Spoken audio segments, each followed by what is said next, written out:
Good morning, ladies and gentlemen, and welcome to this open hearing on the consultation paper of the Joint Committee on the SFDR Delegated Regulation. My name is Antonio Baratelli. I'm the head of the Investment Management Unit here at ESMA, and I will just give some brief introductory remark before we start with the event today.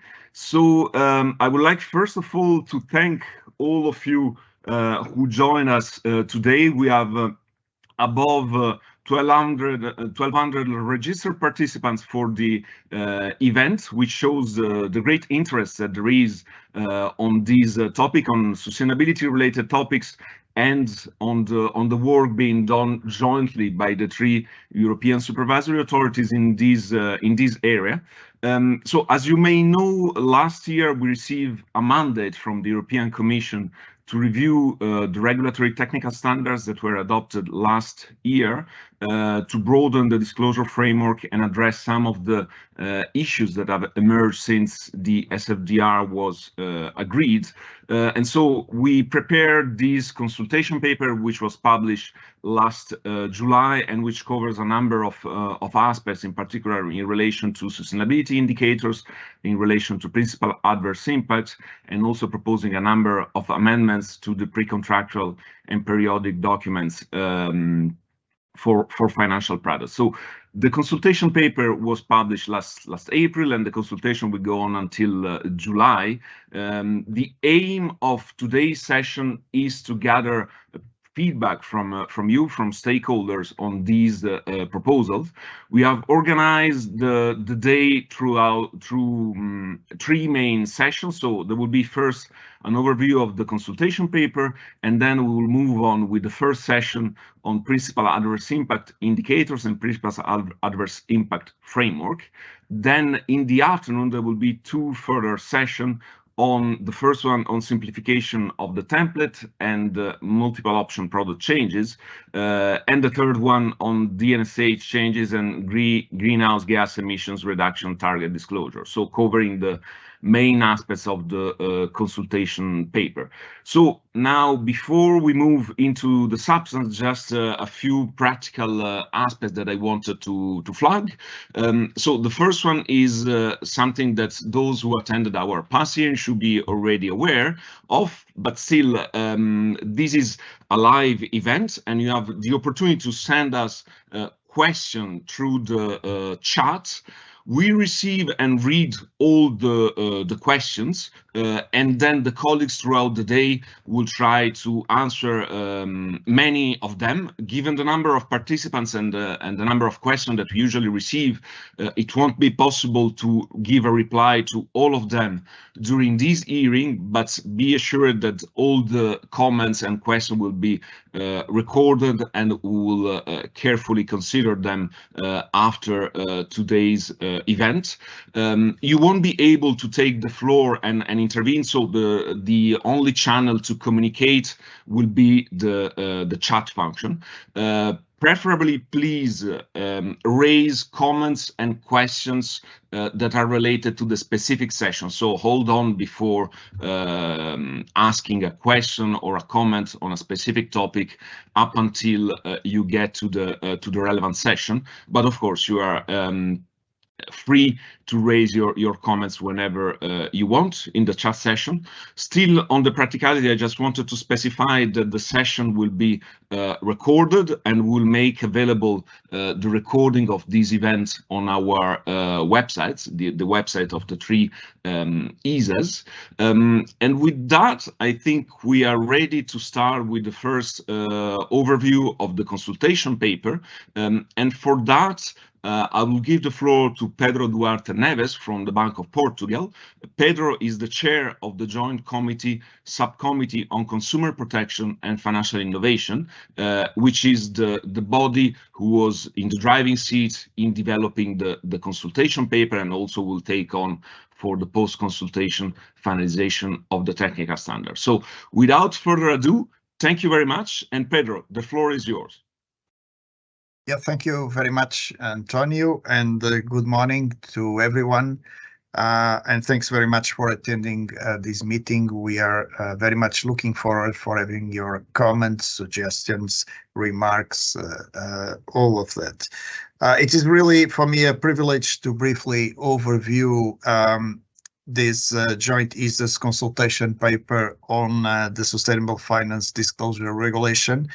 And as Antonio just mentioned, I do that as in the quality of the chair of Joint Committee of Consumer Protection and Financial Innovation. But of course, I take the opportunity to praise the work done by the staff of the ESAs and the staff of the national competent authorities on this. So could we please move to the first slide? So as we know, on 20 April 22 last year, the Commission mandated the ESAs to amend the SFDR Delegated Regulation. The rationale behind that is that the fast growing of ESG markets, as well as the growing demand for ESG investments, has been accompanied by an increased demand for high quality standards on sustainability information. However, I mean, as I think all of us share this view, that has not been necessarily matched by adequate transparency and comparability of the products available in the market. So this work, I mean, the SFDR basically aims to enhance comparability of products, create level playing field for products across the distribution channels, reduce information asymmetries, and tackle as much as possible greenwashing. So that's the rationale for the consultation paper. On the mandate that I just mentioned, there are two specific points. One on the expansion and streamlining of SFDR principal adverse impact, or PAI indicators, and that by both extending the list of indicators for PAI impacts, as well as to refine content of PAI indicators on aspects like definition, methodology, metrics, and presentation. And then, and second aspect, financial product disclosure of the decarbonization targets. I will not, and in addition, as we'll see, these has made the additional proposals relate to other provisions. I will not go through the dates because I come to that at the end, but before moving to next slide, let me just mention you again that the consultation paper is available on the website, on the websites of the three ESAs. And that the consultation package includes the consultation paper, the draft amending RTS and respective annexes, as well as templates for your comments. And before progressing, let me also show that, take the opportunity to say that during the preparation of this consultation paper, the ESAs sought input from the European Environment Agency and the Joint Research Centre of the European Commission, and were suitable from decentralized agencies, and I will not name all of them. So now on the outline of this session, we'll have, as we have seen before, three main sessions. The first one on PAI framework, and that will be led by Patrick Carlson from ESMA. Then there will be a second session run by Ursula Bordas from EIOPA on financial products. And then in the afternoon, Patrick will be also leading a session on the DNSH review. So I will just now briefly mention and overview each one of the three sessions. So, sorry, could you please come back to slide number 7? So on slide number 7, on the PAI framework, the one that will be led by Patrick Carlson, basically we'll address two main aspects. The first one has to do with expansion of social principal adverse impact indicators. And for that, basically, we'll present you and are seeking for your comments on 4 new mandatory social PAI indicators. So 4 new mandatory indicators. They will cover earnings in non-cooperative tax jurisdictions, tobacco cultivation and production, trade union formation, and low wages. So those are the 4 new mandatory, as well as 6 new opt-in social PAI indicators, which will cover use of non-guaranteed hours, use of temporary contracts, use of no-employee workers, no employment of persons with disabilities, and the last 2 concerning complaints by affected communities or consumers. Here we tried as much as possible convergence with European sustainability reporting standards. On top of the expansion of social PAI indicators, Session 1 will also cover the technical revision of PAI framework. And for that, there will be an opportunity to present and to discuss new formula for most indicators, disclosures of share of information generated directly from entities, and questions regarding approach for denominator. And also to have the opportunity to discuss the new definition of current value of all investments. So that will be Session 1. Turning now to Session 2 on financial products.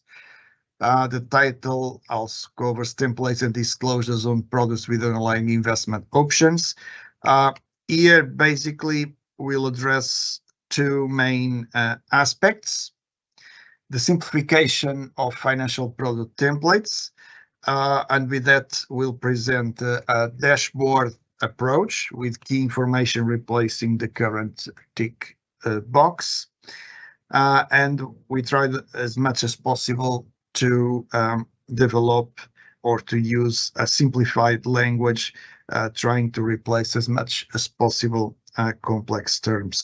We'll see, for instance, an example on Article 8 pre-contractual dashboard. The second part of Session 2 has to do with the provisions for financial products with underlying investment options.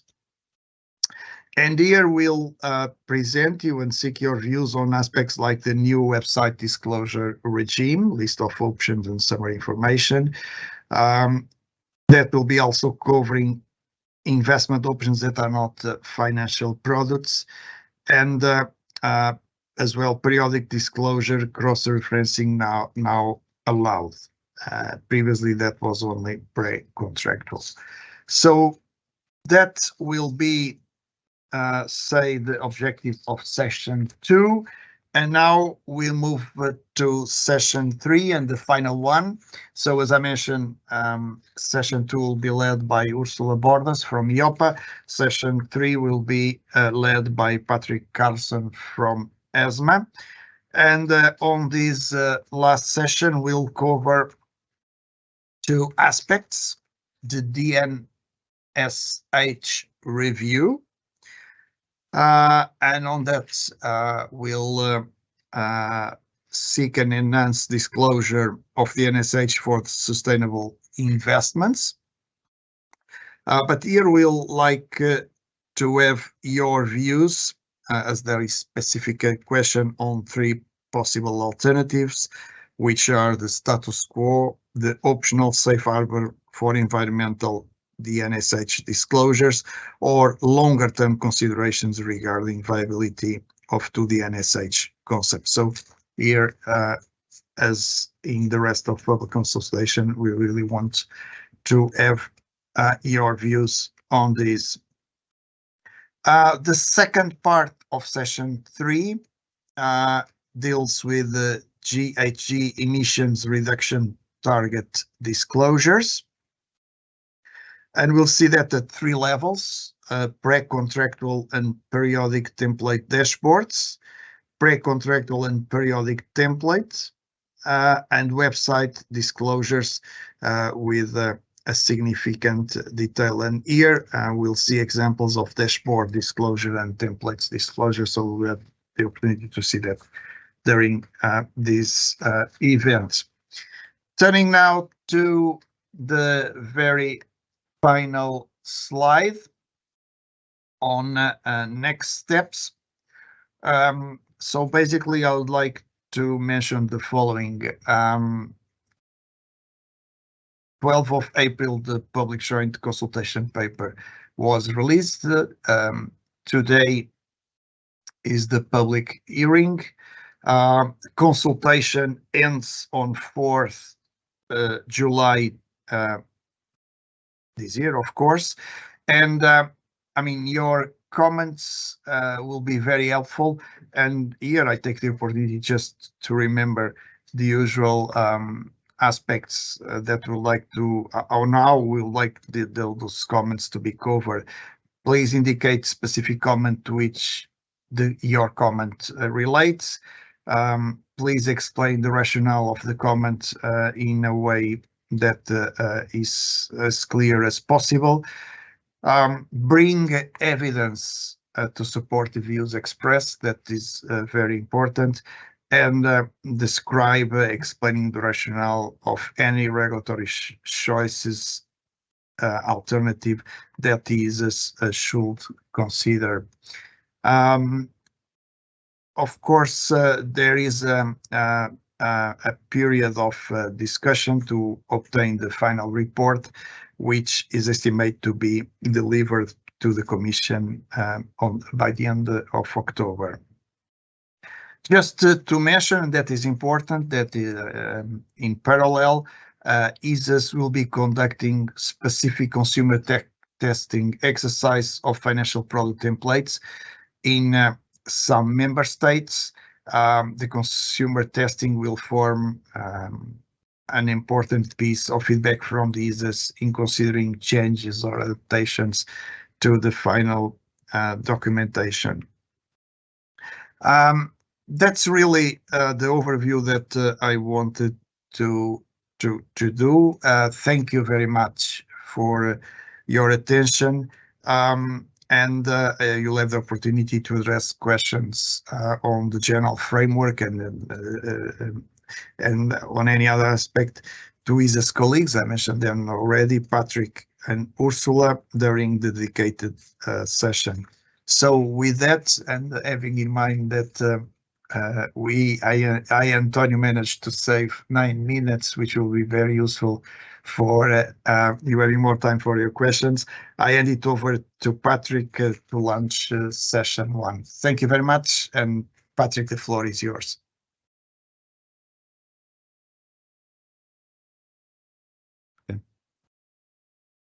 Okay, thank you very much, Pedro. Very much appreciate this helpful overview of the consultation paper, and it's a pleasure for me also to be here today.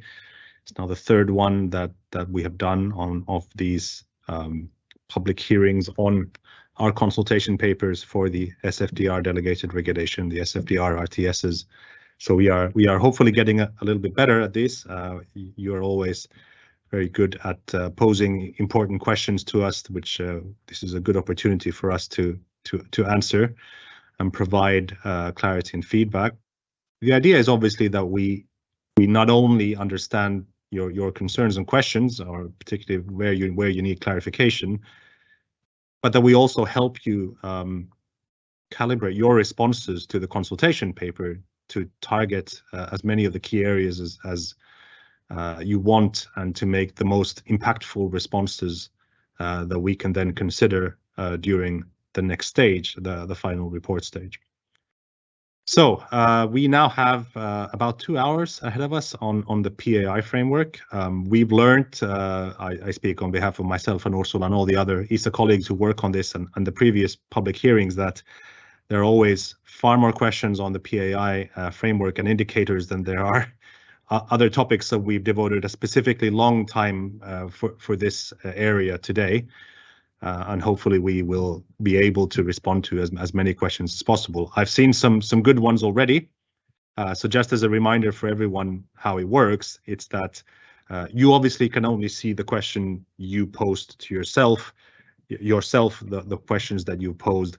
It's not until we actually publish them here centrally, when we talk about the question and respond to them, that all the attendees can actually see the questions.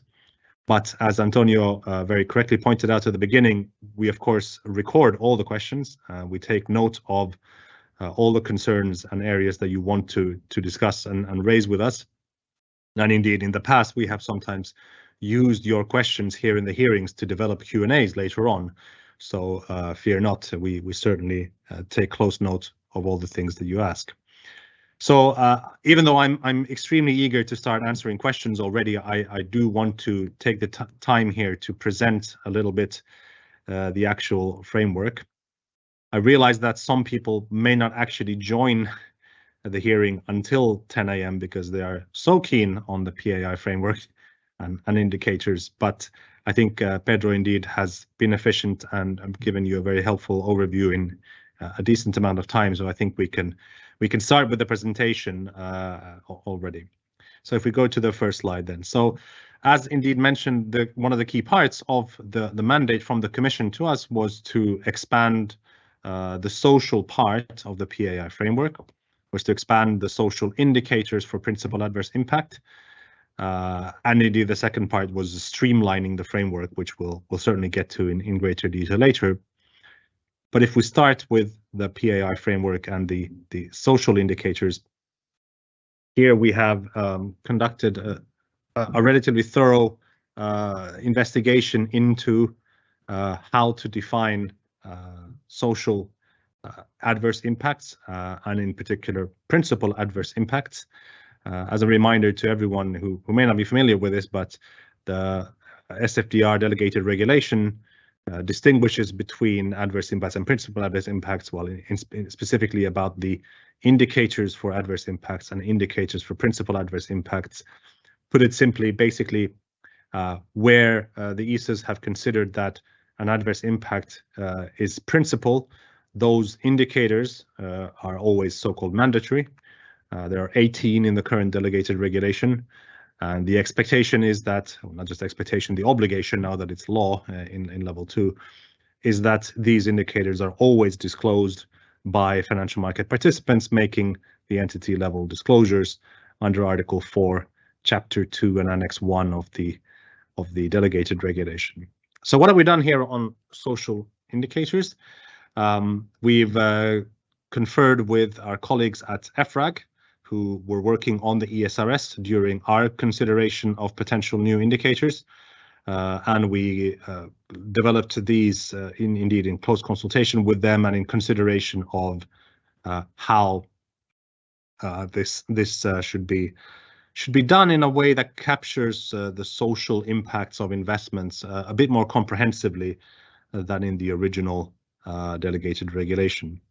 I know some of you may be wondering, why are we doing this at all, or why did the Commission ask us to expand the social impacts? Were they not sufficiently covered before? And indeed, obviously, that was not the conclusion that the Commission came to upon our original delegated regulation, which they duly adopted, but now have asked us to review with regard to the social impacts. So indeed, where indicators do not automatically lead to principal adverse impacts, they lead to so-called adverse impacts, and those we have included in what we call opt-in indicators. And again, there's going to be a bit of this kind of recycling of old news, but basically where those indicators lead to adverse impacts, they are just indicators in tables 2 and 3 of Annex 1. But there is a materiality kind of expectation that financial market participants investigate the level of those impacts under the indicators in tables 2 and 3, and they have to include at least one environmental and one social. That's basically how the opt-in indicators work, that they're not completely optional. You do have to at least select one environmental and one social, but obviously more subject to that assessment by the financial market participant. Okay, so we have 4 new mandatory social indicators in the consultation paper. And of course, this has already been asked in a previous occasion. This isn't law yet, this is just a consultation paper. And of course, were the final report to include such indicators, we would send them to the Commission for adoption. And once the Commission has adopted them and Parliament and Council have scrutinized them, they would become law later on and would become applicable at a later stage. They are not considered applicable yet. This is just a consultation paper, just to be completely clear on that. So the 4 mandatory social indicators are earnings in non-cooperative tax jurisdictions, tobacco cultivation and production, trade union formation, or more specifically interference in trade union formation, and the employment of people on less than the adequate wage, what we call low wages in the bullet points here. I'll get to them in a little more detail later on, but the first one on the earnings of companies in non-cooperative tax jurisdictions, this is not part of the ESRS, as many have spotted, of course, and we were completely transparent about in the consultation paper. However, it is restricted to companies earning more than 750 million euro in revenue per fiscal year, and those companies disclose this information in the financial reporting. So it's not something that it would not be reported by relevant companies, at least in Europe. Tobacco cultivation and production is from the benchmark regulation. We noticed that both the Paris-aligned benchmark and the climate transition benchmark had an exclusion on tobacco. We did not include that as an adverse impact or even a principal adverse impact in our first draft. And we were asked, not least by the Platform on Sustainable Finance and other stakeholders, to ensure coherence between the various sustainable finance legislations. So that's the reason why we added a sector exclusions on tobacco as a principal adverse impact on the social side.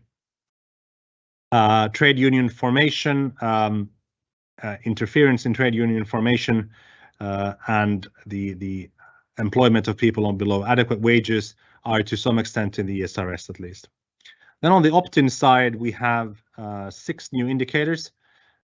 These are typically calculated on the basis of an average, but the description of the indicators are basically the excessive use of certain of these kind of employment functions that we consider lead to adverse impact socially. So they are non-guaranteed hours, temporary contracts, non-employee workers, the failure to hire people with disabilities, and the cumulative effect of complaints by affected communities and consumers. Obviously, these are 5 bullet points, but the last one is divided in 2, so those are the 6 ones.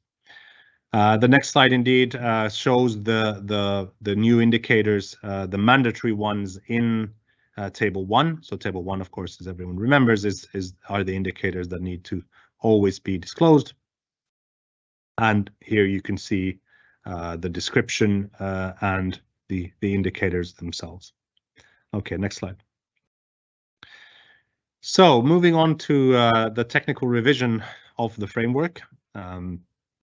We have most importantly, and one of the big reasons of the slightly longer RTSs, the CP is 160 pages, and one of the reasons for so many pages is that we were asked to develop formulae for the calculation of the indicators beyond just the climate one. So if, as probably many of you will know, in the current delegated regulation, there are formulae for the greenhouse gas emissions indicators, but not for other indicators.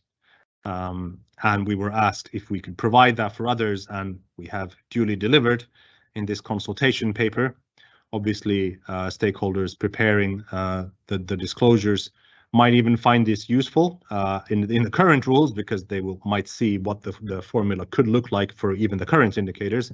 But also, we obviously included the new indicators as well.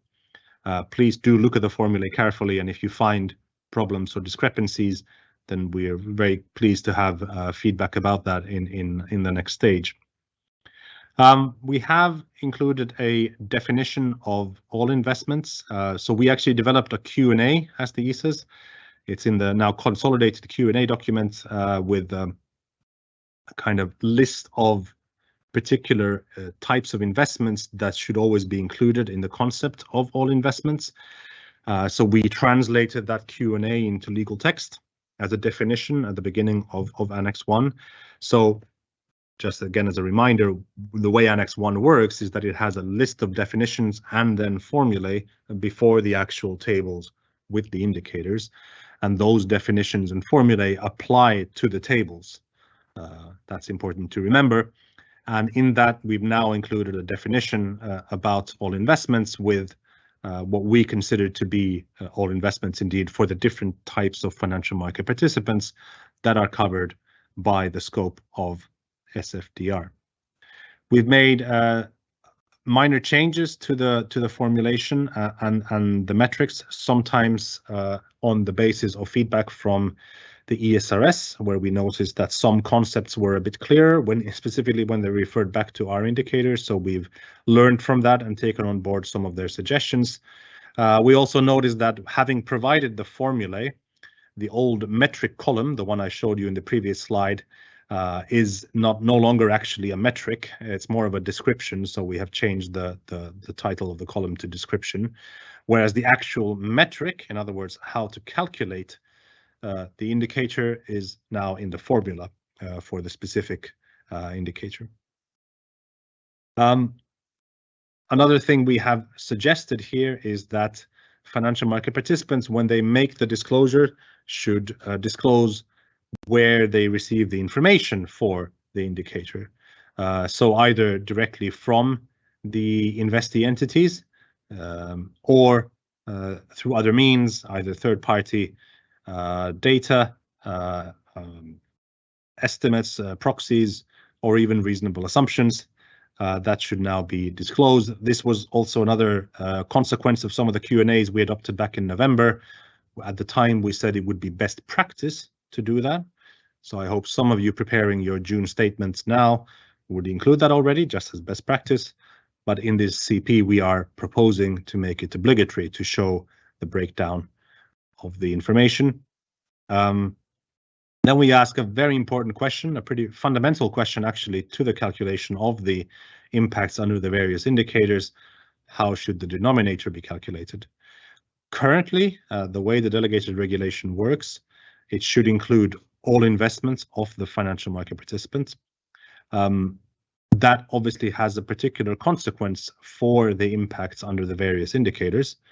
It means that because the indicators are divided into three categories, those from investee companies, impacts from sovereigns, and impacts from real estate, that because the denominator includes all investments, the impact would be so-called diluted by, for example, non-relevant investments. So in practical terms, if a particular financial market participant has a lot of sovereign investments, its investee company indicators, number 1 to 14 in table 1, for example, would look smaller compared to another financial market participant that doesn't have as many sovereign investments.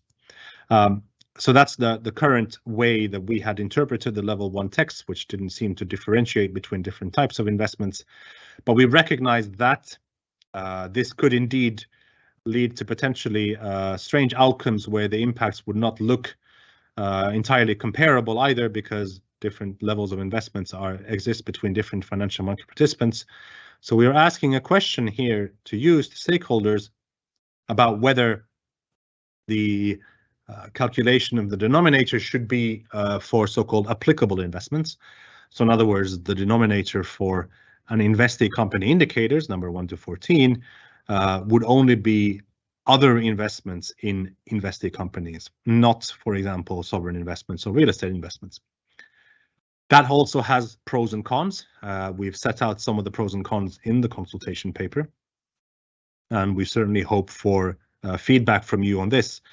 I don't think I'm betraying anyone's confidence when I say that we are genuinely on the fence on this one. We can really see benefits and drawbacks, and we want to take the most informed decision possible So your impact, the impact of your feedback will be considerable.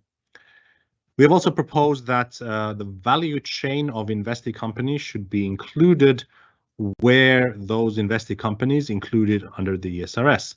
So some of you may know that in the EFRAG's proposal on ESRS, the investee company or the undertaking, as it's called there, can choose to include information on its value chain where it considers it material to the particular KPI. So in those cases, the proposal is that the financial market participant would include it as well. Finally, we have a relatively lengthy chapter about derivatives in the PAI calculations. We received a lot of feedback already back in 2019 about the need to explain what to do with derivatives. We have had a slight technical problem with this because Article 4 of the SFDR Delegated Regulation, but the regulation itself, Level 1, doesn't seem to differentiate between investment decisions of one kind or another. So it was very difficult for us, at least, to carve out particular asset classes, for example, from what is considered an investment decision and what isn't. And so we required that everything is included, but we didn't, for example, give a particular methodology for how to include that. Now, in a transparency-based framework, that's justifiable. And indeed, as you have seen from some of the Q&As developed by us and interpretation by the Commission, with SFDR being a transparency-based framework, there is a certain level of discretion given to financial market participants to decide how to or not to include things. Obviously, the key point is that then there is transparency about it. Now, in order to create better comparability between disclosures of principal adverse impact, we have proposed a certain framework for derivatives also. We have basically considered that where a derivative transaction results in an exposure to the underlying security, typically, for example, by the counterparty hedging itself on a derivative, then that transaction should be included in the calculations. And the way it should be included would be to use the conversion method that exists in the UCITS directive and the AIFMD for how derivatives are converted for the purpose of calculating the net asset value. And that is the way we have proposed to do this, to minimize potential circumvention and to actually get an economic exposure resulting from the derivative transactions. This is obviously up for consultation. We're aware that this is a technical area where some stakeholders have told us that they need more time to consider this. Obviously, we couldn't control the time at which we were able to consider changes to the PAI framework. So that is why we have considered this and proposed this particular system, but happy to consider that further and consider how to improve that or include more transparency about this. Okay, next slide, please. So here I have taken an extract from the consultation paper with the definition of current value of all investments. So you can see that there are 4 points here. Basically, the different financial market participants are covered by these 4 points. They're basically UCITS and AIFs, Solvency II, so insurance companies, IOPs, so pension companies, and then banks and investment firms where they do portfolio management or investment advice, all covered in here. And this is how we translated the Q&A that we had into hopefully legal language that works. But obviously this is up for consultation and we'd very much like to hear from you about this. So if we go to the next slide, I have included an extract from the formulae. This is obviously not the complete set of formulae. We would have 100 slides otherwise, but just showing a typical slice of how many of the formulae look like. We typically take the current value of investments of basically causing the impact and then divide it by the current value of all investments, which is the typical approach, the way that we try to find the weighted average here. If you go to the next slide, then we can now go to the Q&As. We are well ahead of time, which is really good. So we have an exceptionally long time for Q&A. So I do hope that as many of you as possible are here and able to propose questions. I see we have a lot of questions already, so we can start responding to them soon. The way some of you who have been here before know this works is that basically with my colleague Ursula from EIOPA, we play tag team, and I answer one question, Ursula answers one question, and then we go back and forth this way. This allows us to also, have a look at the questions and choose the right ones and make sure that we give you proper feedback. And again, as I said, once we start answering them, we publish them as well, so everyone can see what we're talking about. Please bear with us. It's been a while since we did this last time. We probably need a few minutes to get our wheels going again, make sure that we cover everything. But I might start with, before I give Ursula the floor next to answer the next question, I'll start with one asked at the very beginning by a very keen participant at 9:42. Well done. Good morning. The current value of investment used in the PAI calculation is the market value used for both bonds and equities as at the end of each fourth quarter. The ESA clarification says the fiscal year end share price should be used to multiply each quarter's holdings to align with enterprise value, but it is not very practical. For PAIs that do not contain enterprise values in the calculation, for example, share of investments in fossil fuels, for example, how is the current value of investments calculated? Thank you. So this is a very tricky question indeed, and it's very much the one that we tried to respond to in the Q&A that we published in November.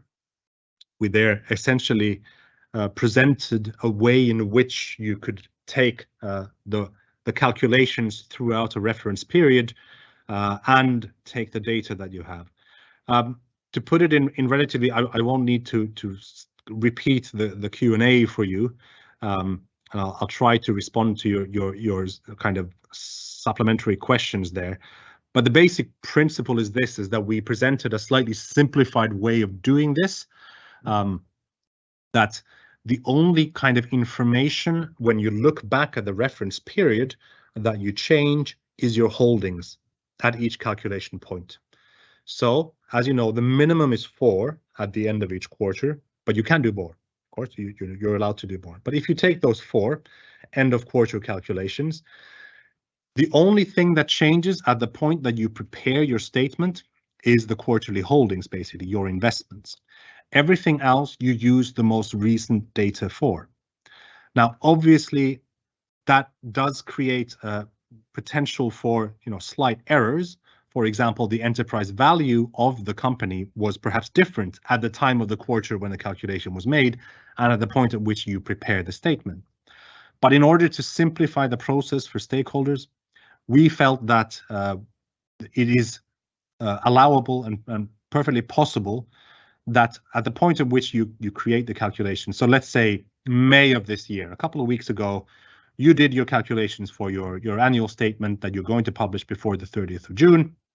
So you use the information you have from the company about its enterprise value and the impact under the various indicators that you're calculating. And that information doesn't change, but what does change is your investment in that company or sovereign or real estate. And that's the only thing that you vary throughout the 4 calculation periods, and then you take an average of them, and that's your impact essentially. Now, indeed, in the suggestion that Hebing made in the question is that, okay, that's fine for some of these indicators. Indeed, they are very much built on enterprise value of companies, but others are, for example, sector exclusions like fossil fuels, and that doesn't exist. And then again, the simple principle is to use the latest information available and only to vary your investments. So when you don't need the enterprise value, for example, you just identify whether a company was involved in fossil fuels or not. All you need to do then is to vary that particular variable for the 4 quarterly calculations, check what your holdings were on those four calculations, and then take an average.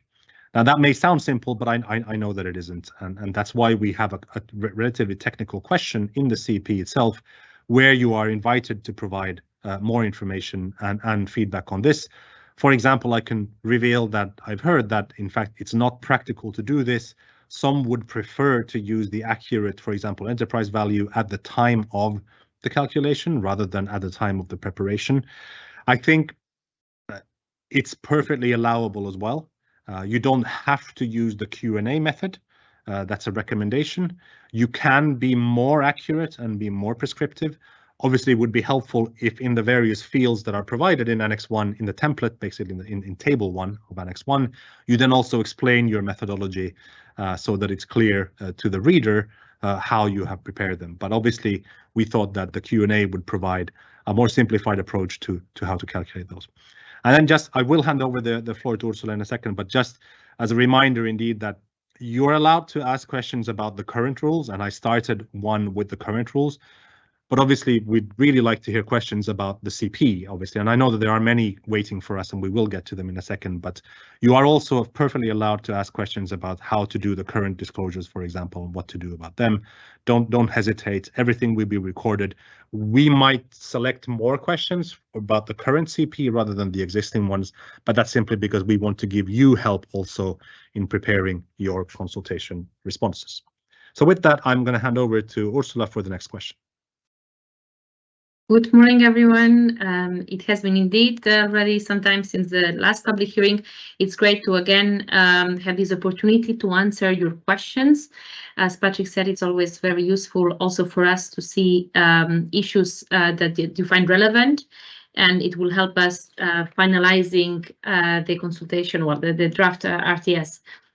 I have here one question on the mapping of each of the indicators, whether we do a mapping for the disclosures requirements under the ESRS. For example, we cannot find the employees with disabilities indicator in the ESRS diversity matrix.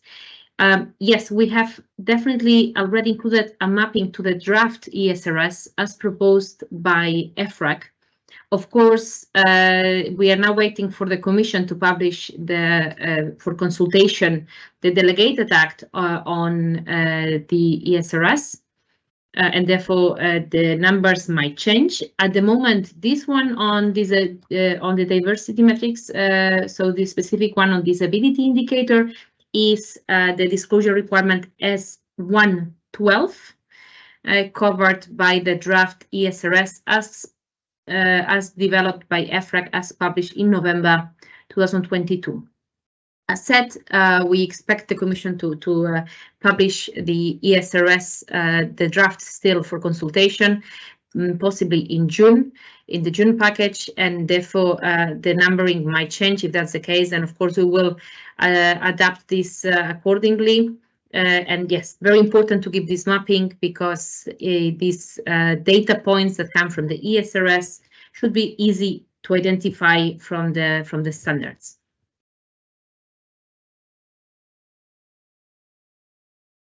Thank you very much, Ursula. I think we can go back to me now. So I have a question here. Why did the ESAs decide to introduce? Oh, sorry, just before I go into that. Yeah, so as some of you will have noticed, you can post questions anonymous, or you can announce who you are. Obviously, at the point at which we publish a question, everyone can see that. So obviously, you have to be comfortable with that, and you're perfectly allowed to be anonymous. That's fine. Although it does help us identify who posed the question, especially if we then later develop Q&As. It's obviously helpful for us also to know that, but and again, that's completely up to you. You don't have to identify yourselves or not. But why did the ESA decide to introduce entirely new mandatory social indicators instead of upgrading some of the voluntary or opt-in indicators for principal adverse impact? All existing indicators are reflected in the ESRS drafts, hopefully also under the coming Commission proposal, which is essential for ensuring availability of data. Yeah, no, that's an entirely fair point. We, I think, took the instruction from the mandate to mean that the current indicators were not sufficient. So that means that even were we to have made the determination that the coverage was sufficient, it's just that there weren't enough mandatory indicators. We did not consider that, no. We thought that the mandate meant that what we had provided in mandatory and opt-in indicators was not sufficient as a whole, and that is why we have proposed to introduce additional mandatory and additional opt-in indicators. That's obviously our reading of the mandate given to us by the Commission. Now, you may disagree and feel free to obviously say that in your consultation response, but in terms of their existence in the ESRS or not, obviously we chose two that are already in the ESRS, and the others, well, we would stick to the mandatory ones, and the others that are not either are already available and required by the BMR, or is available in financial reporting, the accumulated earnings in non-cooperative tax jurisdictions. So again, we did try to ensure that what we were requiring in this proposal, I stress that it's a proposal, was not something that came completely out of the blue and wasn't reported at all. So I think hopefully that helps answer the question. So Ursula, do you want to take the next one? Absolutely. I have actually two questions. One question was already published a bit earlier. This is about the proportionality, an anonymous question about these changes that we're now conducting, whether we have also considered that this might lead to undermining consumer confidence, not just on sustainable products, but the wider sustainable finance agenda. Well, definitely the changes we are making is to make improvements, and for sure consumers will understand that this is still a new area of regulation, sustainable finance, and will rather welcome changes. We are actually conducting consumer testing on the products, but we can see that from consumers in general, these new sustainable technical, in particular, aspects are still difficult to understand, and therefore these improvements should be welcomed. In any case, for the principal adverse impact disclosures, they are the first ones that the statements will be published only now in June. So changes to these principal adverse impact indicators are actually not further seen by consumers, because we have not yet had disclosures, and so these comparisons cannot be yet made. Of course, as of June, so next month, that will be already possible, but as I said, these are improvements, so it's not a big change to the framework to lead to issues of consumer confidence. In any case, even for future changes, if there are bigger changes on the SFDR, it would be to make improvements for consumers, in particular that retail consumers understand better the disclosures received for products, but also the entity disclosures. So it should not have a negative effect. In any case, we have not seen this as impact assessment of the current work. Second question I wanted to address already is about a question from Lean from EYOT. If a life insurance company used to have with-profits products, however, these products have been in run-off before SFDR, before the SFDR came into force, and only offers top-ups to existing policies, should the PAI still be published for the with-profit products? Yes. The principal adverse impact disclosures are for all investments made by a life insurer, and therefore products that are in runoff still should be included in the all investments calculation for the principal adverse impact disclosure and calculation. This is not the case at the product level for all product disclosures, but for principal adverse impact disclosures, investments in with-profit products that are in runoff should be also included. Patrick, over to you.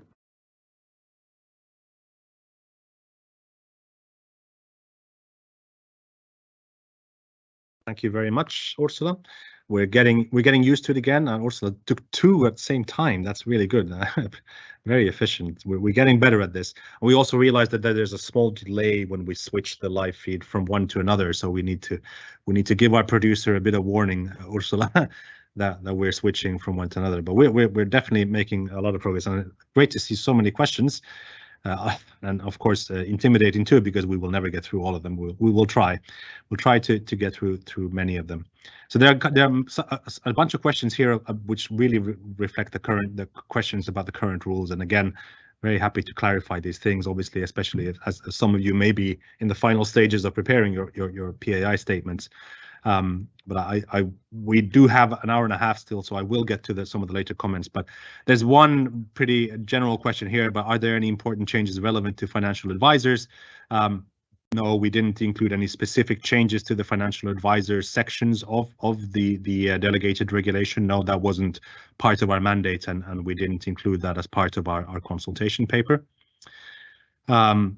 Second question is, please clarify if all PAI indicators need to be considered at product level. We have so many questions about Article 7 SFDR, it's unbelievable. But so Article 7 SFDR is a level 1 question. Obviously, questions about interpretation should be sent to the Commission, but at product level, under Article 7 of the level 1 text, PAI consideration is optional. You may consider PAI at product level under Article 7 SFDR, or you can choose not to. There's no compulsion, even if, as a financial market participant, you are disclosing under Article 4. And you may use the PAI indicators that we have developed for the financial market participant level for your product Article 7 disclosures, or you can choose not to. That's optional as well. So Article 7 has a lot of discretion for financial products about the way in which principal adverse impacts are considered at the product level. So that's something relatively easy to get across and quite quickly. And then a very important kind of structural question about the PAI consideration under Article 4 and Chapter 2 and Annex 1. For mandatory PAIs, if a product does not consider all of them, can NA be an answer? Also, please confirm that Annex 1 needs to be filled for all Article 6, 8, 9 funds. Again, Article 7 is not mandatory for financial products. So you have to understand that the financial market participant level disclosure under Article 4 is different from Article 7. You don't have to consider PAI for all products. Any products even, you can choose whatever you want to do under Article 7. There's a lot of discretion. If you do, you may use the PAI indicators we developed for the financial market participant level, or you may not. You don't have to. But I think if the question is about the financial market participant level, and we do get a lot of these questions about what happens if I don't know the impact from an investment that I made. For example, the company doesn't disclose it. It's not yet covered by whatever reporting framework or whatever. I don't understand. Indeed, we have tried to explain that our interpretation of the level 1 text is relatively strict, that you can't exclude investment decisions from your PAI statement simply because you don't know the impacts. You must do your best. And in Article 7, paragraph 2 of the delegated regulation, you will see that we have included a requirement to show what you've done in such cases. For example, have you used third-party data? Have you made estimates? Or have you even made reasonable assumptions? And the obvious conclusion is that you should not leave something out simply because you don't know. You must make an effort to find out. I understand that this can lead to a situation where financial market participants are afraid that they are making overly optimistic assumptions, for example. And of course, there's a risk here. This is a transparency framework, obviously, but we want the transparency to be as comprehensive as possible. Otherwise, of course, you would simply, there's a risk of circumvention of choosing investment specifically in order to avoid being transparent about the adverse impacts, for example, on environmental factors such as greenhouse gas emissions or social factors such as employment rights. And that's why we have consistently tried to stress the comprehensiveness of the transparency required. And again, I stress under the financial market participant level disclosure, Article 4 SFDR level 1, Chapter 2 of the delegated regulation, and Annex 1 of the delegated regulation. Okay, I can now warn my producer that we're going back to Ursula for the next question. Yes, indeed. We have also many questions on the principal adverse impact calculation. And another one that I just published is about the low wages. It would be useful to be explicit on every metric and include a worked example of how it should be calculated. For example, low wages doesn't mean anything. Are you talking living wage, or do you mean minimum wage for the country? This indicator is specific actually as well from the draft ESRS, and that is therefore the definition included within this. It's S110. This is the reference for the definition of low wages, S110. We will not provide examples because this data should flow from the corporates for the calculation, so for the data as such. So this should be already disclosed, reported by corporates under S110, and therefore financial market participants should use this data directly. Patrick, back to you. Okay, thank you very much. Very good. Okay, this is again we are completely falling behind, but this it can't help it when there's so many good questions. But again, everything is being recorded, so we will know what you've asked and we'll be able to consider them. Okay, I have a question here. Rather fundamental nature on the PAI framework about how can the consistency between, or the consistency problem between, the SFDR RTS and the requirements of Article 4.2 paragraph D, or Article 4 paragraph 2 point D of the Level 1 text, which call for disclosure of the degree of alignment with the objective of the Paris Agreement by financial market participants be effectively addressed. Have any measures been considered to rectify this issue? Will you add a KPI on the degree of alignment of the investment portfolio or the relevant part of it with a 1.5 degree climate scenario? I'm going to publish the question. So we have a section of the template for PAI disclosure in Table 1 of Annex 1, requiring that specific information, the degree of alignment with the Paris Agreement. So that's part of the current statements, and when the statements get published, I haven't seen any yet. The latest possible date is the 30th of June, so we will hopefully see many soon. Then you will be able to see that particular piece of disclosure. That's an obviously important part of the Level 1 text, and we have faithfully included that in the template.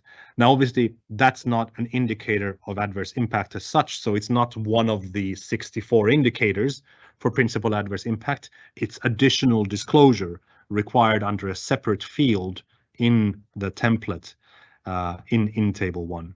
So that's certainly not forgotten in the current framework, and we look forward to seeing the disclosure about that. Now, obviously, because the Article 4 disclosures are at the financial market participant level, it is indeed the so-called whole portfolio. It's not the relevant portfolio, it's not individual products, it's everything in the aggregate. And so that obviously will be part of the disclosures, and we look forward to seeing how it works. So that was a slightly shorter one. Hope it's okay, Ursula, if I go back to you. Shout if it isn't, but hopefully it's okay, and we can then go back and forth. Yes, absolutely. We're receiving so many interesting questions that indeed, I think I'm still looking at those that were posted some time ago, but very interesting indeed. So one question I already published is regards the definition of all investments for insurance and the difference between these and the one applying for IRPs, being the inclusion of property.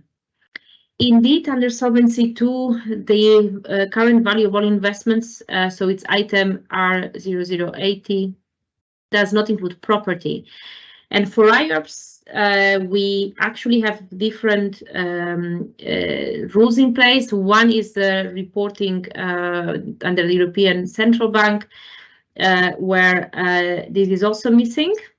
And that is because it's aligned indeed with the Solvency II disclosures reporting requirements. However, we have added property in our list to cover all investments because we noticed that this otherwise was only covering real estate investments made via funds. Therefore, we have added property separately, and we can consider whether this is as well could be useful for insurance undertakings. At the same time, of course, we want to make this reporting disclosures easy and aligned with these reportings that already exist. So Solvency II, and for IOPS, the ECB reporting. So feedback on this, I think, would be very, very helpful. I have another question as well that I can already answer, and it's already published, Patrick, is about what is a trade union formation. So here the reference to trade union formation is S110, and although it is not so specific, the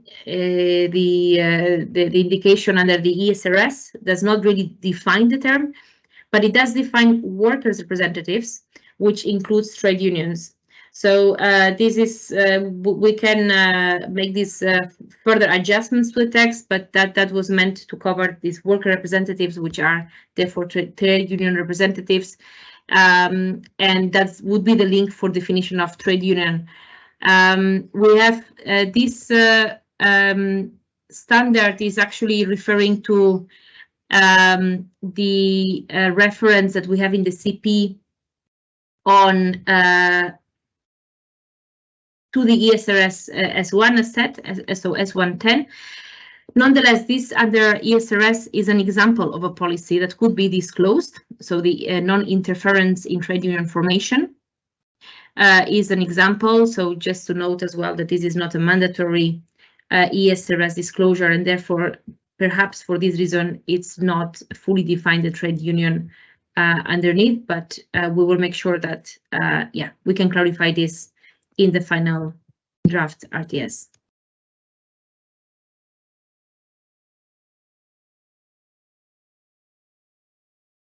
Okay, thank you, Ursula. Yeah, the trade union formation indicator seems to have raised a few questions. I have a question here from Finance Watch.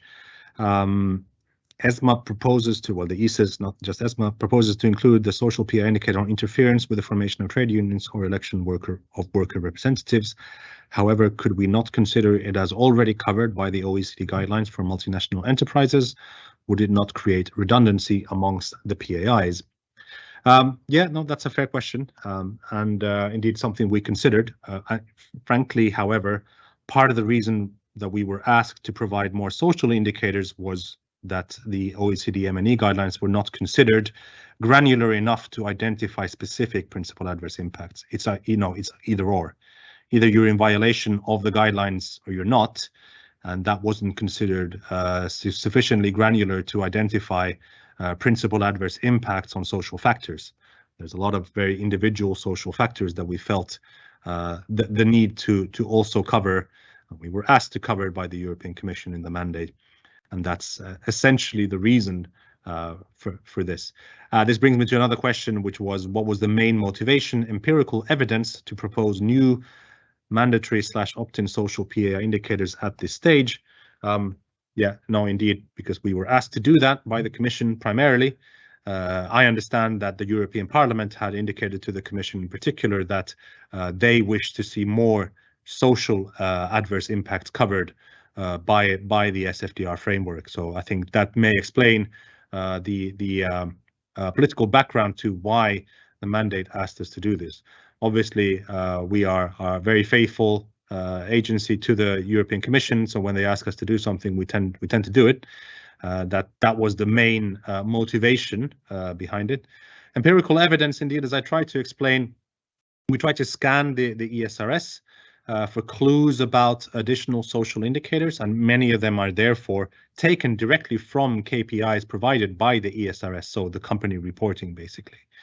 And our basically empirical process was that if the company reporting body EFRAG had decided that these KPIs were important for companies to report, we therefore consider them to be examples of potential adverse impacts and would be useful to include also in the SFDR framework.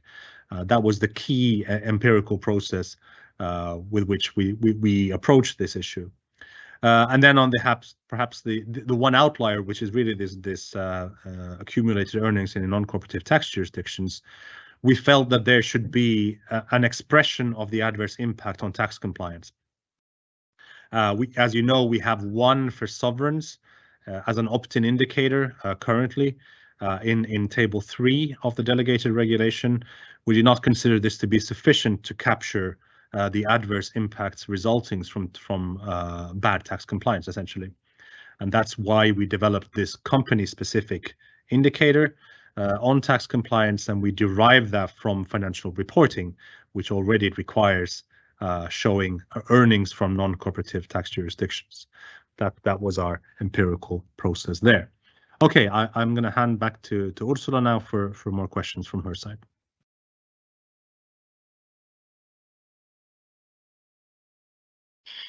I have already published a couple of questions, additional questions. So first of all, on the follow-up on the ESRS S112 on the disclosure of persons with disabilities, a note here that paragraph 76 states that this is disclosed subject to legal restrictions on the collection of data. This means it won't be disclosed in many jurisdictions.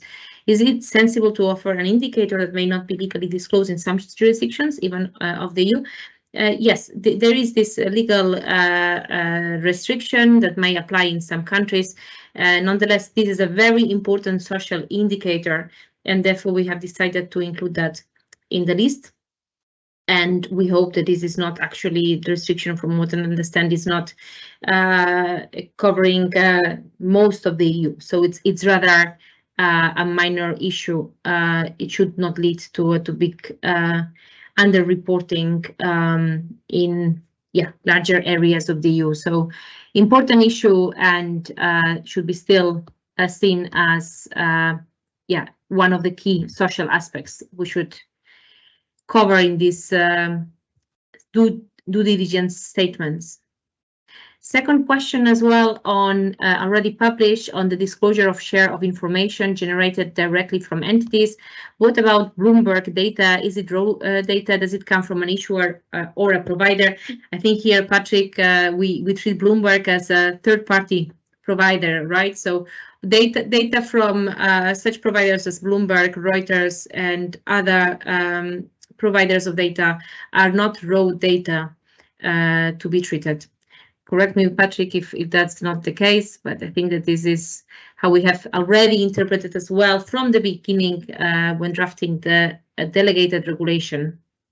The approach is third-party data, not raw data, is direct corporate data, be it now reported in the future under CSRD, so under the ESRS disclosures, or data that is for non-EU corporates that is accessed directly from the corporate, so from the company, and not via a third-party provider like Bloomberg. And third question, Patrick already published, if I may still here, is on the mapping for real estate. So will the ESAs provide a mapping for EPC, so that's the certificate for real estate, to include outside EU certificates? Here we have not yet conducted a mapping for real estate investments outside of the EU. What certificates would be used? The EPC is used under the taxonomy. It's not a perfect actually certificate either, because it does not cover all type of real estate activities. It's more focusing on residential buildings. And therefore, there are already quite a lot of limitations on covering investments that are in real estate based on this EPC certificate. For non-EU, it's a bit complicated because there are different standards. Some of them are actually even used in the EU, but we wanted to use a standard that is close to the taxonomy, and so focusing on the EU standard. We cannot assure that other non-EU standards would be similar to the EPC, and from we see these more international standards for real estate disclosures on energy efficiency and in general emissions as well are quite different from the EPC.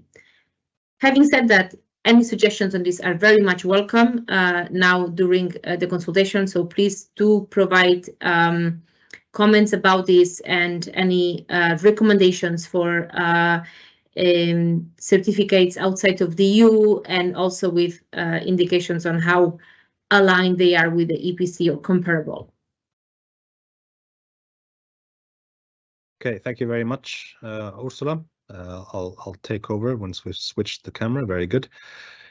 Okay, part of the mandate provided to the Commission to the ESAs is to streamline the framework. Was a review done on existing mandatory PAIs and whether they still remain valid to be mandatory indicators? Because as part of streamlining, we expect that there should also be rationalization of existing mandatory PAIs. This rather passive-aggressive question seems to accuse us of not having actually considered the existing indicators. That's not the case, obviously. However, our task was quite difficult because of the timing of the review. We haven't actually seen a single statement yet. So we don't actually, frankly, know the reality of what the statements will look like, which indicators work or may not work properly. So without that evidence, or at least one statement, ideally several, because, as you know, the ESRS is coming in wave by wave.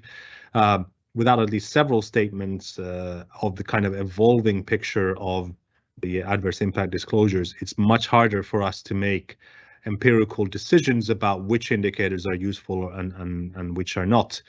I think we will be able to make that assessment much better once we've had at least a couple of statements from financial market participants, understand better the value of the information, the comparability of the information, and the various different fields. And I stress again, the Table 1 disclosure contains a lot more than just the indicators. For example, there's the Paris alignment, Paris Agreement kind of alignment. Among many others, there's engagement policy questions as well, which we are very keen to understand how they are being responded to. So there's a lot of feedback we need still from the indicators before we can make more comprehensive decisions about the existing mandatory PAI. So despite the mandate to streamline the framework, we didn't feel that we were in a position to suggest the deletion of mandatory or opt-in indicators at this stage. Yet, to us, streamlining was providing formulae, making it easier for you to calculate them. To us, streamlining was changing some of the formulations to be more aligned with the ESRS.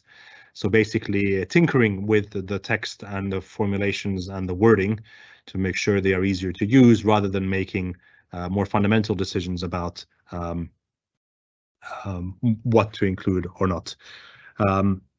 There's another question here on PAB and CTB coherence.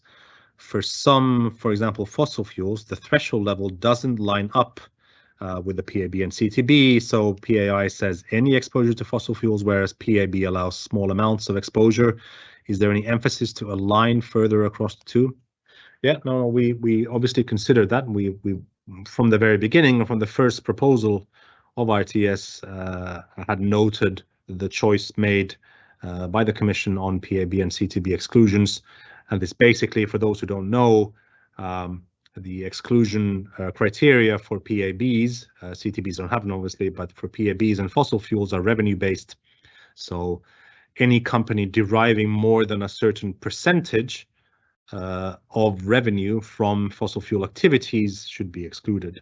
And that's 1% for coal, 10% for oil, and 50% for natural gas. We did not take that approach in the PAI framework for indicator 4, that is, because we determined that any fossil fuel activity should be considered a principal adverse impact. Now, we didn't want to differentiate between just a little of a bad thing. Primarily because of the methodology we've chosen, where basically any value above 0 in the 18 indicators in Table 1 is a principal adverse impact according to our assessment. And therefore, we didn't consider that a revenue-based percentage system for fossil fuels would conform to that, as it would basically saying that, oh, a little bit of coal is fine, a little bit of oil is fine, and a little bit of gas, actually a lot of gas is fine, 50%. We didn't consider that to be an appropriate way to define and design a fossil fuel adverse impact, principal adverse impact in the RTS. Now, I know that you will be providing feedback to us on that. I know that there is a preference, especially from industry, for the revenue-based way of excluding fossil fuels. Obviously, please send those in. We will not just ignore that, despite what I just said, and I was just explaining what our original determination was. Obviously, when we get sufficient feedback and evidence about something, we will consider that, obviously, and think about it in the next stage. Okay, thank you. Ursula, do you want to take the next one? Sure, I can take two questions. One question is about tobacco. Could you explain why tobacco production and cultivation has been included in the new mandatory PAI? What is the rationale apart from the fact that it has been already captured in other EU regulations? Precisely, the rationale is that it is included in the Paris-aligned benchmark, PAB, and therefore it's identified already as a key aspect. So this is included in the list of exclusions from the benchmark. Administrators of EU Paris-aligned benchmarks shall exclude companies from benchmarks related, so companies involved in the cultivation and production of tobacco, and therefore it is also has been identified as key social aspect, and the fact that already is included in this regulation is already a good argument and rationale, therefore, to include it as mandatory in the list. Second question is about when the new social indicators of principal adverse impact will be mandatory. They will be mandatory when the Commission adopts this draft RTS. That will take some time. So once it's published in the official journal, definitely not this year, but next year or later. That depends on the timing, on the time it will take for the Commission to review the proposals of the ESAs and adopt them. And after that, the adoption is after the publication of in the official journal that it becomes law. It might be also so this publication in the official journal might also include as application date. So it might mean that actually the new indicators will become mandatory even later after the publication in the official journal. So depending whether there is a date on application that would differ further the application of these new indicators, that date would of course apply. Patrick, would you like to take another question? Certainly. Thank you very much, Ursula. Yeah, no, indeed. As Ursula said, we left this to the discretion of the Commission, the application date of any final RTS that we send to the Commission. They obviously have a number of considerations to make about the publication time, the scrutiny period, and all that. And then I suspect there will also be, of course, a transition period as well, especially for PAI indicators. Data has to be reported, it has to be available and all that. So fully aware of that, and indeed would not be surprised if there was a little bit of a delay between a changed table of indicators application. Although appreciative of convergence with ESRS, many PAI indicators will face two main problems. It seems PAI indicators may not be considered material for all anymore under ESRS, and disclosures outside of the EU will likely not follow the same disclosures. How do the ESAs evaluate that whether data outside and within the EU will be available?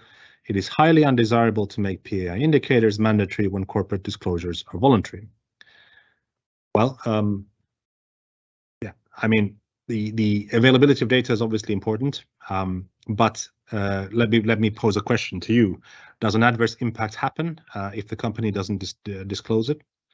Presumably there is some kind of adverse impact even if the company doesn't disclose it. Obviously now that may sound like a rather purist approach to the SFDR PAI disclosures, but it doesn't seem to us at least that the legal requirement or the legal obligation to disclose your adverse impacts is limited to where the company happens to inform you about them. So obviously that's why we think it's very important that the transparency is comprehensive. Also, with regard to this materiality issue, yeah, if a company doesn't consider something material, and I'm not going to comment on the SRS, as I at least haven't seen a published version by the Commission yet, but if that is not considered the material by an individual company, how do you then do this when you aggregate it across a whole portfolio? What if the financial market participant has 1 million companies that all perhaps may consider a particular indicator immaterial, but multiplied across all 1 million investee companies, it may indeed be particularly material. It depends on the indicator, depends on the size of the investments, of course. But these are the kinds of considerations that we expect financial market participants to make. And obviously they require information as much as possible to this, but frankly, where it's not available, either within or without the EU, the process is the same.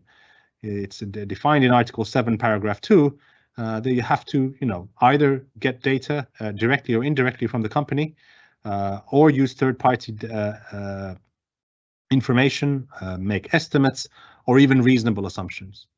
That's at least the current framework as it's designed to be, and I would hopefully hope that you don't think that impacts don't happen just because companies don't report them. Okay, is further specification planned on how violations should be interpreted, and how long should old controversies be included in the reporting? I'm going to disappoint you on the first one.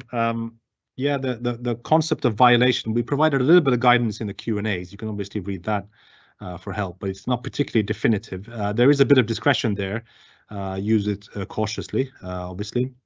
But in terms of how long you should count a controversy or a violation, for example, for a particular indicator, that's a very good question and something we've been considering. Strictly speaking, obviously, the PAI statement only refers to the particular reference period for which it is being made. So the statements that are coming now in June refer back to the calendar year of 2022. So 1 January to 31st of December 2022. Strictly speaking, therefore, violations of particular norms that are captured by the indicators only refer to that reference period. So it's literally only that year. Now, we've been told that you should make this longer. You should have 5 years, and that's a violation. And even if it didn't happen in the particular reference period, if it happened in the last 5 years, it should be counted as an adverse impact in that reference period. Now, that is not specified nor included in the framework or the CP, but obviously happy to hear from you about your views about how to capture that. I'm just saying, strictly speaking, all the infractions, the impacts are for that particular reference period only. Ursula, do you want to take another one? Sure. I pick up actually one question that is related to the current rules. And now I just need to find it. I think I already published it. Please bear with me. Yes, if a financial market participant isn't within scope of the principal adverse impact disclosure, so Article 4, and opts to do principal adverse impact disclosure at product level, please confirm that the SFDR Article 7 is not applicable, and therefore that whether or not to use Annex 1 indicators is also optional. Here, this is indeed Article 7 is applicable when an entity disclosures under Article 4, so Article 4.1a. It may also disclose at the product level on the consideration of principal adverse impacts. But for a product to fall under the scope of Article 8, it doesn't have to actually disclose under Article 7. It can also consider adverse impacts that are not related to the indicators, so other type of impacts or classified in another way. For that reason as well, the MiFID and IDD delegated rules, the delegated regulation also refers to this principal adverse impacts as being not only limited to these indicators from the delegated regulation, from the SFDR Delegated Regulation. So that is very clear. Now, when it's a bit different when a product that is an Article 8 or Article 9 product makes sustainable investments, In that case, these sustainable investments, the consideration of principal adverse impacts has to refer to the list of indicators as established in the delegated regulation, in the existing SFDR delegated regulation. So Article 8 product can consider principal adverse impacts that are not covered by the delegated regulation, by Annex 1, insofar as it does not make sustainable investments. As soon as it makes sustainable investments, it should consider these principal adverse impacts, refer to the indicators included in the annex.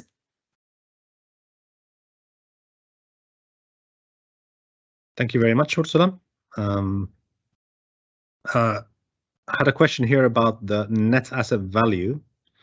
Why not use the net asset value in the denominator? In this way, the metric provides a measure of impact of invested capital from an allocator's perspective. It also works better for aggregation for institutional investors and prevents distortions where some positions are held via derivatives or swaps. It also allows to show the impact of leverage, increasing the adverse impact per unit of NAV.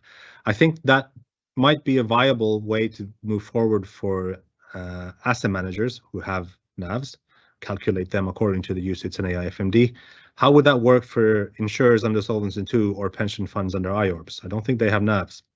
So now, to be fair, we are actually in the current definition of the current value of all investments. If you can show the slide, Davide, can you show the slide for the current value of all investments? You see that we have indeed paragraph 1, I think, is UCITS and AIFs. Now, if you want to, you can provide feedback. Not the formula, sorry, this one. That one, yeah. If you want to, indeed, you can potentially. So it's not a. It's not 2. It's 4. All assets under management resulting from both collective and portfolio management activities. That language, frankly, is taken from the Article 8 taxonomy regulation, delegated regulation, which also defines this, what's the scope of the taxonomy disclosure at entity level under Article 8, and that's how we define this. Now, potentially, you can, in your feedback, suggest that actually should be NAV, and not this rather more generic language about assets under management from collective and individual portfolio management. And that could indeed perhaps solve some of the derivatives and leverage questions for investment funds. Although obviously then we would ask you to also consider how that would work for points 1, 2, and 3 under the current value of all investments. Okay, you can go back to the final slides. Should I address another question, Patrick? Yeah, why don't you go ahead and I'll choose another one then. All right, then we have a question of a political nature, I would say. Should the ESRS not make all KPIs mandatory for corporates, but subject to a materiality assessment? Will the ESAs clarify that financial market participants can use data deemed immaterial by investees as a qualified zero when reporting their principal adverse impacts? Of course, this changes if they are done by the Commission. So under the ESRS, the Commission indeed seems to be considering to make all the KPIs subject to a materiality assessment, including the SFDR principal adverse impact indicators. That will certainly be a bigger change that will impact the principal adverse impact indicators under the SFDR. EFRAG has proposed to require these KPIs to be mandatory, so these data points to be reported and disclosed at all times, irrespective of whether a corporate considers them material or not. Now the Commission might change its approach and require to only include disclose on these data points when the corporate consider this to be material for its activities.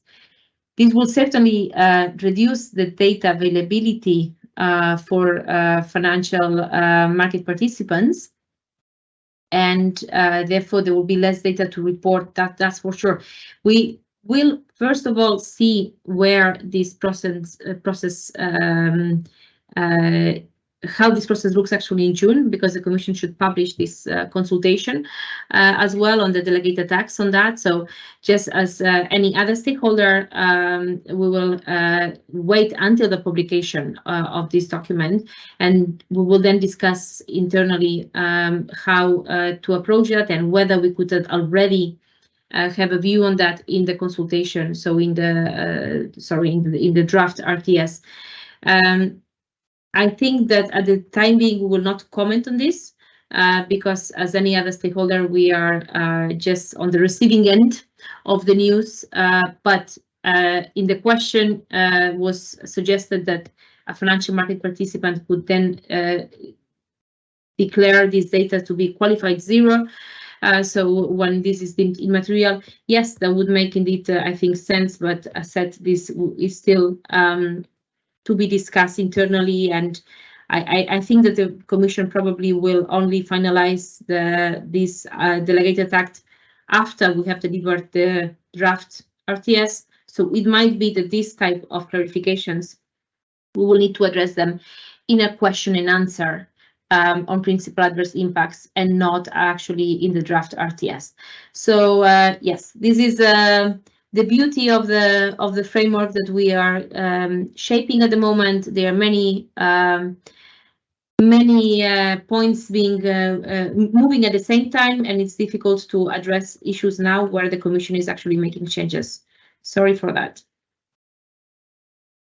Patrick? Okay, good. Yeah, no, I'll press ahead. Yeah, like it's difficult to comment on the potential changes because we want to ensure pretty comprehensive transparency. Obviously, that's very important to us. Now, okay, so here's a question. Good morning. Is that percentage of unions in the workforce or presence of restrictions on trade unions? So the good news with almost all questions like this about the indicators and how they're calculated, whether it's a percentage or something or this, is that the formulae should at least give you a suggestion of how we propose to calculate it. So indeed, if you look at point 18 on page 86, of the consultation paper, you see that the interference in the formation of trade unions is calculated as the current value of investments in invested companies without commitments on their non-interference in the formation of trade unions or election of worker representatives. So it's a commitment-based indicator. It may not be as accurate as perhaps the percentage share of trade unions actually, or for example, share of employees in a trade union in a company. It's not as accurate as that, but this is how we felt was closer to the way that the ESRS had proposed to include this, and we felt a better way to calculate it this way. Obviously, this is one of the new indicators, so happy to take technical comments on the way in which it is calculated. But if you're worried about how we had thought to calculate it, the beauty of formula is that that should be relatively clear, at least the way in which it should be calculated. So you can always look at what we had proposed, especially for the new indicators where you may not agree with them, or even the old indicators. There's a question in the CP allowing you to comment on any and all of the indicators. Okay, I published already a couple of questions, Patrick, that I think I could give it a go to reply. One specific for insurance. For unit-linked business or products, the investment decisions is not with the financial market participant, so not with the insurance that they're taking, but with the customer who's selecting certain funds. Is thus reasonable to exclude unit-linked business from Article 4, so from the principal adverse impact disclosures, given that the insurer as such has no discretion on the investment decisions of the customer? No, Article 4 definitions, so the investments as defined and as provided now in all investments that we included now in the consultation paper, includes also unit-linked business. This unit-linked business is also reported by insurers in their Solvency II disclosures, the reporting on their business. It's an important part of their businesses, even if customers actually make a choice.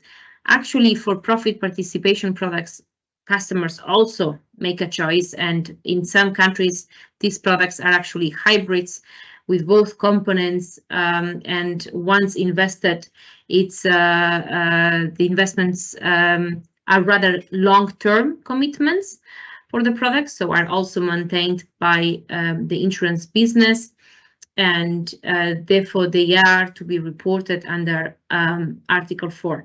If you have any comments on this, please do submit them on this all investments definition that, as said, is aligned with the Solvency II disclosures. I have another here question from Baptiste. I know that this might not be the right place to ask, but I will still give it a try. Well, yes, please do so. We see that with principal adverse impacts, more and more data points to be considered by financial market participants. Do you plan to discuss about the possibility to add principal adverse impact data points within the company's disclosure in the context of the ESRS? This would allow to enhance the data quality. For sure, this is again the issue of a moving target. We are now adding social indicators to the list that is not yet covered by the ESRS, and we have done so because we have been requested by the Commission in the mandate to cover more social aspects. The ESRS standards are not covering all the aspects that we propose here. Mostly we are aligned already with ESRS, but there are a couple of new social indicators proposed. So we would expect EFRAG to add then these social indicators as well under the ESRD, but this is not, of course, our competence to add this, but the Commission and EFRAG's work, so to ensure that this data can flow for the SFDR disclosures. So we hope that indeed they can add these new indicators when these indicators are already not covered by the ESRS. Okay, thank you, Ursula. Okay, very good. Obviously, most of the new indicators are already in the ESRS in some form or another, so they don't require any additional changes. Where they do, obviously, we would hope that there would be alignment, and eventually, indeed, they should be aligned. Okay, so I have three relatively quick ones here. In relation to the social PAIs, is ESMA looking to issue indicators specific to real estate funds or other alternative asset classes? So no, we didn't, but we didn't include a question about whether we should. So perhaps the question is to you, who posed the question. Do you think we should, or should we not? Indeed, that's an important one, because there may indeed be social aspects here that we have missed, but frankly, we are not sure what they are yet. So we need your help on this, and we need you to consider that and propose some if you think that's a relevant way of capturing a more comprehensive set of adverse impacts. Now, other asset classes apart from real estate. So no, we had not considered expanding the types of entities that cause impacts. I know we received a lot of questions about this in the past. For example, infrastructure, could that be a specific asset class that would have its own set of indicators? We did not feel able to do that in this review, at least yet. I'm sure a lot of you would have loved to see lots of new indicators for a whole new asset class, but we did not feel able to do that yet. So I think we need more evidence about how to define environmental and social adverse impacts from other asset classes like infrastructure. We've had questions also about other real assets like forest, for example, some kind of forest that is investable. And indeed, in these cases where, for example, infrastructure and other real assets don't have their own set of entity like type indicators that are relevant for those entities, then I think our guidance in the Q&As is that you should select the ones from the other indicators for invested companies, real estates and sovereigns that are relevant to that particular asset class. Basically, do your best, at least. At least that works as an interim. I think, frankly, we're in the market for evidence about how to define adverse impact for other asset classes too, If you feel that you would like to give that in this CP, certainly there are sufficient questions to allow you to do that, so don't hesitate. All right, next question. Good morning. Could you prepare an implementation timeline? If you're changing the definition of PAIs, it will be very difficult and require rebuild of all systems. Well, that's a very negative way of looking at it. Why not be glass half full and saying, thank you for defining adverse impacts in a more comprehensive way so that the readers of my statement will be better aware of what the bad things are that I've been doing with my investments. I'm surely that's a better solution and a better outcome than to only look at this through the difficulty of system rebuilds. Nonetheless, of course, there is an implementation timeline, and I know that this is an old question now, and we already answered it, Ursula and myself. We strictly outlined that these are not immediately applicable in any way. We still have to actually finalize the final report based on your feedback, present it to the Commission. The Commission then has to adopt them, has to go through the scrutiny process, publication, translation, and as we said, depending on the Commission's wishes, there may be an application period too, a transition period, in other words, between the old indicators and the new periods. Hopefully enough time for rebuilds of systems and eventually happier readers of PAI statements as they get a more comprehensive understanding of the adverse impacts of your investments. And I'll take a third one quickly before handing the word back to Ursula. Besides the dilution, sorry, to publish the one I just answered. Besides the dilution of PAI by asset classes that might be relevant, they are further diluted by current data availability. How can PAI remain comparable between funds and FMPs if they are significantly distorted by non-relevant assets or data gaps, which are considered as zero in the denominator? Well, I think there are two parts to this question, and we have partly answered them already, but it's worth repeating. Basically, yeah, non-relevant asset classes, this is the big question about the denominator. Should we include them or not? We're fully aware of the potential dilution effect of a comprehensive denominator. And that's why we're trying to highlight this issue and want feedback from you. If you think it's better to have only relevant investments in the denominator and that way delineate the different, differentiate the different indicators from one another, investing companies, sovereign real estates, then you should put that into your response into the consultation paper and justify why that's a better way. Certainly, we can definitely see the benefits of that, and we are in the market for feedback. With regard to data gaps, I think I've said this many times now, but this is intended to be comprehensive. So in other words, there shouldn't be a zero just because you don't know. It's very important that you try to do your best to find out. That's the key instruction for any preparers of the PAI statement, that simply lack of data is not an excuse for not putting down an adverse impact. How do we know whether there's been an adverse impact or not? How does the reader of your PAI statement know that or not? They don't, in fact. So that's why it's important to do your best. There are different ways. We've established a hierarchy in Article 7.2 for how to do that. Use one of those methodologies. Okay, Ursula, do you want to take it over? Sure, two questions. One is very general. Should we provide feedback on existing environmental principal adverse impact, or is this outside of the scope of the consultation? Well, it's not completely outside. As you can see, we are making some technical improvements to some of the existing formulas for the indicators. So in particular, when these are improvements about the existing indicators, we certainly welcome feedback.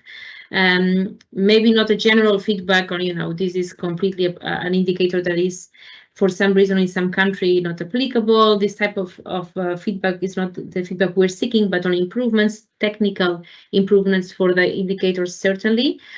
Also, bear in mind that we are now these indicators are already embedded under the ESRS, draft ESRS, so we will not make changes that diverge from the ESRS standards. That's also important to note that, yeah, this where you see improvements where you're not happy with the corporate disclosures, so sorry, but it is better to allow the data to flow from corporates easily for these disclosures, so we would rather make this easy to collect the data. And this is also another question that I think we received quite some of those, Patrick, about now this data and materiality assessment from the corporates being proposed by the Commission, how this would work with the principal adverse impact reporting. As said before, this is an issue we will still have to see in the proposal, and we will discuss with members, with supervisors, what adjustments to the SFDR should be made. But we suppose that with this change, the Commission would definitely prefer that only the data that is reported by corporates under the CSRD would be picked up by the financial industry for the due diligence statement, not requiring to go beyond that for the investments made in Europe. So the investments where the data under the ESRS, so the CSRD and therefore the ESRS standards is available. That of course doesn't apply for investments outside of the EU where data is not available, or for companies that are not subject to the CSRD as well.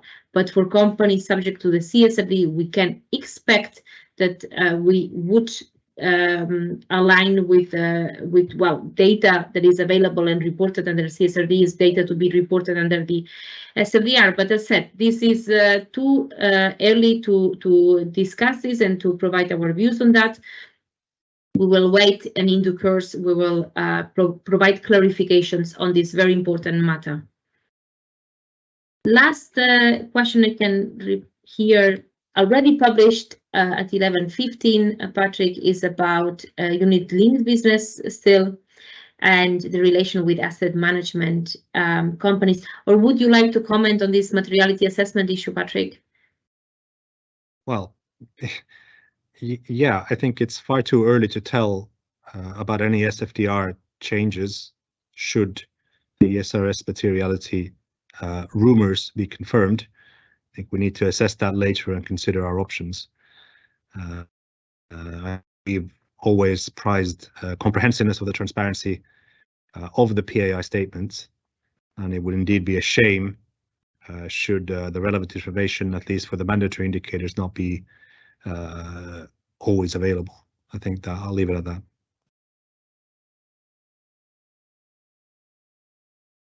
Indeed. So this is still an issue we will discuss internally, and we cannot yet provide views such.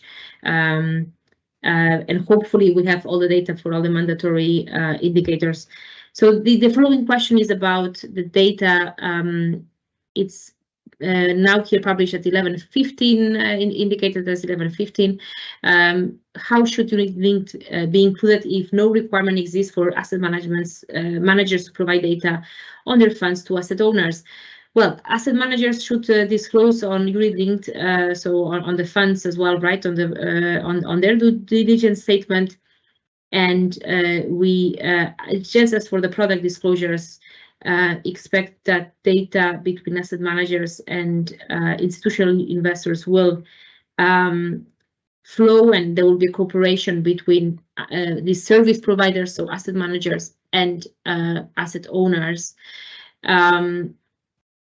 We understand there are already some initiatives like the European templates by the industry developed to provide information, to disclose this information between asset managers and insurance undertakings and pension funds. So that is where we would leave it for the industry to actually ensure the data flow between service providers, so asset managers, and institutional investors. Okay, thank you very much. Now, you may be thinking at 11:26, are they going to ignore all these excellent questions about derivatives? You would be right, actually. I've totally ignored them on purpose because it's quite a difficult topic, as you surmise in your questions, indeed, and you don't find the explanation in the background section of the CP particularly clear. Sorry about that. We tried our best. I mean, I'll try my best too, but I also get tripped up on this topic, of course, as we all do. It's a very technical one. I mean, to stress, we were asked by you to do this, so we tried to investigate this and come up with a system. If you don't find it clear or you don't like it, obviously, you know, we're in the market for solutions here, so please suggest some, even if it's a delay of a solution where we need more time to bottom this out. That's perfectly fine too. Don't hesitate to propose those. So if I take one here, how to value derivatives in the current value of all investments, i.e. in the denominator, should you consider also the value of the derivatives that seem out of scope, for example, interest rate derivatives or FX? Yeah, no, like all I can say is basically repeat what's in the CP and probably badly at that, but essentially where the derivative results in an exposure to the security, an economic exposure to the underlying security, then it should be included. And if you think that that seems to exclude certain categories, then indeed that would be the case, and those would simply not be counted. I think that's the important part here. So I think having done that badly and probably generated 3 more questions with doing that, so I'll try to do another one here. Please see a question on PAIs with regard to sectoral exposures. For the definition of exposure to companies active in the fossil fuel sector and exposure to companies active in the coal sector, could you clarify whether the value of investment should be defined at the pro rata of the percentage of activities in that sector? In the case the investment should be fully included, an investment in a company with a low participation of its activity in the coal sector would be accounted at 100%. This would not reflect the possible actions from asset managers to push their investee companies to decrease their percentage of activities related to fossil energy. Do you think that focusing on the part of activities related to the coal and fossil fuel sectors could incentivize companies to transition their activities? Many thanks for the considered question. I think it's an entirely legitimate point of view about how to design these indicators. I would counter, though, that, you know, in order to capture, for example, engagement with fossil fuel companies to transition energy generation from dirtier to cleaner sources of fuel, that is captured by, for example, the engagement policy section of Table 1. That has a whole section there where the financial market participant is able to explain what it's doing with regard to investee companies, for example, where it has in place engagement policies, it's trying to mitigate the adverse impacts. All of that should be disclosed there. The indicators are just measuring the adverse impacts on environment and society. That doesn't try to get across, for example, oh, no, but it's okay, it's actually positive because I'm telling them to be better. That's disclosed separately in another part of the Table 1 template. And there is a space for that. All the indicators are trying to do is measure the aggregate bad things that are happening as a result of your investments. And we decided that even 1% coal, you know, any percent of coal, you know, is an adverse impact no matter what, and therefore should always be a principal adverse impact. And even any investment in such a company would result in that investment counting towards the adverse impact. So the formula for these kind of sector indicators is relatively simple. It's basically, is that investment in a company that is in that sector, then that whole investment counts against in that indicator. Basically, that's how it is. And that's the way that we wanted to design the calculation of the adverse impact in the adverse impact table, the principal adverse impact table. And then there is a space later on where the financial market participant can provide transparency about its efforts to mitigate the impacts. And obviously, once we get several statements, you know, then there's also the possibility to look back at a previous one. We have this year N-1, so you can see the last statement's impact for that. Obviously, at the aggregate level, it's difficult to isolate any particular companies in that section, but obviously then you can then explain in, as I said, the engagement section about what you've been doing to mitigate these impacts. Okay, Ursula, do you want to take one? I'm actually still going through all the questions. Does the SFDR apply to funds making investments outside of the EU? How should we do materiality assessment for such funds? How do we know if our funds comes under CSRD? I cannot reply all of these questions, but the first question on the funds of products as well, making investments outside the EU. Yes, these are covered under the SFDR if the company, so the fund is domiciled in Europe. Also, investments outside of the EU have to be covered under the disclosures, including this due diligence statement under Article 4. So the principal adverse impact disclosures at entity level should include investments outside of the EU, where, of course, data might be less available or less comparable with data in the EU. These indicators have been designed in particular thinking of issues, social issues, that perhaps are less frequent in Europe because they are not allowed, but might be an issue for core companies that are located outside of the EU, in particular some human rights issues. So definitely investments outside of the EU are covered insofar as the fund is located in Europe. Thank you very much, Ursula. I'm time traveling back to an hour ago, so we're way behind. We published 44, well, actually about 40 questions, and there have been 106, so we're way behind. But this always happens, and it's a good thing. Don't worry, everything is recorded, and we do take all of your comments into account.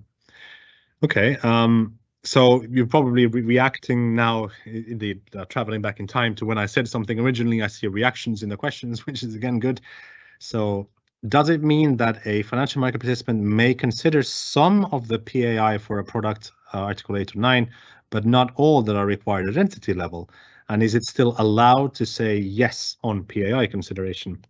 Well, it depends a little bit. So yeah, like, yes, that's correct. Article 7 SFDR leaves a lot of discretion for the product provider.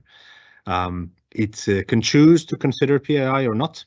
If it does consider them, it should consider all the investments of the product, but it doesn't have to use the indicators for the entity level, indeed, to show that. It can choose some of them, indeed. It can choose none of them. It can develop its own. It can do almost whatever it wants on the indicators, but do be careful to not consider that the Article 7 disclosure should only cover, for example, a part of the investments. Let's say you only want to cover your best 5%. Great. You skip 95% then, and you consider yourself considering PAI in Article 7. I would not consider that. Now, strictly speaking, we are delving a little bit into level 1 stuff here, so feel free to submit a question, and we can put a interpretation question to the Commission about that particular aspect. But at least my understanding is that Article 7, you either consider or you don't, and if you do, then you should consider all the investment that the products make, all AUM, whatever you want to calculate that as. But basically, the way you do it is far more open to discretion. For example, whether you use the PAI indicators that are for developed by us for the entity, or whether not, whether some of them or not. I think that's there's certainly up to discretion. So there were a number of questions on that. I have a question that's probably relevant to later, so I'm going to probably save that if I come back to it, but I need to remember to come back to that. Okay, another article, lots of Article 7 questions. Great, fantastic. On Article 7 SFDR, if there is no product level PAI considered Article 7.1a, should there nevertheless be PAI reporting in the periodic reporting under Article 7.1b? Probably should have looked at that question before I read it out, because I need to go to my SFDR text and the wonderful Article 7, so easily understood and easily interpreted by everyone.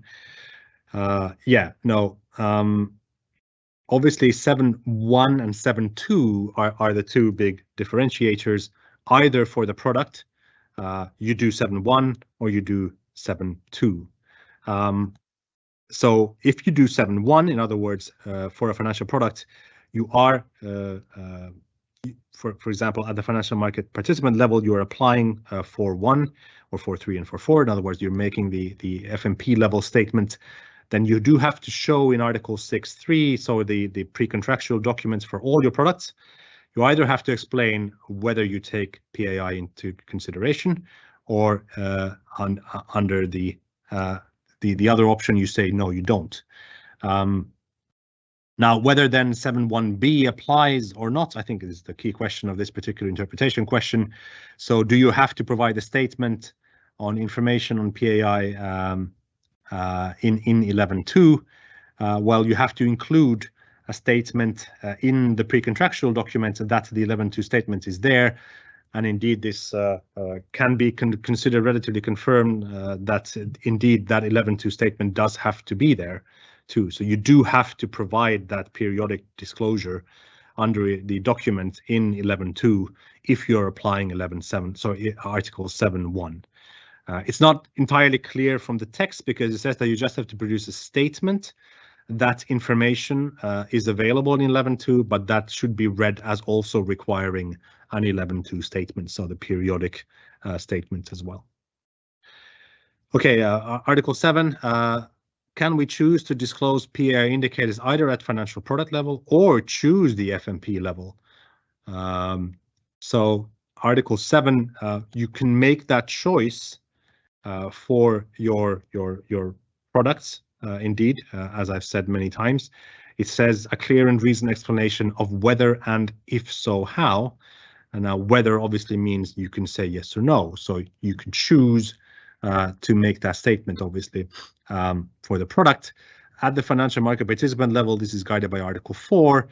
And in Article 4, you can also choose to either publish a statement about the PAI, the product at the entity level, or you can make an explanation that you are not considering adverse impacts of investment decisions.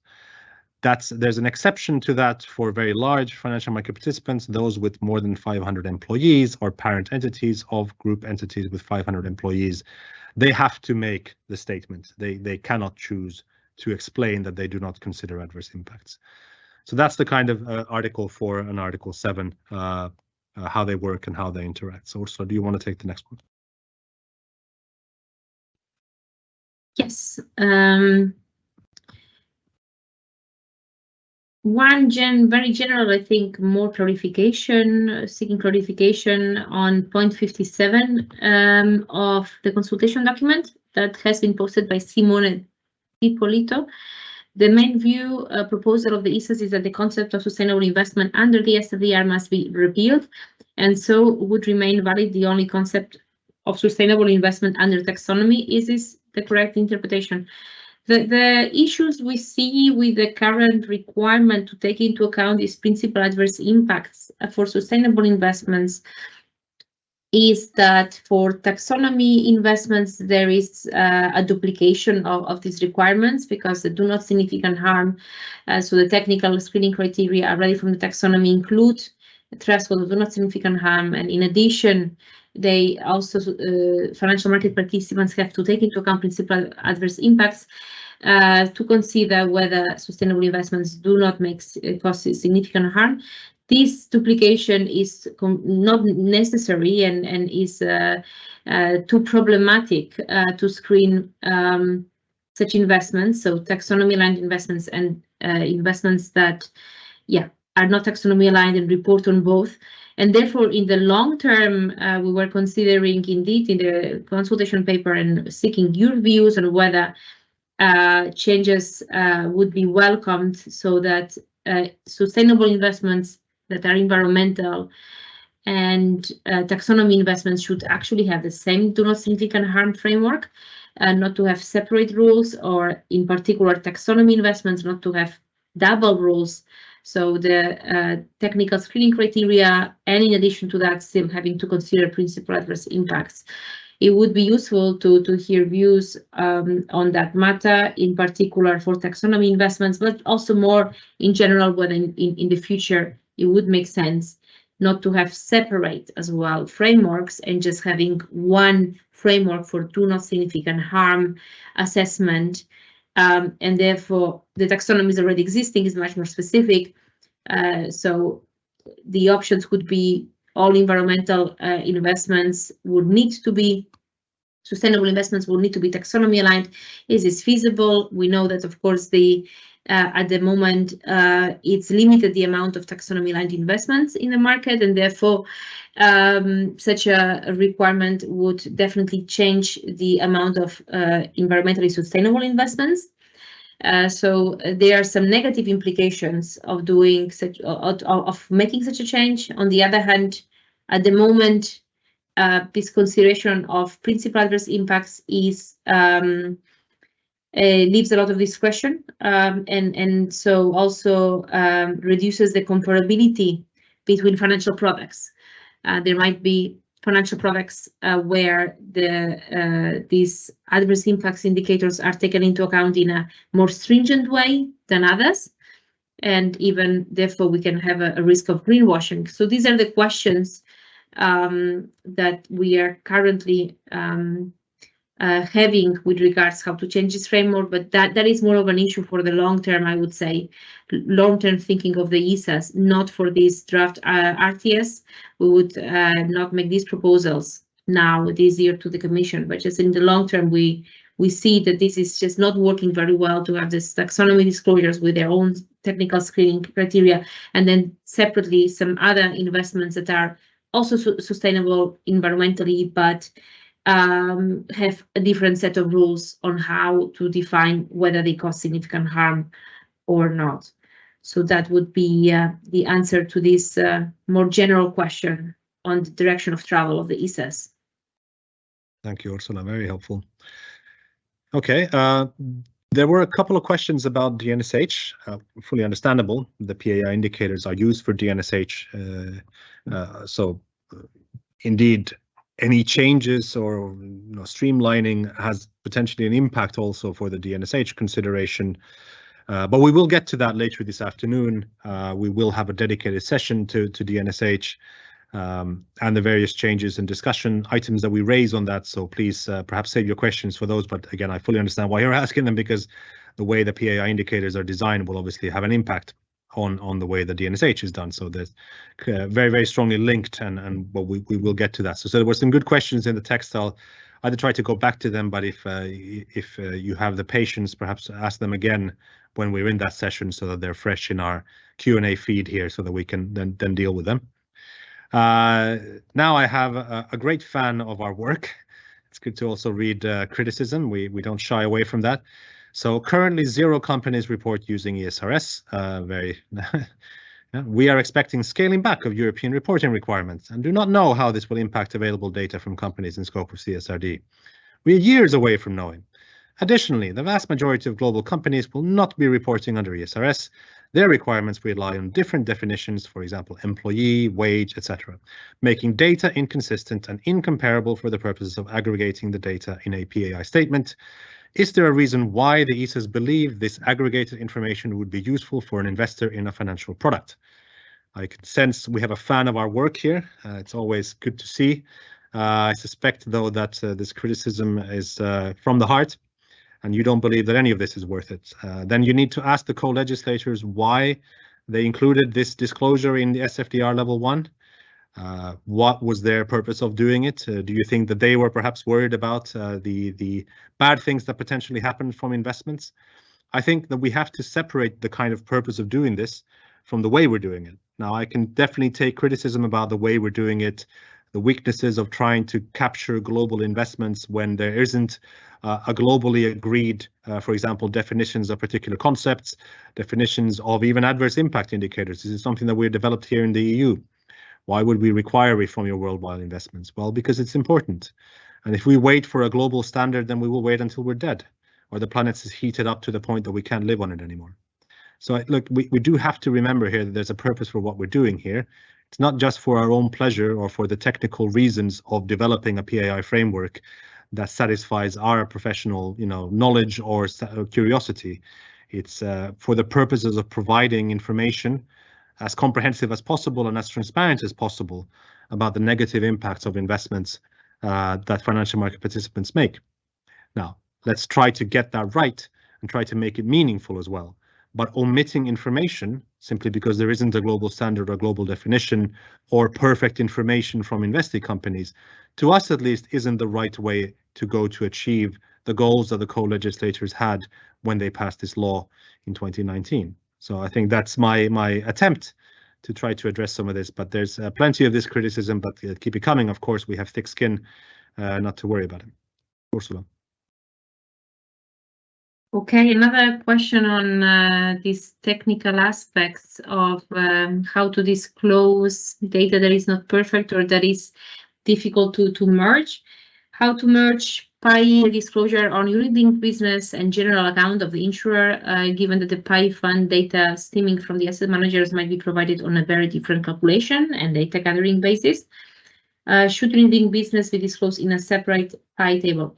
No, it should not be disclosed in a separate PAI table, but it should be merged and disclosed annotated where there are methodological differences.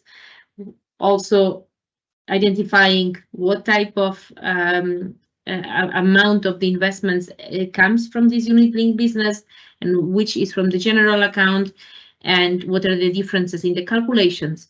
So this is a disclosure regime. It should be aggregated the data, but disclosed all relevant information on the methodologies used, and there is a place for that in the statement.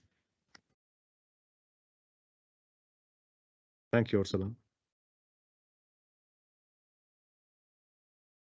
Okay. Yeah, there's been a number of questions about this disclosure of the share of information from third-party providers. Is that considered to be obtained directly? All fair points.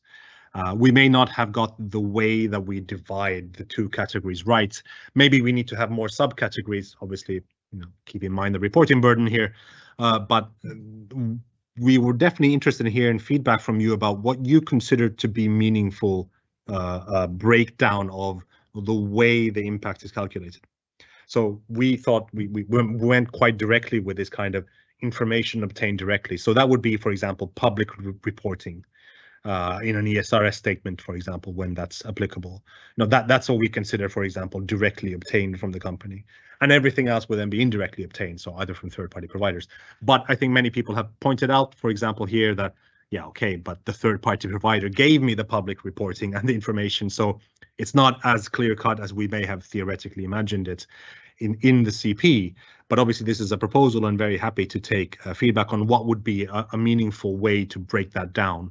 Would it be, for example, that was publicly reported, and the way I got it doesn't matter, obviously, because I may have got it from my aggregator service that I used, and then I know that that was based on their public reporting. But I did something else for another part of the information, and that's then my second category. Like, I think that might be one way to do it, of course, but here genuinely open to feedback and suggestion. Don't hesitate.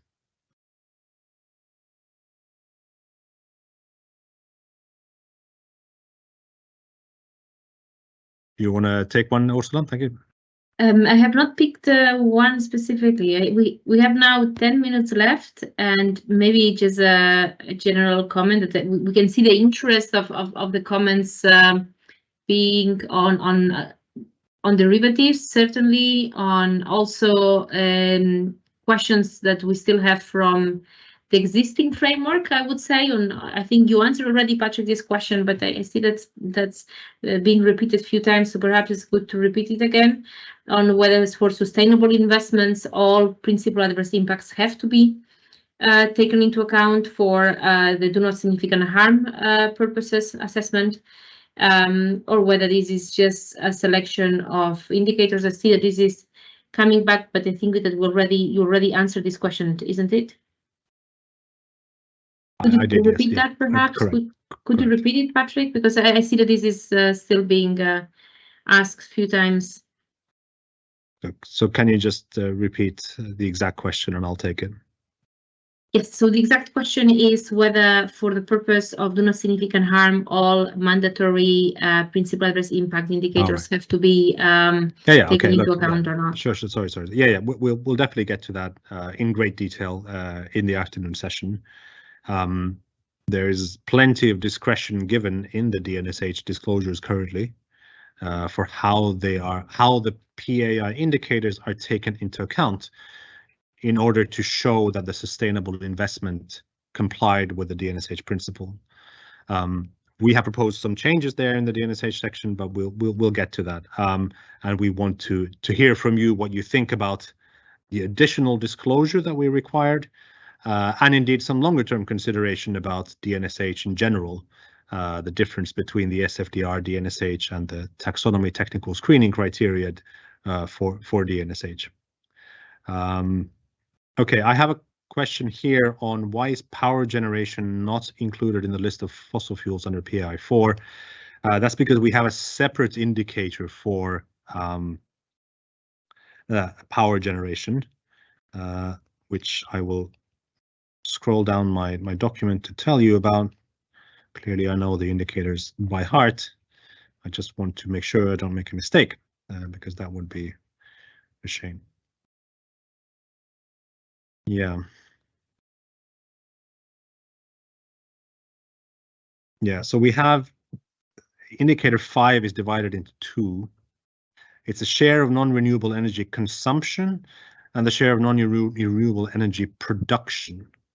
That's how we capture the power generation that's non-renewable.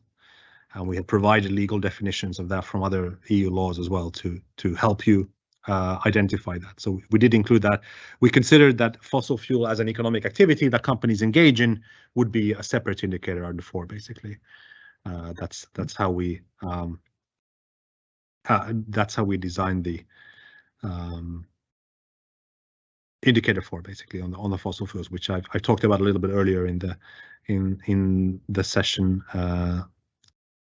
Here I have a question about, wouldn't expanding the definition of PAI 22 potentially conflict with the policy behind SFDR to encourage investments in assets which are then improved from an environmental or social perspective? One of the AMF's pieces of feedback on SFDR as currently drafted is that it does not properly allow for transition strategies to be adopted by Article 8 Fund and suggests this should be addressed by the Commission. Expanding this PAI could potentially discourage real estate firms from seeking to run brown to green strategies and could conflict with the potential inclusion of transition assets in the next iteration of SFDR. So let's remind ourselves about indicator 22, which I suggest is this, fossil fuels, the energy efficient real estate assets. I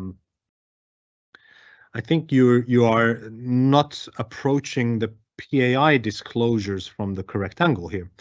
PAI disclosures is about the negative things that happen as a result of your investments. It's not designed to help you invest in better assets, or perhaps that could be an indirect effect of the transparency about the negative effect. The disclosure itself simply aggregates the adverse impact of the various investments that you make under the different indicators. So it's not, from that perspective, designed to do that. And as I said many times, there are other fields in the disclosures apart from just the indicators. There's unfortunately a common habit of only thinking that the PAI disclosure is about the indicators. There's a whole section about engagement policies, efforts to mitigate the impacts, where, for example, efforts to transition real estate assets from brown to green could be perfectly well highlighted. The purpose of the aggregation of the adverse impacts in Table 1, in the indicator part of Table 1, is to show the aggregate principal adverse impacts of all your investment decisions. And then there are other fields to help the financial market participant explain the context to the reader of the disclosure. So, for example, there's also an explanation column where we indeed propose in the CP that you also show the breakdown between the information that you got. But there it's possible to include explanation about a particular impact. So where a particular financial market participant is very focused on real estate, that's where in the explanation column for indicator 22, it could provide some context for the impact figure there. And then there's a whole section on engagement policies, efforts to mitigate the impacts, and indeed Paris alignment, where more explanation and context can be given. So it's important to view the PAI statement not only as an aggregation of the indicators, but also as a way to explain the context and efforts to mitigate the bad things that happen as a result of the investments. Okay, we have 5 minutes left, so good, so we can take a few more questions. Ursula? Yes, sure. So two questions that I identified here. One on the concept of greenwashing. Well, it's actually maybe more of a comment. It's very important and should be addressed. However, in order to be effective and enhance consumer trust, the concept needs to be defined in a consistent manner. Have ESAs considered adding to the RTS a definition of greenwashing, maybe in line with the recent progress reports published by the ESAs, and containing a common understanding of the concept? Well, the draft RTS and the mandate from the Commission for the ESAs within the SFDR is not to define greenwashing. This is a separate mandate for these reports of the ESAs. There is now published, so the ESAs have published the reports on now the definition of greenwashing, and there will be also another report next year with more comprehensive assessment. and the Commission should take these reports for the basis of their work, identifying whether there are other areas of greenwashing and how to define greenwashing. We will not do that under the draft RTS. This is not the project that is focusing on covering that. We are covering only these areas where we are empowered, so principal adverse impacts and the financial product disclosures under the SFDR. And of course, we are aiming at preventing greenwashing with these disclosure requirements, but not at defining greenwashing as such. So we will not provide a recital or so, I think, on this, because it's not the purpose. Then a second question as well on more general as well question on the alignment with the Commission now proposed changes on the announced ESDR comprehensive assessment. So in particular on issues like the do not significant harm, how can we ensure that there are no overlaps between the two work streams? Well, there is a timing difference, right? The Commission is now making this assessment, is launching this assessment. It will take also time, 1 year at least, for them to finalize the assessment. There will be, we understand, workshops and consultation in after the summer with the industry and stakeholders. And if after this assessment there is a legislative proposal by the Commission, and if this is linked to the SFDR or whether this is complementing the SFDR, are still open questions. And definitely it will take time until such proposals are actually going through the co-legislative process and become law. So it will take time to make changes to bigger changes to the current framework. So our changes aim to make improvements for the time being and in a shorter time horizon. And this assessment by the Commission is more of a long term, so longer term, definitely couple of years. We, of course, are open to improvements to the framework. So we understand that further changes might be necessary, but that's up to the Commission to identify this based as well on the stakeholders' feedback. And definitely we will also be following these discussions with interest. Okay, thank you. I'll take a couple of questions.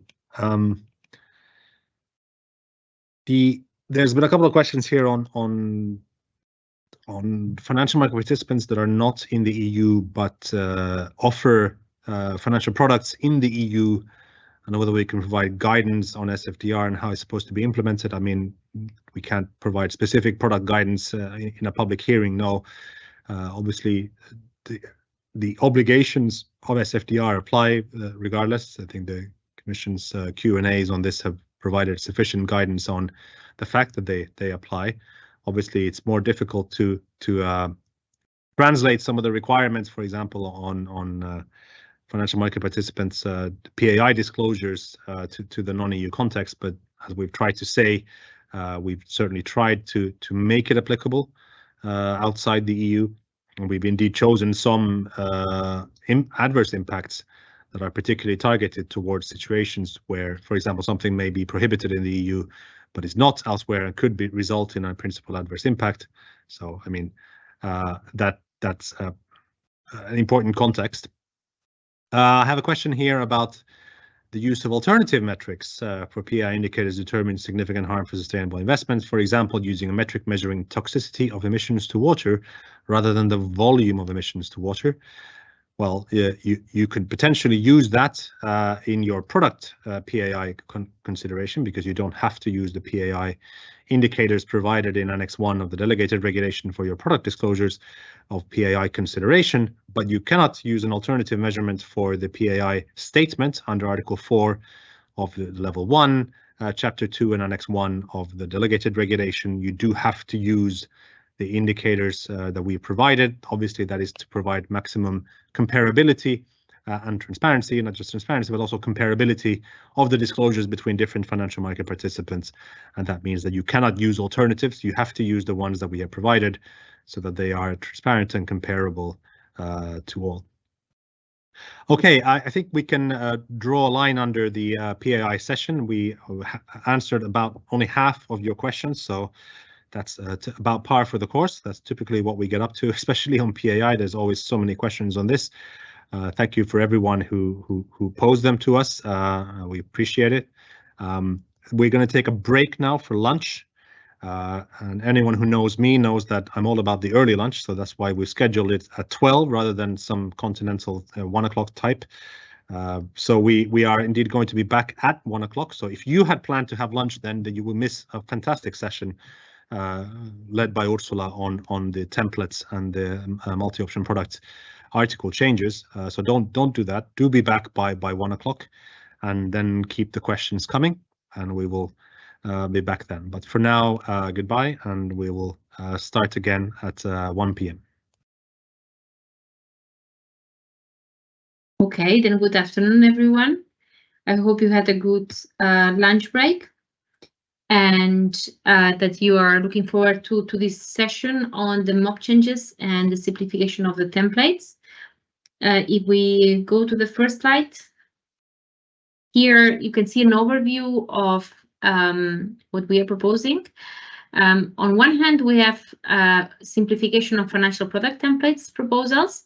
These cover in particular this new dashboard that replaces the tick the box at the beginning of the product templates, but also we have simplified the language of the templates. Now, we haven't done more drastic changes to the templates because the mandate of the Commission was not actually focusing on this, and therefore these are additional changes that we are proposing here, both these two areas, but we are not seeking to make now larger simplifications of the templates. Within this, we wanted to achieve improvements on, in particular for retail investors, on how they understand the templates, but as said, we limited that effort, and we are not considering for the time being making larger changes such as removing sections or merging sections.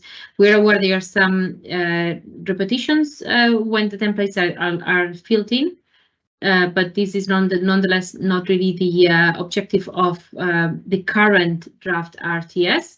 Having said that, we're always looking forward to feedback also on other simplifications in your answers, so feel free to make other suggestions that are not covered here in the draft. Then the second part of this work that is going beyond also the request from the Commission is the disclosures for financial products that have underlying investment options. This also includes multi-option products.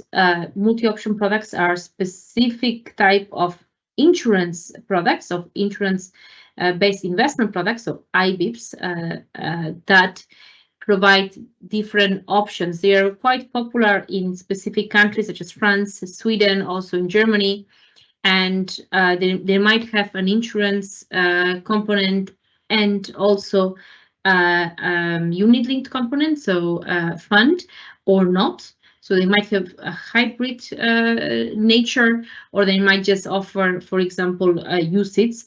So depending on the country, these products are being sold, and they are quite diverse. We had already included some disclosures for such products in the delegated regulation.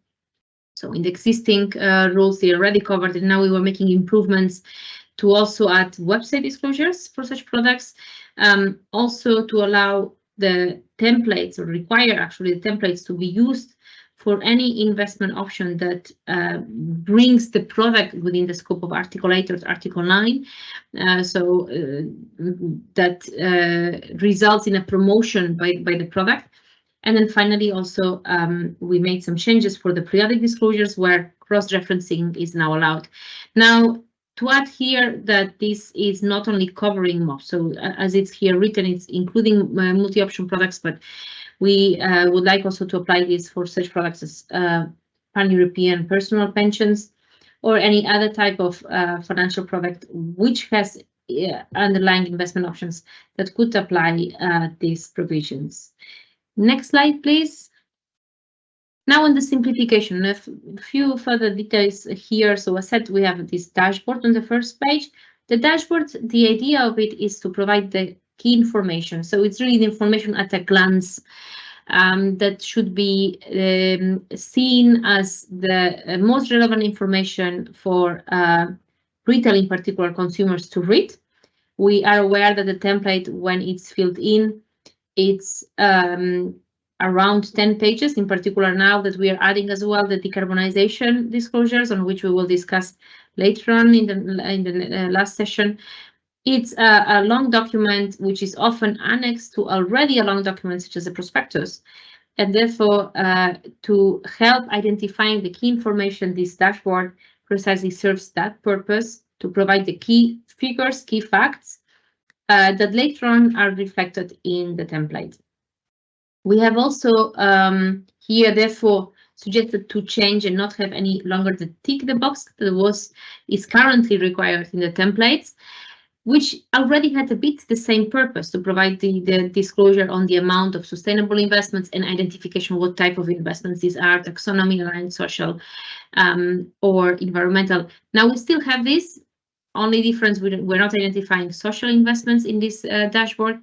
I think that's the only information that we had previously, and now we have otherwise the same information, plus additionally more information we will see in the next slide, all the other areas that we have added to this dashboard. Secondly, we have removed also as well the table on asset in the asset allocation section that was showing the breakdown of the different investments. In particular, this is because the new dashboard already covers these key figures, sustainable investments and taxonomy aligned investments. But also we hear many comments about the difficulty to split social investments and environmentally sustainable investments that are not taxonomy aligned. So also this breakdown was not always useful. Having said that, we look forward to feedback, because we also hear in particular now during the consumer testing that we're conducting on the disclosures, as was announced earlier this morning, that sometimes this breakdown can be useful to understand the differentiation from the taxonomy and other type of investments, and as well for Article 8 products to understand that sustainable investments are type of investments included under the characteristics, but there might be other investments that promote characteristics that are not actually sustainable investments. Further, we have as well simplified the language. Here you see an example where we explain what is the EU taxonomy. Here as well, I can already say that in the consumer testing we are, which we are conducting in 4 countries. So this is the Netherlands, Poland, Italy, and France. We also ask questions about this language, whether this language simplified is more helpful and whether it is actually understood. So we will also seek here to get feedback on these changes, but also following the consumer testing results, which we expect at the same time as we will receive the consultation responses, so early July, we will be able to identify whether the language needs further simplification to be understood. We can see that the taxonomy is not a concept that is known by retail consumers. So, of course, depending on the type of product and the type of investor that is reading these disclosures, it would be useful to further explain what is a taxonomy. So for retail consumers, for sure. Of course, these disclosures are also some of them aimed at professional investors. In that case, this explanation is possibly not necessary at all. But as said, we have one template for different type of products. So we have this difficulty that for retail consumers in particular, we want to make sure that they understand the concepts and why these disclosures matter. Finally, and in the same vein, we have as well replaced complex terms such as principal adverse impacts. We have replaced it. We have kept it in the template, but we have explained that these are the most negative impacts on the environment and society. We have still kept this term because under the IDD and MiFID rules, of course, advisors will look at the templates to identify the sustainability preferences. So we also want to make it easy for advisors to use the templates to precisely identify whether a product matches the sustainability preferences of a consumer, of an investor. Moving to the next slide, we will here see the dashboard. And not only the dashboard, we see these two explanatory notes that have been amended, and also we have added a title to the disclosures.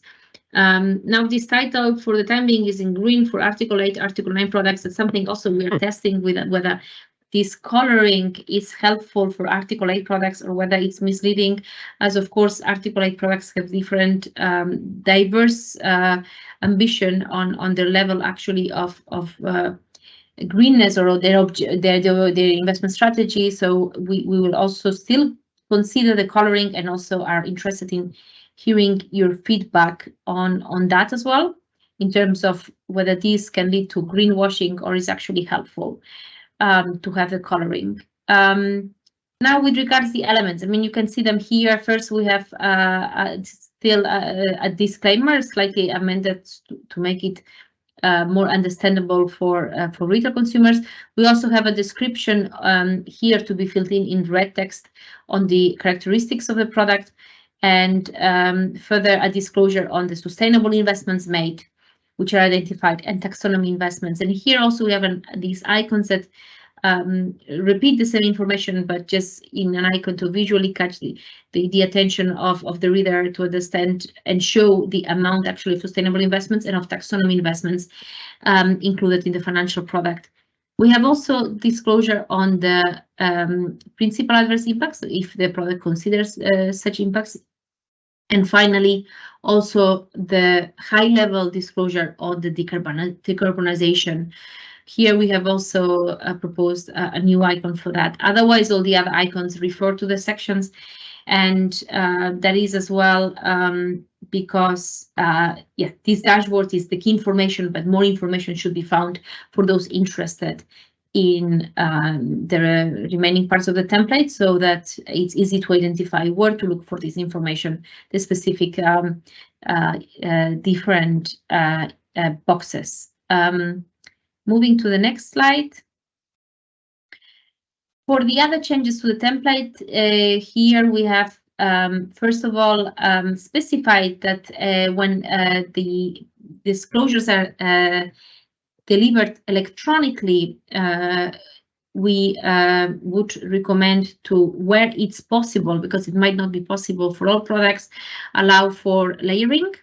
But that is limited actually to a layering where layering means displaying the template in an extendable way, so that each question that opens the section is put first and it can be expanded on click. We are aware that this might not be possible for all products. That depends, of course, on the underlying sectoral rules on electronic deliveries. We're also aware that at the moment there are also changes being proposed by the Commission under the retail investment strategy to the different some of the sectoral rules, not for all products again, but there might be for some products more possible in the coming future also to display these disclosures on click as proposed here. So that is also why we have this proposal in the consultation paper. Then secondly, with regards to coloring, we have seen different practices looking at the current disclosures. We have seen that the colors have been changed by some financial market participants when filling in the templates, and this is can be misleading, but also doesn't allow for comparability. So here we propose not to allow for this color discretion, and therefore the colors should not be changed from the templates. That would also allow to ensure indeed that it's easier to identify these templates within the different documents and compare from different products. The rationale before was that these annexes are an annex to an existing document, and therefore we wanted to allow just that the coloring is coherent with the rest of the document, but we see that this is now actually not bringing so many benefits, but rather would be better to have the same color for all templates. We have also added a question on machine readability of the disclosures, how we can ensure that, because of course it's very important that these SFDR disclosures can be readable and used for these different purposes, including supervisory purposes. Moving to the next slide, we will now look at the second part of the disclosure on multi-option products. Here, I think this is, for the product disclosures, one of the biggest changes, in addition of these decarbonization changes that we will discuss later on. We have made 3 main changes for financial products with investment options. First change is the website disclosures. We have completed it. We received many requests in the previous year to clarify the website disclosure for multi-option products. We had pre-contractual and periodic disclosures in the delegated regulation, but not the website disclosures. And therefore, here we have closed this gap by requiring, in particular, to disclose the list of options that are bringing the product, the MOP, into Article 8 or Article 9, and what are these options, whether they are promoting characteristics or they have a sustainable investment objective, and also to provide a summary information at the product level. So for MOPs at the multi-option product level, this summary information should also identify whether there is an investment strategy that is applied for all options or only to some options, and in that case, to identify to which options. And further, there is more requirements on specific information at this investment option level. So, for example, if this is the investment option is a UCITS, then more information about the investment strategy, the methodologies applied, and data sources, and so on and so forth for that specific UCITS. We also allow for cross-referencing here because, of course, these disclosures are already required for the UCITS, such as we for this specific information, we are just mirroring the same disclosures as for the remaining products, but at the investment option level here. Secondly, we also require now that the templates are used for any investment option for which that brings the product into the scope of Article 8 or Article 9, not only for investment options that are financial products under the SFDR. The rationale for doing so is that there might be investment options that are not financial products that are promoting characteristics and can disclose in a not standardized way on that. So there is also a risk of greenwashing, and therefore it would be better to have these same disclosures also applying. Now, this is with the exception of MiFID instruments, so financial instruments as defined in the annex of MiFID, with the exception of CUs, because of course we don't want to extend this to shares and bonds, to all type of financial instruments that were not meant to be covered under the SFDR, where also disclosing on this would make the disclosures too long for such a product that offers many shares as investment options. Finally, on cross-referencing, we also received many requests to apply cross-referencing also for periodic disclosures for such products. You might be aware that under the current rules, this is allowed for only in the pre-contractual phase. The rationale was that pre-contractually, these multi-option products might have many options, and therefore it's difficult to deliver the templates for all the options and for consumers to go through them. And therefore, cross-referencing, having a link, for example, to the UCITS template from the prospectus could be seen as a better way to deliver this information without leading to information overload. And now we understand that this problem also exists periodically, as in some cases the amount of investment options invested might be quite large. So that is also why we now allow this also periodically. But as I said, this is only applying when there is a large amount of options invested in. Moving to the next slide, we have now the final slide. So we open now this session for questions, and looking forward to your questions to be able to answer them, provide answers. Patrick, I don't know if during this time you have identified already some questions that you would like to address, as I did, of course, not yet have a look at the chat. Yeah, I'll take over. Yeah, thank you. No, thank you very much, Ursula. Very comprehensive presentation. Everyone is aware of this. Nobody was too surprised at having to start again at 1 o'clock. That's good. Good to see. There are a number of very good questions here. Some are related to, the application of the current rules. Some are related to some Q&As that have been published and the potential consequences for the product disclosures. We'll try and deal with those, of course, but we want to focus on what Ursula has presented here, particularly the simplifications to the templates and the multi-option product changes. So let me start with one question that perhaps is not easy to answer, but important to answer. Why do ESAs allow the option for Article 9 products to disclose in the new dashboard that they do not consider PAIs? Clearly consideration of PAI indicators is foreseen as part of the DNSH assessment for sustainable investment. Well, no. PAI consideration and taking into account PAI indicators for DNSH purposes are two different things. PAI consideration and the disclosure of that consideration under Article 7 SFDR remains optional, even for Article 9 products.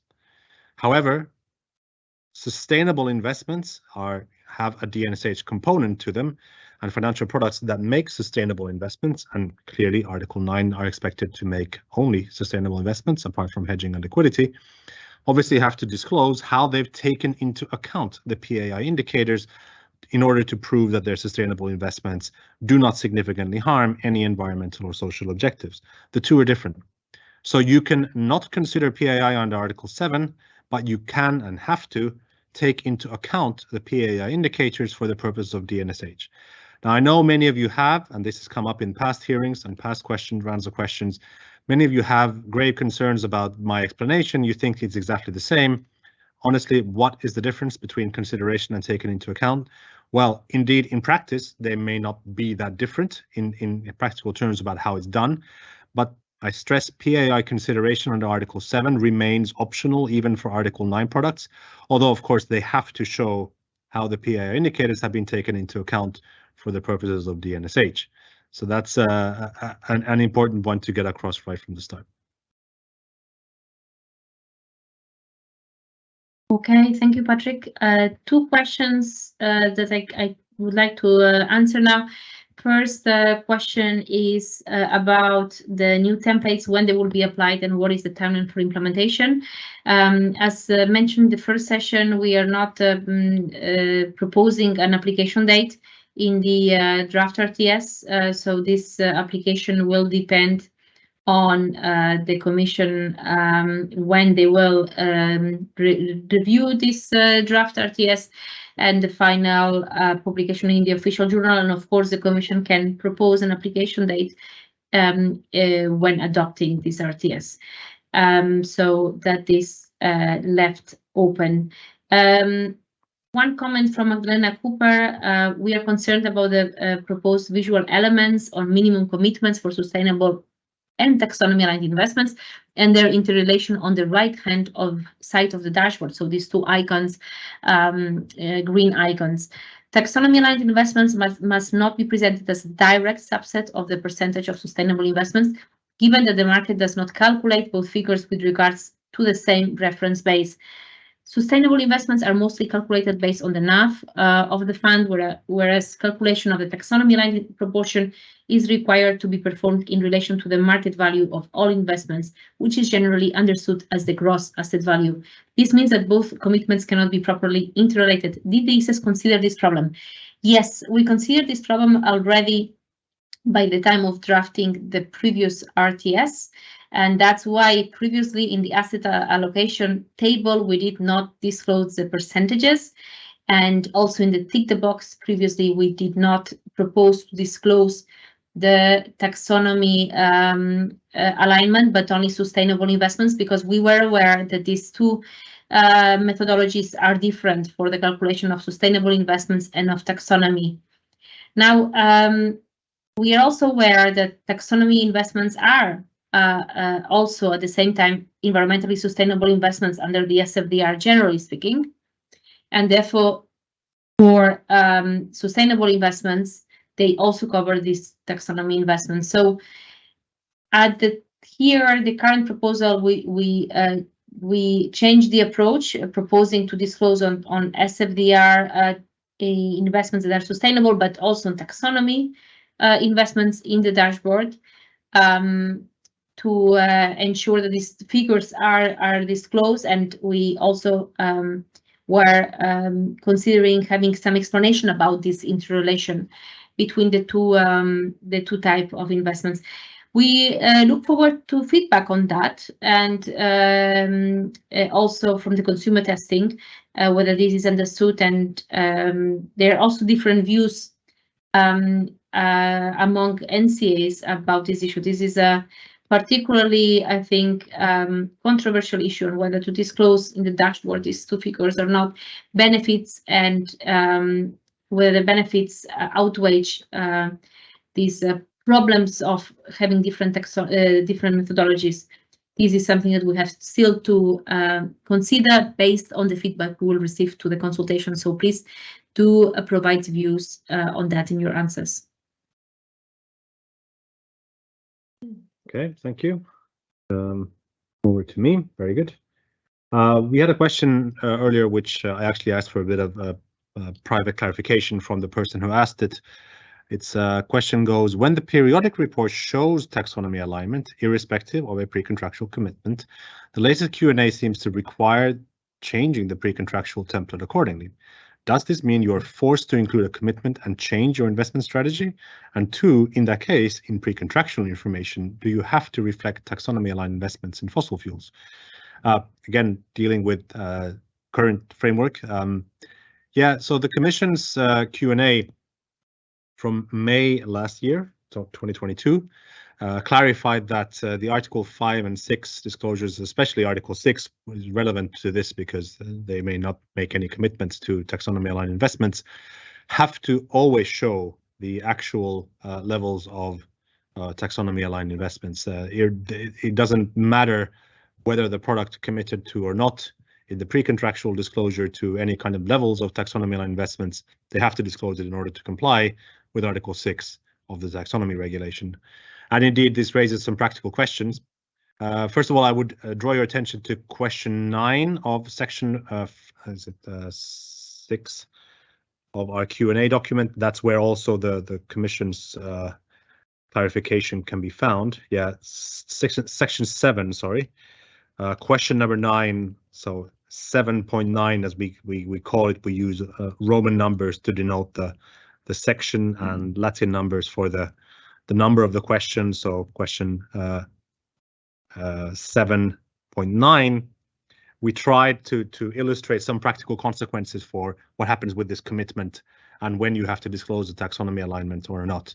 So please obviously study that one and try to understand what we mean here. But to give a brief answer to this, indeed, finding taxonomy aligned investments in the periodic disclosure does not create an obligation to go back and change the pre-contractual disclosure. The pre-contractual commitment to specific levels of sustainable investments or taxonomy aligned investment is meant as a kind of floor beyond which the product would never go. So even if there was no commitment in the pre-contractual stage, it's perfectly fine to go above that. In other words, to find that the product did make some sustainable investments or taxonomy aligned investments, even if the commitment was nothing. That's perfectly fine, but that's the requirement to show that in the periodic disclosure is correctly interpreted from the Commission's Q&A. That's right. That always has to be done, but it does not create a kind of retroactive requirement to go back and change. In fact, we very much discourage any change of the pre-contractual commitment. We did indeed intend it as a kind of lifelong commitment to the investor of how sustainable the product intends to be. Okay, Ursula, do you want to take the next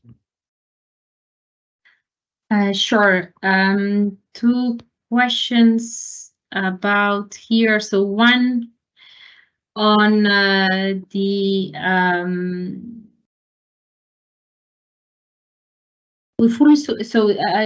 Cooper again, we fully support presentations of sustainable investments in the dashboard as a single aggregated figure.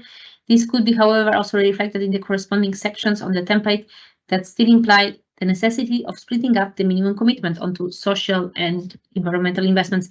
Do you agree?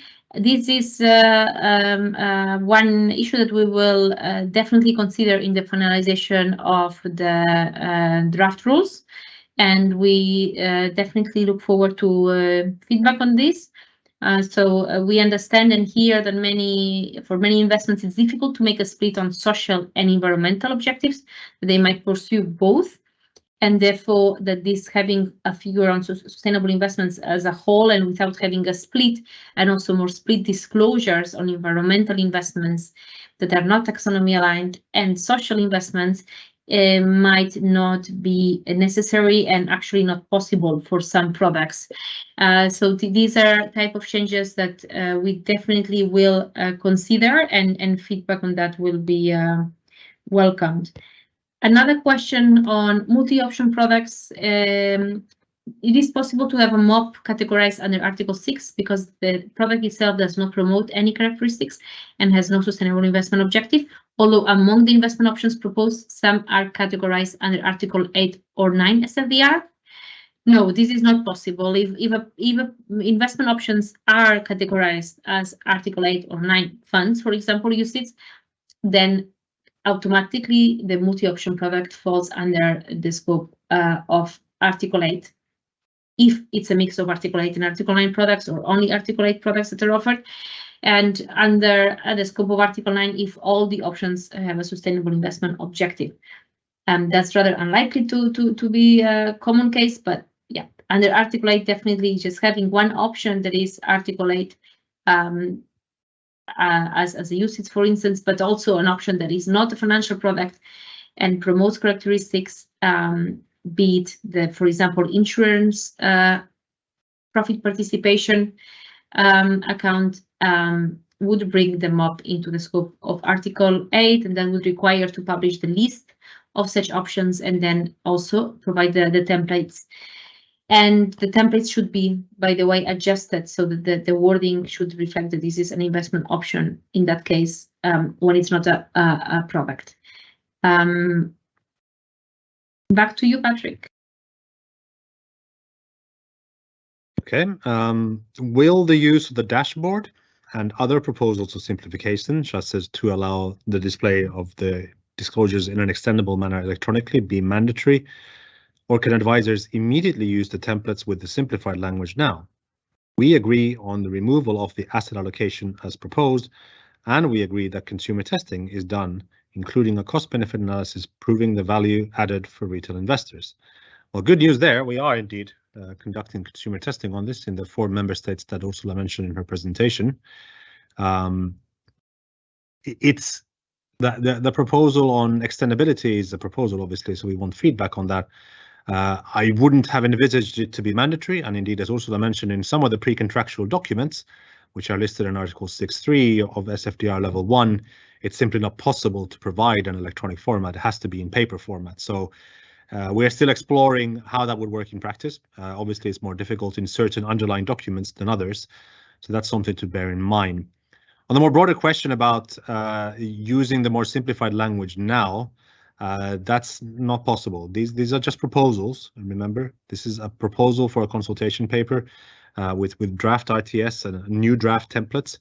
Obviously, we think that they're better the way that we have proposed them, and we are testing and consulting with you on them. And we may indeed then, in the final report to the European Commission, propose some small amendments to what we have here proposed, but very likely we will have some changes to the templates. Now, as mentioned before, that would not become immediately applicable. only what is currently in the official journal, in other words, the existing delegated regulation, 2022-1288, is the applicable rules right now, and they have to be used as published. So that's important. One should not take text from a consultation paper and use them to satisfy the current rules. You can be inspired in certain cases. I mentioned the PAI indicators in certain cases that the formula may help you calculate something, but in terms of the actual disclosures and the obligations, they flow from the currently applicable rules. So please bear that in mind. Thank you, Patrick. A couple of questions more. On the topic of cross-referencing in the period reports, is this proposal applicable only to multi-option changes or for all? This is applicable only for multi-option product changes or other products with investment options, and only in the case where delivering the separate disclosures would lead to information overload. This is not a default that a multi-option product should use cross-referencing, neither pre-contractually, neither periodically. This is only in the case where delivering this information to the consumer, to the investor, would lead to information overload, where there are many options invested in. We are not defining when specifically, but it shouldn't be a default option, definitely. And it's not applicable for other type of products. The rationale because is a set information overload that would be the result if the templates are delivered when many options are invested. Another question and comment from Julian Müller from BEUC on the color coding. Color coding in the dashboard, the proposed pre-contractual disclosures for Article 8 and Article 9 products require the use of gray icons when a product minimum sustainable investments content is 0 and when a product minimum content of taxonomy investments is 0. Green icons are to be used when the respective minimum content is above 0, which is not exactly a strict or ambitious threshold.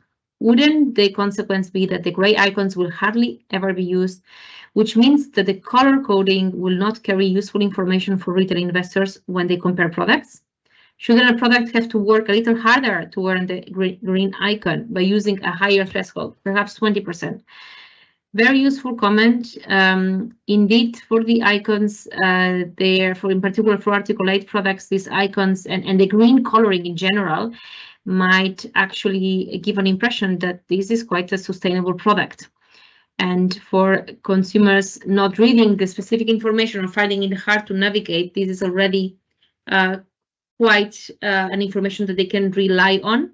So the coloring, and we are now testing this aspect as well during the consumer testing. So we will see the results of the consumer testing, what they bring in this regard, whether the coloring can be misleading for, in particular, sustainable investments and taxonomy-aligned investments when the numbers are very low on this, whether more neutral coloring would be actually more helpful. We will see from the consumer testing and make changes where this is useful or relevant as a result.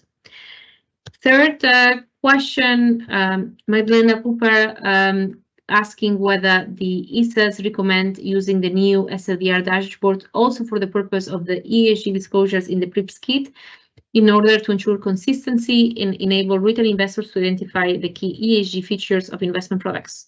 Or what are ESA's views on the new PRIPS section on environmentally sustainability proposed by the EU Commission? Perhaps not everyone is aware the Commission has proposed under the PRIPS kit to only disclose on environmentally sustainable investments and not on sustainable investments more generally. And here the disclosures are on taxonomy investments and as well on greenhouse gas emissions. This is a change definitely from the SFDR, and we are equally curious about this change and what that means, because of course we would, in the advice, I mean, I'm speaking here on behalf of my colleagues, Tim Walters in particular, who is at the EIOPA leading the joint committee work on that. we advise to have the consistent approach with the SFDR, and therefore we will see whether this means more changes in the Commission thinking, but we are not at the moment sharing views within this workstream SFDR. For views on that, please do contact my colleague Timothy Walters on that matter in the future. Patrick, do you have another question you would like to answer? Boy, do I. Okay, that's yeah, that's good. The dashboard envisaged PAI consideration, but it seems to be just a yes/no, which doesn't allow an investor to determine which PAIs or to what extent they are considered. That's quite correct. That's one of the weaknesses of the dashboard. There simply isn't space to include all the information that you might possibly want. We have then a separate section which with a narrative explanation which allows the disclosure of how they are considered. We're talking Article 7 consideration here. You know, for example, which indicators have been used, etc. All that's possible later on. Obviously, the dashboard is a summary, so we considered that a simple yes/no would be sufficient for the dashboard, so that at least the investor who reads the dashboard understands that the product considers PAI or that it doesn't. That was the decision we took. Again, as we have said many times, this is up for consultation, so that should, you know, to us at least, provide a signal to the investor, and then if they want more information, then later on in the same template, there is a section for Article 7 SFDR Level 1 disclosure of PAI consideration. I can take another one. I notice Ursula is doing like 2/3 of the work. Sorry, no, I'm doing half the work that Ursula is doing. So maybe put me back. Yeah. Go ahead. Yeah. No. I need to do more to earn my bread here. Otherwise, Ursula is doing all the work. So, yeah, I think. Hang on, I need to publish the question that I just answered. Is PAI reporting not mandatory for Article 9 funds with less than 500 employees? No, as I said, Article 7 PAI consideration is not mandatory even for Article 9 funds, although, you know, PAI taking into account for the purpose of DNSH disclosures is of course mandatory for any Article 8 or Article 9 fund that makes sustainable investments. Now, since I think I said this at the last hearing, but obviously in practical terms, if an Article 9 funds, since it has to go through the process of analyzing all its investments for how the PAI indicators are taken into account for the DNSH purposes, therefore considers that, well, that's tantamount to PAI consideration under Article 7 SFDR, I'll just do that too. That's perfectly fine and you know, makes a lot of sense. But I stress that legally speaking, there is no requirement to do both at the same time. Now, Ursula is probably thinking Patrick is doing all the easy ones with the simple level 1 interpretation questions that you know, don't require any thinking. So I should do one more here. Here's a rather political question from the GDV. The EU Commission is in parallel working on the evaluation of SFDR level 1. How are these two strands of work coordinated? How do the ESA plan to avoid a situation where the FMP have to implement changes to the ITS based on this consultation, although more fundamental changes at level 1 and subsequently level 2 will be forthcoming shortly afterwards? That's true. Of course, the Commission did send us this mandate, so they are responsible for this particular timeline. You need to ask them how they envisage the various changes being phased in and implemented subsequently. If I were a guessing man, and of course I do a lot of guessing, as you can tell from my answers, I would guess that the level 2 changes that we are consulting on now would probably come in first, because an evaluation of SFDR may lead to in the future to some kind of review of level 1. You know, I'm not going to prejudge the Commission's assessment, but if it does, then that review would obviously result in a legal proposal which would have to go through the co-legislative phase. I suspect that might take a little time, obviously, and then before any new changes and formats or frameworks could come in, several years would have passed. And therefore, it is likely indeed that the changes to level 2 that we are consulting on now will come in before, will apply to the so-called current framework, and any future changes coming through the level 1 assessment and potential review, not promising a review, but a potential review, all depends on the Commission, would be known at some point in the future. So I think for now, let's focus on, firstly, the currently applicable rules from the 1st of January of this year when it comes to level 2. And then secondly, potential changes that we are proposing now in this consultation paper and in the eventual final report we will be delivering to the European Commission. And then after that, I would prioritize the Commission's considerations under their assessment of SFDR and what potential changes could come, and indeed what those changes potentially might mean to the level 2 framework that we are currently revising. So there are lots of moving parts here, definitely something to keep an eye on in the future. I look forward to many more lovely public hearings like this to explain to you what we're doing on level 2.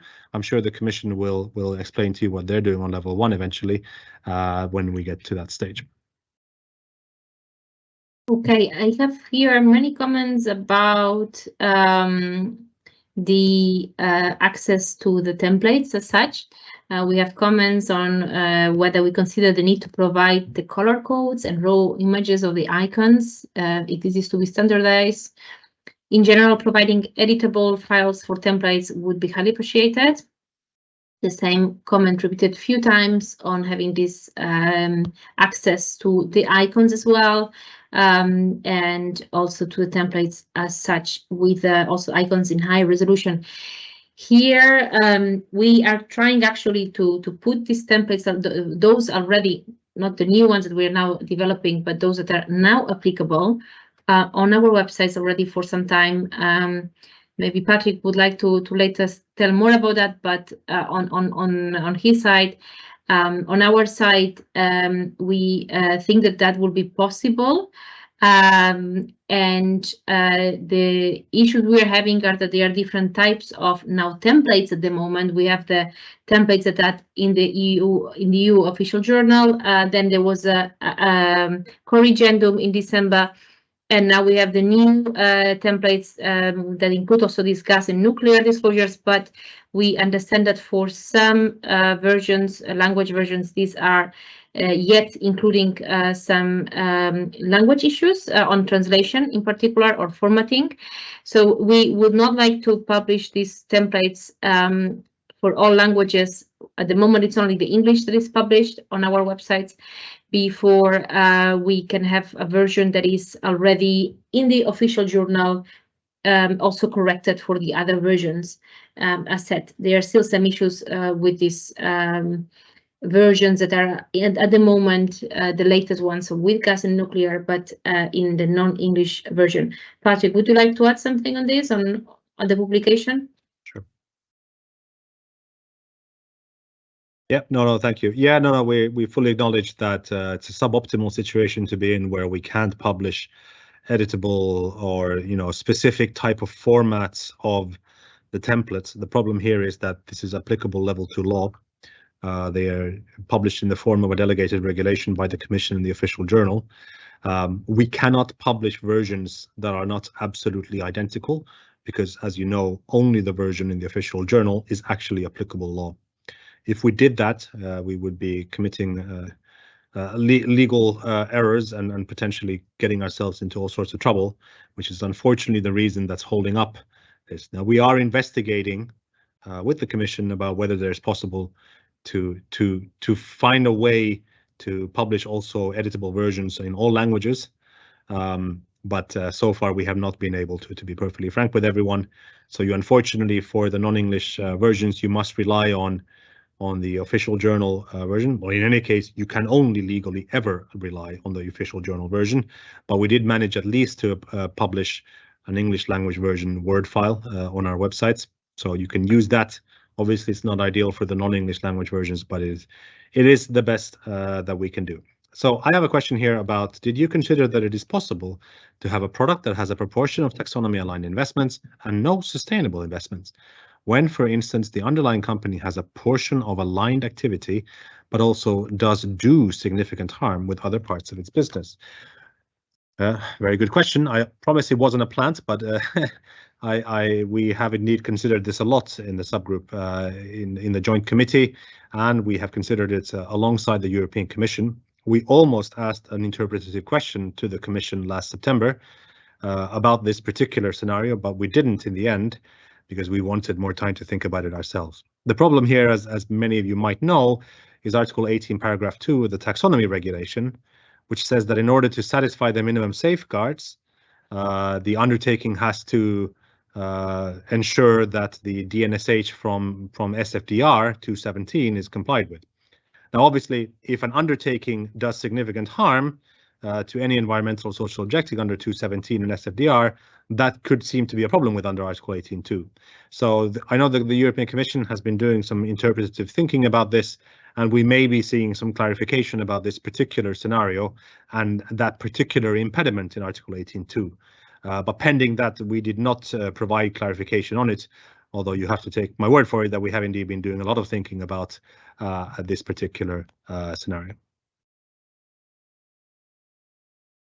Okay, we have a couple more questions here on multi-option products.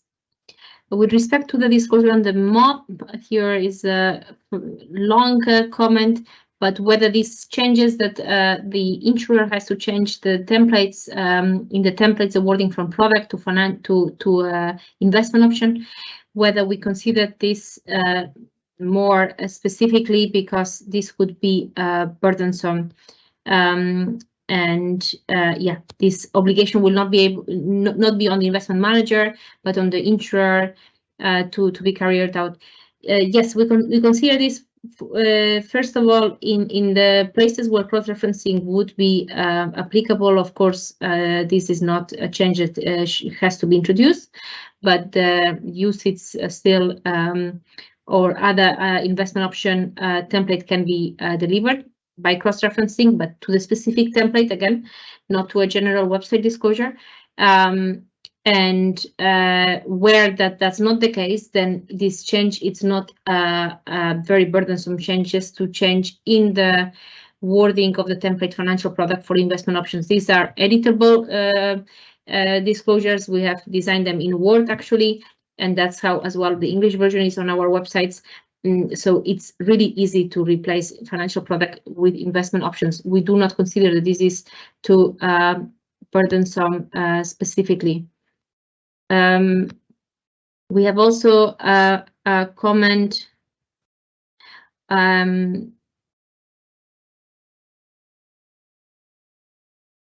on the consumer testings, whether we will disclose more information about that, number of individuals, how the tests were conducted, and the responses. Yes, we will have a report for each consumer testing, so 4 reports. We have Netherlands, Poland, Italy, and France, as said, that will be published when we deliver the final draft RTS to the Commission, so in October this year. We will also deliver them to the European Commission, as it's very important to take this into account, this feedback from consumers for the policy making, and definitely we will disclose the details of these consumer testings. I can say already maybe more on that, as I see some interest on this, that this consumer testing is conducted in a qualitative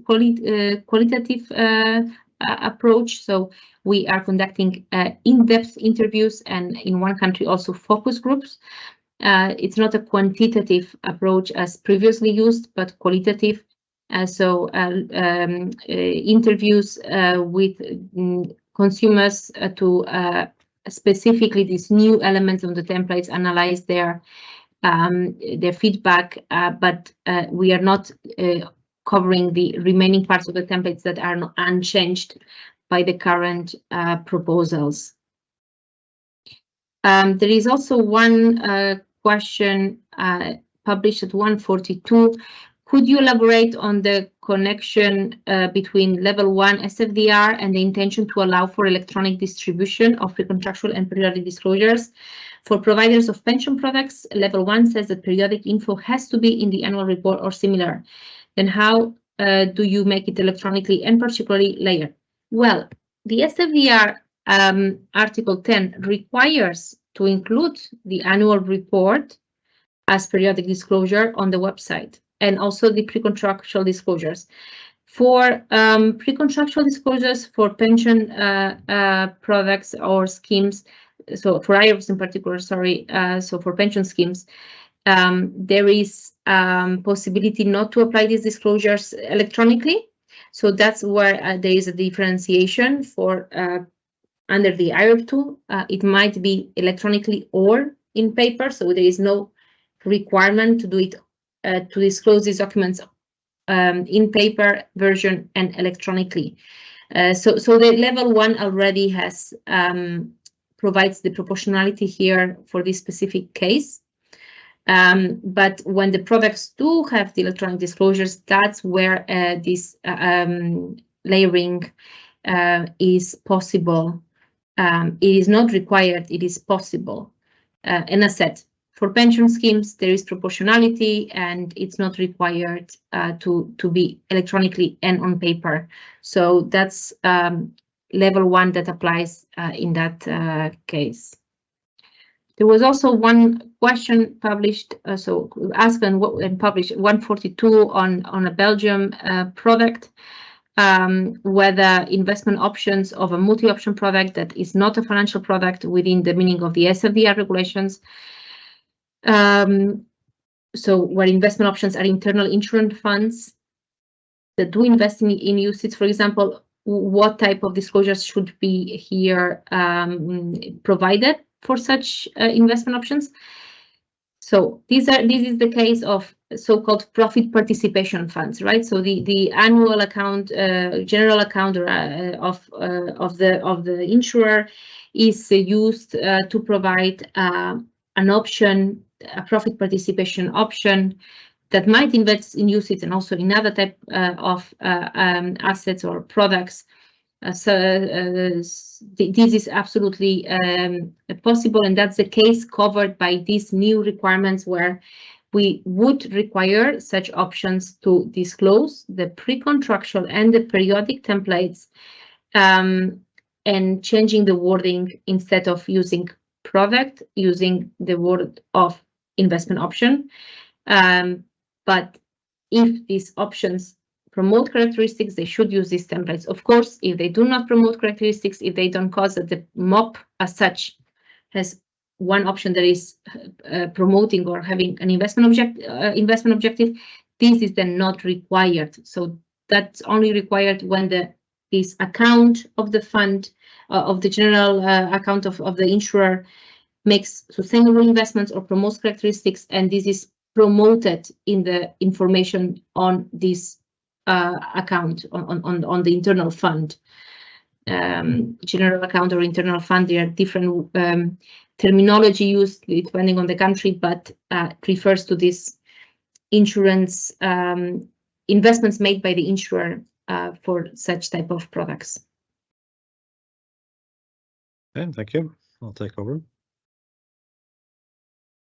Okay, thank you very much. I have another question about this taken into account. I hope it didn't cause any more confusion. I think relatively clear that we're talking about two different disclosures. So for taking into account PAI for the DNSH, is it required to take all mandatory PAIs into account, or can financial market participants assess a subset that they feel most relevant to their investment strategy?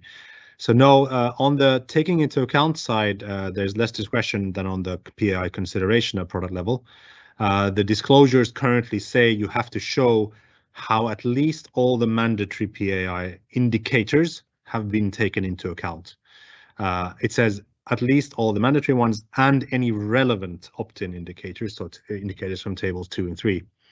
So it's not possible to pick and choose among the table 1 indicators. You have to show how all of them have been taken into account. But then any additional ones from tables 2 and 3 are subject to the type of investments and your assessment as a financial market participant. Okay. Here. In reference to the Commission's clarification that periodic disclosures must include actual levels of taxonomy aligned investments, as the taxonomy is a voluntary standard and investments are only taxonomy aligned once assessed as such by the financial market participant, it follows that a financial market participant which does not apply the taxonomy standard for its products is not obliged to identify and invest in taxonomy investments, and the product's investments will only be considered aligned once assessed as such by the FMP. As a result, any such product's actual taxonomy investments will be zero, as it will not have adopted any structure to identify and assess investments as compliant with the taxonomy. Can you please confirm my understanding of the Commission's clarification? I won't spend too much time on the Commission's clarification, but you are essentially wrong. It is not correct that if you choose not to consider the taxonomy, you can choose to ignore it. Article 6 of the taxonomy regulation has the effect that an Article 8 product, which promotes environmental characteristics, that is the one precondition for it, must show the taxonomy alignment of its investments. There's no getting out of that. Now, you can then have a discussion about, well, I choose to make it zero. I'm not even going to look whether my investments last year were taxonomy aligned or not. Now, that is perhaps a different question, which may require a different interpretative question, but at least my interpretation of the Commission's clarification in that Q&A was that, well, you got to find out. That's the effect of Article 6. It's not an optional article where, oh, I feel like disclosing my taxonomy alignment now, I'll do it. Or I don't care about the taxonomy, so I'm not going to do it. Well, you have to if you promote environmental characteristics. That's at least my rather strict interpretation of the Commission's interpretation of its own regulation here. So be careful when making assumptions about the disclosure of the taxonomy alignment of investments. Articles 5 and 6 are indeed quite strict. Thank you, Patrick. And it's great that you clarify these issues because I saw many questions on this. We discussed it in the morning a bit on this taking into account and consideration. So when principal adverse impacts have to be used for sustainable investments. And yeah, I saw that it was not clear completely for some of the participants. So that's great to that you could clarify that. Now we have a couple of other questions here on the templates. Some comments about the coloring as well. A comment that discretion on the coloring would be useful to be kept actually in the templates because the taxonomy details are so small that it's very difficult to see the coloring. Great to have such comments, and we would want indeed to have more of such comments in the responses to the consultation. That's very useful to understand now that the industry has had already some time to apply many of the aspects of the disclosures. Such elements like the coloring would be great to have feedback how this is going and where you see that it could be improved and whether the coloring, for instance, what type of coloring would work. So do please share suggestions about this. Okay, I'll take. Okay, we have a rather far-reaching proposal here, which is why I love these public hearings. We get very, very good comments and feedback, and even some surprisingly fundamental suggestions. Even would it be envisageable to remove minimum commitments from the pre-contractual template, as SFDR is a disclosure regulation? Entirely fair question, and you're absolutely right. And the empowerment to the ESAs under Article 8, 9, 10, and 11 of the Level 1 text says that we have to provide the content and presentation of the information required by those the articles. So arguably, you could perfectly well make an assessment that a requirement to show a commitment goes too far in a transparency-based framework for financial products. Obviously, we reached the conclusion that we wanted to have a promise to the investor about the sustainability ambition of the product. That was in the form of this commitment to a certain level of sustainable investments and taxonomy-aligned investments. I think we recognize that some of the commitments are relatively complicated to make. You saw that we simplified a little bit the dashboard commitments. I think there was another question earlier on about that they welcomed this more simplified commitment disclosure in the dashboard, but they wanted us to also reflect that in the asset allocation. part of the template. So as a brief interlude here, indeed, that's entirely correct. Although we only require the commitment to a sustainable investment level in the dashboard level and not a breakdown between environmental and social sustainable investment, for example, which it does exist currently. We do require that later on in the same template in the asset allocation section. So that's obviously something that we're looking at. Given that we were willing to simplify that for the dashboard, it may not be outlandish to also suggest something similar for the asset allocation section. I think that's fair enough. I think we have to think about what is an investor interested in the pre-contractual stage. I think the whole purpose of the transparency for financial products in these templates is to give the investor a good understanding of the sustainability ambition of the financial product. Obviously, we interpret that as you got to have some ambition with regard to sustainable investment and taxonomy aligned investments. That's obviously key for us. Expressing that wish to the investor. Furthermore, we wanted to protect the investor that commitment is something actually binding and not something that can be ignored at the whim of the financial product provider, because then, frankly, the pre-contractual disclosure was misleading. So that's the path with which we ended up in this situation where we are requiring this commitment and we want it to be binding. But obviously, look, we're happy to take feedback on that. And if your proposal in the consultation paper response is get rid of it in the pre-contractual stage, but keep it in the periodic stage, that's fine. Perfectly rational and defendable suggestion to make to us. And we will, of course, consider that. We have to think about what's important to the investor in the pre-contractual stage. How do we not ensure that the investor is misled by potential overly optimistic ambitions by the product in the pre-contractual stage, etc. So these are the kinds of factors that we have to weigh in the decision-making process when we design the content and presentation of the information in the template. So I'll take another quick one. As a general practitioner general partner, not a doctor, obviously, general partner registered in Luxembourg, but making investment outside EU, would PAI reporting be mandatory? Well, that depends. Are you a financial market participant under Article 2, Paragraph 1 of SFDR?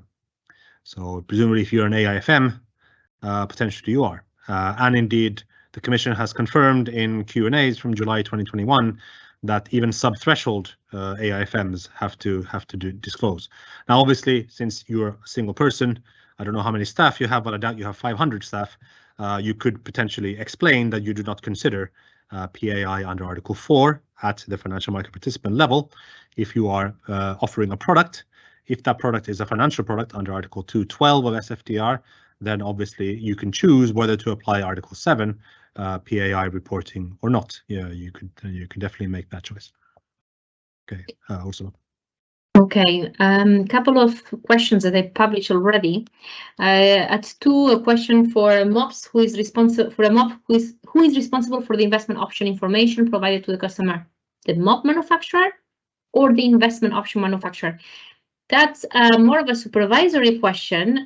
We have seen already many disclosures, of course, of products. I think at ESMA you are also conducting such exercises at the EIOPA. We are monitoring the disclosures from a supervisory standpoint, and we do see sometimes issues with the investment options disclosures where this is a usage. And indeed, this is a very important question, who is responsible? Of course, both are responsible. So first of all, the manufacturer of the investment option is responsible, the asset manager.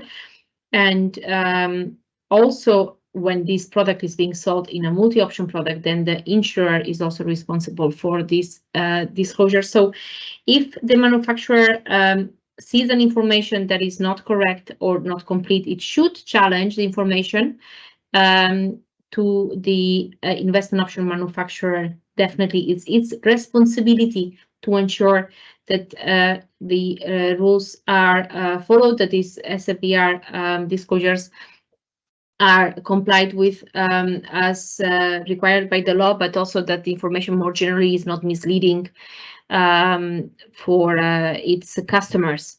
So this is definitely on the, in that case, the responsibility of the insurer, in addition of being asset manager responsibility. Another question, 204, would it be envisageable to remove minimum commitments from the pre-contractual templates? This I think you already answered, sorry. As SFDR is a disclosure regulation, I think that was answered, sorry, that was not my question published, but by Patrick. When will we have the translated templates in Word? As Patrick was mentioning before, and I also referred to it in another answer to a question, we will be able to publish as soon as the Commission publishes corrigenda to the templates, to the disclosures, because the current disclosures that are in the official journal are not yet the corrected versions for language versions. So we're waiting until this happens, and then we will be able to publish the specific language versions of the templates, of the current templates, not, of course, of these draft proposals. These draft proposals would be only delivered once again they are in the official journal published, so in some time. Another question on the templates. Can we number the questions in the templates? Would that make cross-referencing a bit easier? Here we already considered that in the previous templates we had some numbers actually for type of investments, not for questions, but this is adding a bit of complexity. So instead of having a number, we have the icon. There is the guiding element for identifying the type of information, and this visual is has been seen in the testings as more useful than having a number to follow. What is the exact difference of delivery of financial products periodic templates electronically and the allowance of cross-referencing of periodic disclosures? Well, cross-referencing, it can be also electronic, so it can be a link to the disclosure of the UCITS electronically, and therefore it can be the same disclosure as the fund electronically has done. So there is no differentiation specific on that. The electronic templates can also be, of course, set layered. So there is the provisions on electronic delivery, or the text and explanatory actually text, I think it is for the time being only, not in the normative text, also go further on these electronic templates, and we didn't refer to that in the cross-referencing. But that would, of course, apply. Regarding the disclosures by pension providers, does it make a difference where a pension provider is a Solvency II undertaking? Yes, it does. That's a provision of the level 1 text of the SFDR regulation, where for IORPs, so only IORPs that are not ring-fenced, these pension providers under Solvency II, some of them are ring-fenced from IORP 2, and therefore they do not apply the IORP 2 other provisions, such as this on disclosure of information. So it's only for IORPs where it is allowed to use only paper or electronic delivery of these disclosures, but not for pension providers under Solvency II. Okay, I'll take over. Okay, concerning the sovereign bonds, not the green bonds, and the calculation of the proportion of sustainable investment of financial products, how can we take them into account? How can we represent them? This remains an unsolved issue. Yeah, there was a question actually this morning about whether our question about the feasibility and desirability of providing a calculation for sustainable investments is compatible with the European Commission's latest interpretative Q&As with regard to sustainable investments, that they can be calculated on a look-through basis, they can be calculated on a not look-through basis, etc. There's clearly left a lot of discretion in a transparency-based framework. How could we then impose a single way of calculating that, including, for instance, sovereign bonds, part of sustainable investments, for sure. So no, we haven't so far obviously provided that. But when it comes to sustainable investments, actually a little bit easier than taxonomy and investment because there is discretion essentially. As long as an investment can prove that it contributes to an environmental social objective, does not significantly harm any environmental social objective, and invested companies follow good governance, then it's a sustainable investment. Now, as we know, that third part does not apply in a sovereign investment. So the European Commission clarified that in a Q&A in May 2022, that obviously if the investment that is a sustainable investment is not in an investee company, then the good governance part does not apply. And the question was specifically related to sovereign bonds, actually sovereign investments. So we know for sure. So therefore, to answer the question, I mean, it is possible theoretically that an investment in a sovereign is a sustainable investment, as long as the criteria are fulfilled for contribution and DNSH. And then that's the end of the story, basically. In terms of calculating the share of sustainable investments, we would certainly hope that any denominator in such a situation would be out of all the investments of the product, whether they're sovereign, real estate, or whatever. Certainly, we would find that a little bit misleading if you only included certain investments as part of your sustainable investment calculation. After all, the task in the template is to show first of the minimum proportion, which is the commitment, and obviously then in the periodic disclosures, the actual achieved level of sustainable investments of the product, and therefore that has to be shown out of all investments of the product. So that's, to me at least, for the sustainable investments, I don't find the sovereign question that difficult, but obviously feel free to pose questions through our Q&A tools if you do find it difficult, or if the Commission's latest interpretative Q&As, or indeed previous interpretative Q&As, have not clarified that for you. Okay. We have a remark on the asset allocation. I think we, in the presentation, said that we saw that for some it was useful to have this tree, asset allocation tree. This comment was made at 2:15, and indeed here echoing the same, that this would be useful and encouragement to keep the asset allocation tree to support customer understanding. We are consumer testing this as well. We were checking whether consumers understand better the information when they see as well this tree in comparison to the cases when they don't see the tree. So we will take an informed decision based also on that, but feedback on this is also, of course, welcome. Also, a question at 2:15 on can the website disclosure have the same format of the pre-contractual documents and periodic reporting, so they are all better connected from an investor point of view? That's, I think, quite a useful suggestion that we can consider. For the website disclosures, we only standardize the content, but not the format of these additional website disclosures. Of course, the templates as such are also to be disclosed on the website, but the additional website disclosures are not standardized with regards formatting. I think that it's definitely helpful to have the same icons and links between the information. Of course, these website disclosures, some of the elements are in the templates, such as the investment strategy, where we have an icon. But then, for example, for methodologies and data sources, we do not have icons because this is not included in the template. So this is additional information. Where this link, it will be more difficult. But for some of the parts where there are the objectives, characteristics, investment strategy, where these are also covered in the template, I think that we could definitely encourage to have these icons also on the website disclosures being used. As said, we did not standardize the formatting, but only the content of these disclosures. Okay, thank you. Okay, well, there have been a couple of questions here about the ESMA consultation on guidelines on ESG and sustainability related terms and fund names.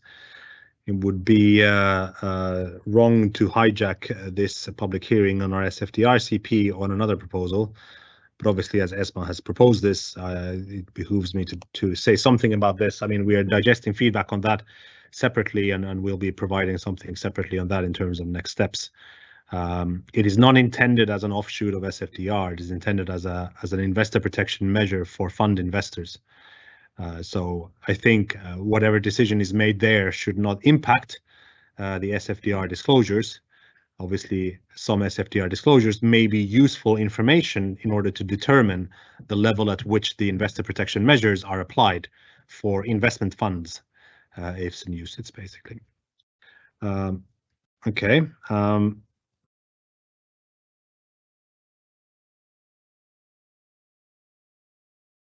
Let me just see if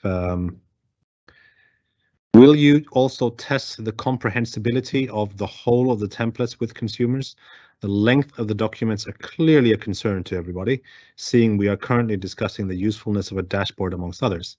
That's an entirely fair comment. In fact, we have been discussing and debating and being concerned about the length and complexity of the disclosures from the very start. Here, obviously, we have to do the old litany of blaming level 1. Article 6.3 and Article 11.2 provide for this information to be in certain pre-existing documents. We've established several times already our dissatisfaction about the very different nature of these documents. So most starkly, the pre-contractual documentation, which is, I think, the key piece of information. I think we have a little bit more leeway, but not too much, but a little bit more leeway on the periodic one. But even that deserves a simplification. But on the pre-contractual documentation, which really can help decision-making from investors about investment decisions, I think it is quite important that we try to simplify it. But the information has to be provided in the UCITS prospectus for UCITS products, whereas for a pan-European pension product, it has to be provided in the KID. Now, somehow we had to make these templates fit both kinds of documents. One of them is a 300-page legal document. The other one is a 5-page, colorful simplification. So, you can't do the same thing for the two products. But the Commission was very insistent, not just the Commission, but this is the legal interpretation, simply a matter of fact, not of interpretation. It's simply a matter of fact that we have to provide the same template for every single product covered by Article 212 of SFDR. So this is an impossible situation. So we had to make everyone equally unhappy, typical EU style. So the document is not detailed enough for a prospectus, but it is too complex for a retail investor to read in a simplified investor document. And that is simply the only way we could find a compromise between these very, very different requirements of the different underlying documents. And that is simply not something that's going to be solved without far-reaching level 1 reform. And obviously the Commission has the opportunity to make an assessment of SFDR level 1. And we obviously hope that this is one of the areas that they look at, the way in which the information is used, the way it has to be presented, in which underlying documents, and what those requirements are for information provided in that way. Obviously, there is an opportunity to consider that in the future under that assessment, but for the purposes of the consultation paper and the currently applicable RTSs, we simply have to make do with what we have and do our best to ensure that the information is both comprehensive and, to the extent possible, comprehensible. Okay, we have also comments that relate to the assessment of the SFDR currently conducted. Especially review of SFDR level 1 introduces new concepts such as labels that would require templates adaptation for sure. Yes, of course, if this is actually proposed and then adopted at level 1, that there are changes to the templates, that would indeed be the case, but that will take a few years to happen. Let's remember that we will have a new Commission, and therefore these are not automatic changes. So with these changes that we are now doing are for the short time, definitely the first fix, and any further fixes would be done later on, will take a couple of years for sure. Thank you. Okay, I take a question here on Article 7 again. That always seems to generate a lot of questions. can we consider that the disclosure of Article 7 SFDR, PAI at product level, is included in the pre-contractual information template of an Article 8.9 product, and that consequently there is no need to communicate a separate information? Is this also the case for a MOP with regard to the pre-contractual information templates for investment options? Now, the second part of the question is too difficult. That I'll leave to Ursula. But the first part of the question, which I'll publish so you can see it, Ursula, at the end. Yeah, so the Article 7 information, we have a dedicated space to it in the pre-contractual periodic template and the website. That means that you can satisfy the disclosure of the references to Articles 6.3 and 11.2, so the pre-contractual and periodic documents, through the template spaces we have provided there. That means that there's no need to separately, in another part of the 6.3 document, for example, the prospectus for UCITS, say that, oh yeah, I consider PAI under Article 7. That is can be considered satisfied by the space that we have given it in the template. So I hope that at least helps, that there's no need to separately disclose that. And I realize that some of this confusion may be because there is no empowerment for the ESAs in Article 7. We don't get to define what the content is or how it's disclosed, or content and presentation. That's set by the level 1 text. We've just provided a space for that to happen in the template. We haven't, as of course we cannot, we do not have an empowerment to provide any additional details about content and presentation, but we have provided that space for the product to satisfy that disclosure requirement in the templates under Article 6.3 and 11.2. Yes, so indeed for multi-option products, this means that an option that considers principal adverse impacts, this is this disclosure, so this Article 7 disclosure made in the template makes it becomes an Article 8 investment option as such. So it does bring a MOP into the scope of Article 8. And that means that this product will have to disclose this, at least investment option, as in the list of options that are Article 8, and also the template for this option, where I think in addition to this specific disclosure of principal adverse impacts, most likely that should also appear on the characteristics of the product.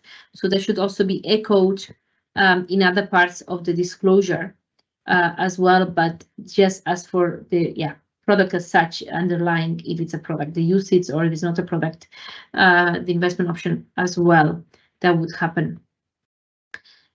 Here, one comment on, again, I think the efforts of these new requirements for multi-option products, but I think it's more general on all the insurance products that rely on investments, so on funds, unit-linked funds.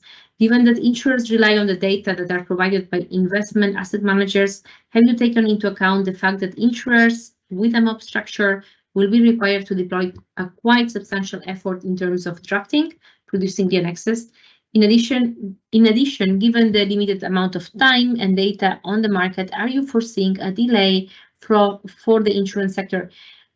This we have already discussed, I think, in previous public hearings. We are aware insurers, but also pension funds, need to have the data from asset managers to comply with their disclosure requirements. And we are also aware that there are already initiatives from the sector, the EET, so the templates on environmental disclosures, where this is already facilitating this data flow. The obligations are the same date, irrespective of whether it's an institutional investor or an asset manager. So the cooperation between the service provider, so asset manager, with the institutional investor is crucial before the templates are mandatory as new proposals to ensure the data flow. But in any case, I think the changes we're doing now actually are not so substantial to make this even more difficult. This is already since 1st of January this year applicable. So all the products need to have these disclosures. These additional MOP changes do not actually change it dramatically either, because UCITS are already covered.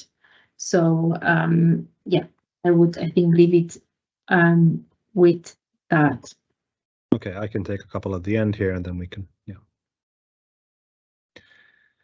Okay, a few more before we take a coffee break. One very easy and good one, actually. Is there a project to have a centralized database to host pre-contractual documents, website disclosure, periodic reporting?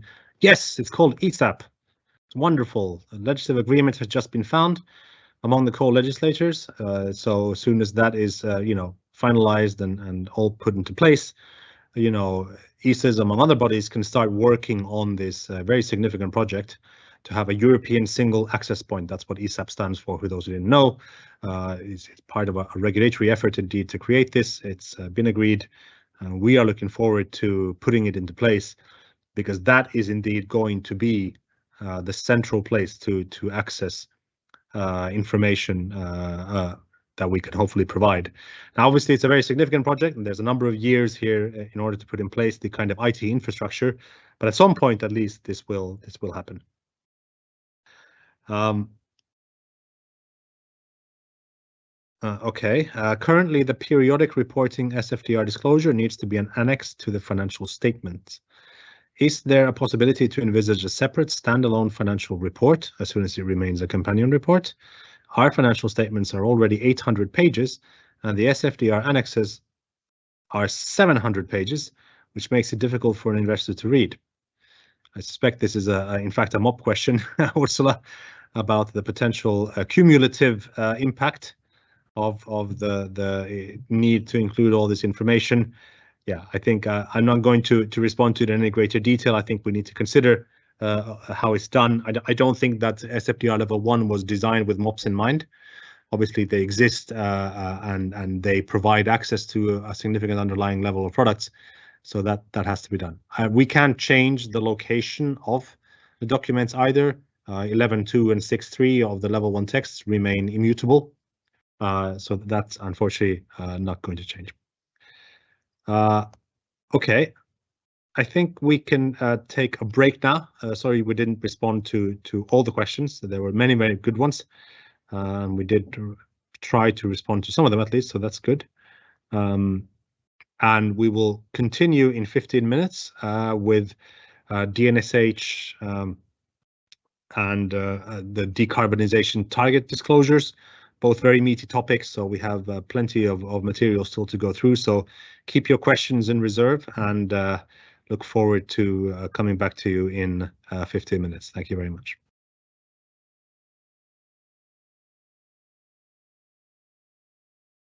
All right, welcome back, everyone. Last session, so I hope everyone had their caffeine intake and are raring to go. I know I am. It's my favorite topic, DNSH, not to mention, of course, the greenhouse gas emissions reduction target disclosures. We'll cover a few of the technical changes we've made in the CP as well towards the end. So it's a bit of a catch-all session. I know some of you are unhappy that we haven't responded to your questions. I've said many times, we have taken them into account, so everything will be in our systems. Fear not. Obviously, if you'd like us to react live to something in this last session, then obviously feel free to do that.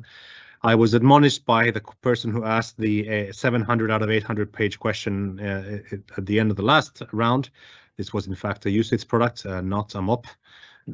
It's basically a relatively common structure to have a so-called parent fund with lots of sub-funds and have one prospectus covering all the sub-funds.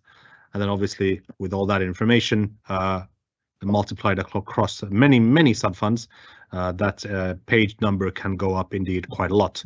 All I can say is that we cannot change the location of the pre-contractual or periodic disclosures. They have to be done according to the documents listed in Article 6.3 and 11.2. That we cannot change at level 2 at least. There was also a question from the first session about indicator 11. I think I'll just quickly deal with that. It's quite an important one. It's basically 11 has this kind of it's the social indicator about compliance mechanisms with OECD M&E guidelines and the UNGP and ILO principles. And there's confusion between whether it's and or both. And essentially you can treat this as the intention of being of or, In other words, a violation of either of these norms would result in an adverse impact.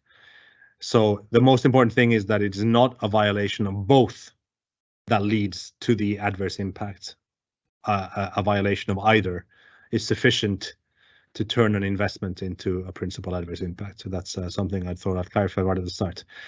So going on to the topic of the last session, we have DNSH and greenhouse gas emissions and other technical changes. So starting with the DNSH review, this is one of the more open-ended sections of the background section of the consultation paper. We are genuinely in a discursive mood, considering the application of the current disclosures, potential enhancements to it, what are the pros and cons, what could the future hold even for this important topic. So as everyone knows, there are two important DNSH. They're not exclusively two. I know that there are other concepts too, but for the purpose of our consultation paper, we are particularly concerned with the DNSH concept in SFDR, obviously in Article 217, and then obviously the concept of DNSH in the taxonomy regulation, where an economic activity cannot be taxonomy aligned unless it complies with specific DNSH technical screening criteria. We are exploring the kind of interaction between the two concepts and what the disclosures in SFDR could be or should be.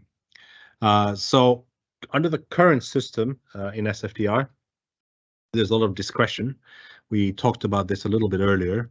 Essentially, financial market participants have to show how the at least mandatory indicators for principal adverse impact have been taken into account for the purpose of showing that the sustainable investment does not significantly harm any environmental or social objective. And it does not provide any more details about how that disclosure should be done. That's left to the financial market participant. It could use thresholds, for example, to determine about whether sustainable investment causes significant harm or not. And it can set those thresholds or tolerance levels itself if it wants to. It doesn't have to use thresholds. There's nothing that mandates that use. But indeed, that's the current system, and we are quite upfront with the fact that we, in hindsight, consider this to be a little loose, giving perhaps a bit too much discretion, so that reduces comparability between two products making sustainable investments.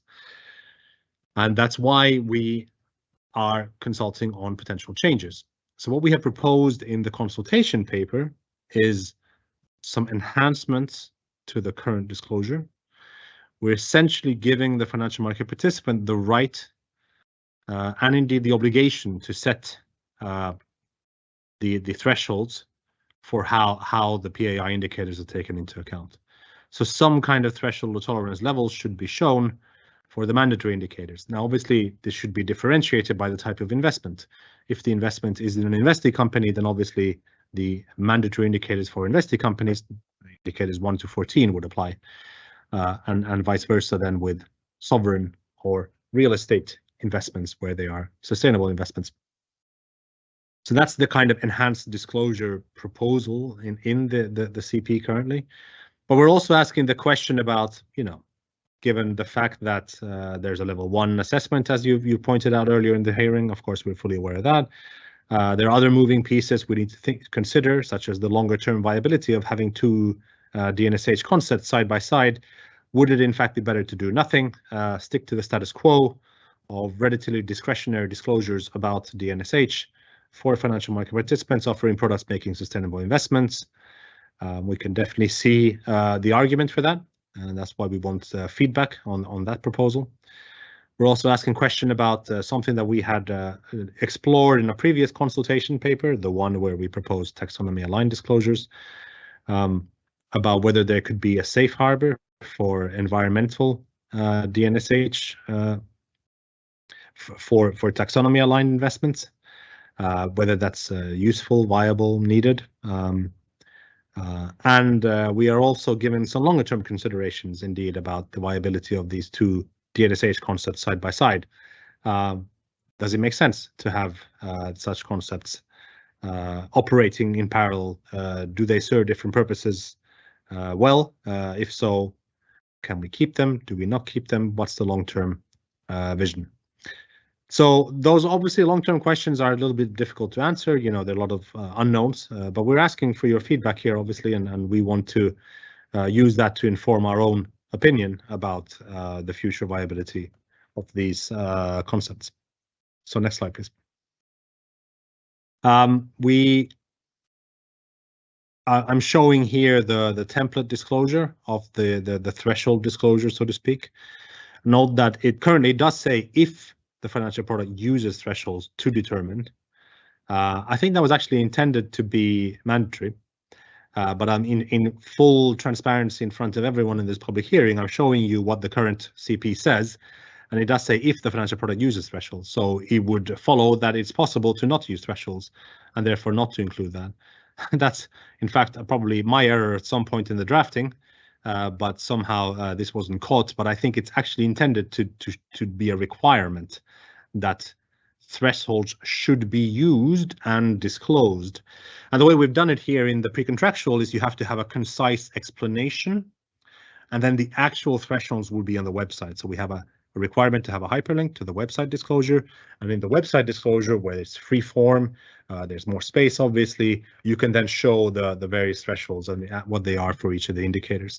That's at least the vision that we had for this kind of enhanced SFDR DNSH disclosure. So next slide, please. We could then move on to the greenhouse gas emission reduction target disclosure. This obviously in the mandate from the Commission is decarbonization target disclosure. We expanded this concept to all greenhouse gas emissions, not just carbon emissions. Obviously, we think that targets should be a bit more comprehensive than just carbon, obviously, so we've extended this to all greenhouse gas emissions. We've calibrated the disclosure in what we call 3 levels. There's the dashboard, which Ursula explained to you and showed you in the previous slides, and there were several questions about the dashboard. There's a section there on the whether the product has a target or not. Then there's more details in a dedicated section in the pre-contractual and periodic templates about the targets, how it's being achieved, what the success is. And then finally, we've asked for some very technical details in the website disclosures, because obviously, again, that's typically where we want the detail to be located for those who are very interested in the greenhouse gas emission reduction target, its methodologies, its weaknesses, and so on and so forth. An important point here, of course, is that, as everyone knows, there already is an SFDR in the Level 1 framework, a product that has carbon emission reduction as its objective. That's the product that discloses under Article 9, Paragraph 3 of SFDR. The way we have considered this is that we interpreted the mandate from the Commission to suggest that it is possible to have carbon emission reduction or greenhouse gas emission reduction target outside just the 9.3 framework. So it is possible to promote an environmental characteristic under Article 8, for example, using this. So that's why we have provided for the possibility of making the disclosure about the targets also outside the 9.3. But obviously, then the opposite question is, well, what do the current or future 9.3 products do with the new disclosures that we propose here? And here we have said that where they passively track the Paris-aligned benchmark or the climate transition benchmark, they can refer to the disclosures by those benchmarks to satisfy curiosity about the target and how it's being achieved. So that essentially is a cross-reference situation for the 9.3 products. Now, unlike some of the other disclosures in the financial products, we've gone into quite some details.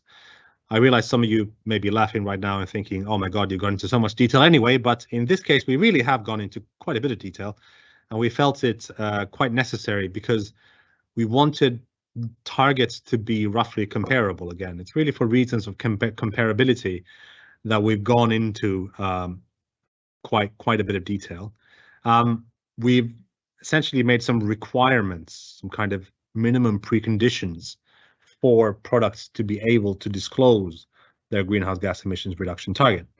Firstly, they have to deliver, reductions of financed GHG emissions over time. That reduction can be done in different ways. You could obviously change your portfolio in a way, like that's certainly a legitimate way of doing it. It's not forbidden in any way, but the point is that the GHG emissions that the product finances have to be reduced over time. Secondly, there's a specific way in which we want the target to be disclosed. We want the target to be disclosed using tons of CO2 equivalent per €1,000,000 of investments. This obviously is an important part of the way that this is standardized and should hopefully help everyone understand one product's target next to another. We've also required the target or the product to show any intermediate targets. This is not optional. Finally, we've required the use of the Partnership for Carbon Accounting Financials, PCAF, for the measurements of both the baseline target and progress achieved for the target. And we have required that any greenhouse gas removals on carbon credits should be disclosed completely separate from the actual target, if at all. It's obviously not mandatory, but if it is, then it should not be part of the actual target. Okay, so next slide, please. I've shown here the dashboard. You already saw part of the dashboard. No, sorry, you already saw the dashboard already, but here's the particular part of the dashboard that would show the kind of very, very, very simplified disclosure of the target itself. Next slide. And here we get into the pre-contractual phase. This is from the Article 8 template. So that's Annex 3, the pre-contractual Article 8 template in the consultation paper. You see that we have a relatively long explanation here required about when the product ticks yes to that it does have the target. As a reminder to everyone, the red text is obviously instruction for the financial market participant creating these disclosures for its products. They would not appear in the actual template, of course. They are instructions for the preparer.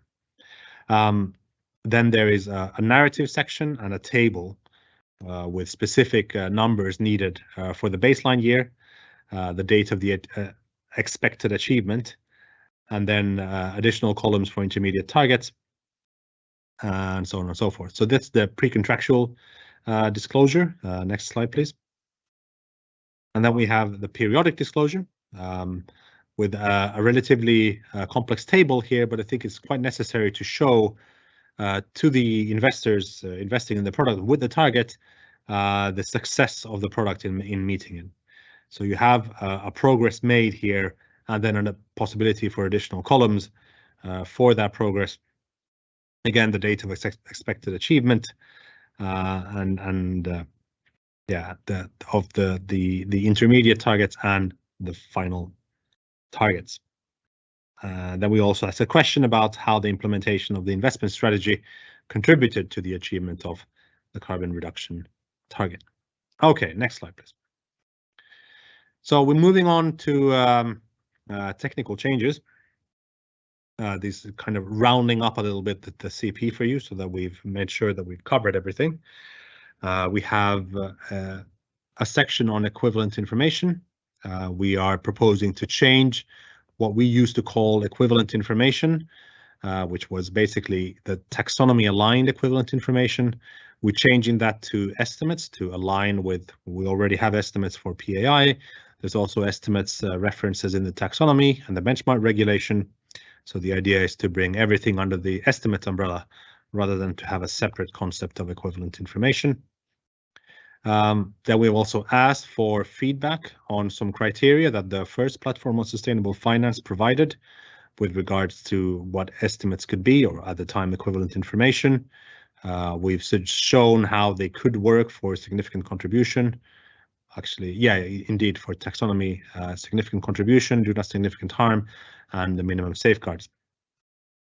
Finally, I already prefigured this question a little bit in our earlier discussion on some of the Q&As that you So the queries that you submitted, we're indeed asking the question whether there should be provisions for calculating sustainable investments.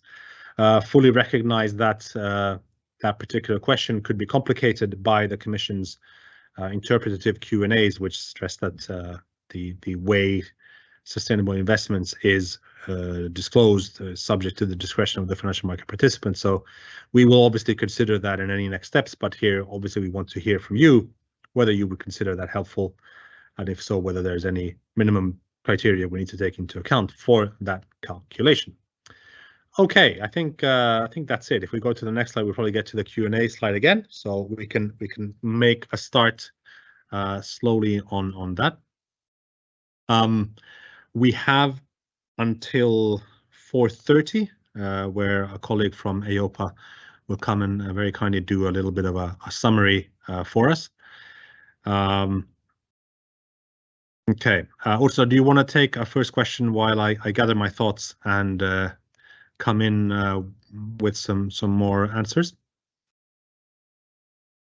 Okay, I can try to do that. I'm just going through the questions because indeed we have received in total more than 300 questions. So identifying the questions of each session is also not so straightforward.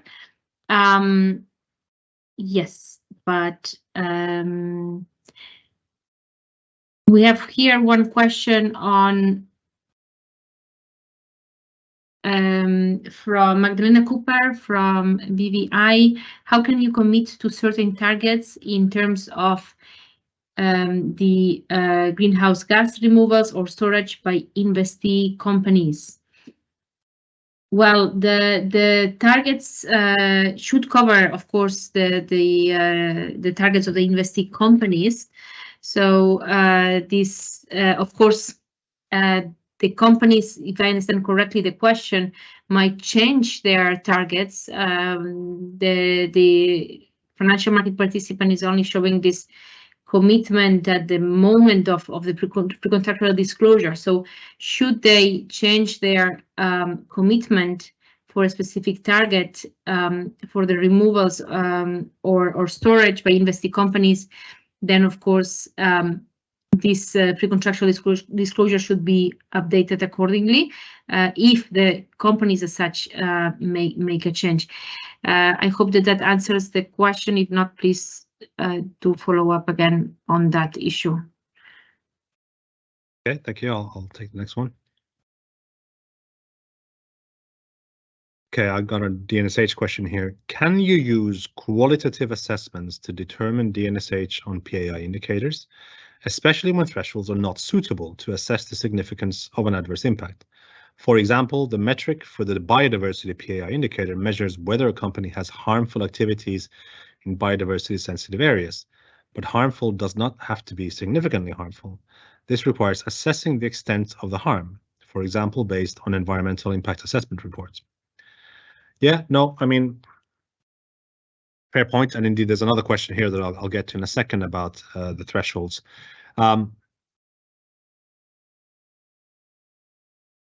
It's not possible to deviate from the PAI indicators in order to take them into account for the DNSH purpose. You can't invent another comparable metric to the actual indicator and say that, well, I didn't like the indicator, I did it this way. Unfortunately, that's not possible. You do have to actually use the measurements of the adverse impact that's under that particular indicator in order to show that your particular investment does not do significant harm. So you can't just say that, oh, well, the company has an environmental impact assessment and therefore that's considered fine under the biodiversity indicator. You do actually have to use the metric provided, which is basically activities that are, in close proximity to biodiversity sensitive areas. That's not optional. In that sense, you can't have so much discretion that you would invent completely different ways of doing this. You should at least try to stick to the PAI indicators and show under that what you're doing. Now, I admit that under the current framework, the wording is relatively loose. Indeed, you take them into account, and theoretically you could take them into account in a way that you measure it somehow differently. This is one of the big reasons why we want everyone to use thresholds for the PAI indicators, because then there would at least be a requirement and a kind of more tangible way of showing how these indicators have been taken into account for DNSH purposes. And that's what we're trying to do here, so that an investor or any kind of person interested in sustainable investments could understand how one product ensures that no significant harm is done compared to another product. That's obviously the goal here. But I take it from your question that you would prefer the status quo. Please obviously feel free to answer that. We provided that there for a reason. It's not there for no reason. It's genuinely on the table here, so it's perfectly fine. There's another question here about do you take into account that threshold doesn't make sense for some PAI indicators? For instance, PAI 16, the objective is to be at 0. A threshold is not meaningful. Yeah, so I'll publish that question. Quite correct. They are more or less useful depending on the threshold. That's entirely correct. Some indicators obviously are more suited to them. Particularly we have quantitative measurement like greenhouse gas emissions is obviously much more suited to that particular thing. Where you have a sector exclusion like fossil fuels, for example, or let me check 16 that you mentioned here. Yeah, tobacco, for example. So that's another sector exclusion one. Obviously there, the obvious metric, the obvious threshold is 0, because the PAI framework defines any exposure to tobacco or fossil fuels as a principal adverse impact, then the obvious threshold to use is 0. Anything above that is a significant harm, in other words. Now, that's the kind of theory behind it, but obviously it's possible to develop tolerance to threshold levels within that freedom of movement that could result in a different conclusion. Obviously, transparency about it would be necessary, but at least we would like the threshold or so-called tolerance levels to be disclosed by everyone making sustainable investments. Are you okay, Ursula, to take the next one? Yes, sure. I actually already published 2 questions. One question is about the asset classes on the decarbonization section. In the consultation, it's published, so asked at 3 and 8 minutes. The section relating to decarbonization sometimes refers to investing companies or companies. Does this mean that decarbonization is not possible for other asset classes, notably real estate? Noting that Article 9.3 SFDR is agnostic on asset classes and would also permit real estate decarbonization, provided that a proper decarbonization method is applied. It's not the intention to limit this disclosure for asset classes. The fact is that most of the real estate investments are in funds, and these are the funds are actually in companies. So there is always a company behind, almost in all cases, most cases. Please do provide feedback on that. If you see that for real estate, that's not always the case, that it's registered by a company and that this decarbonization would apply therefore with the company, then do let us know as well. We do look forward to sectoral feedback as well from real estate associations. Would also be welcomed on that specific issue.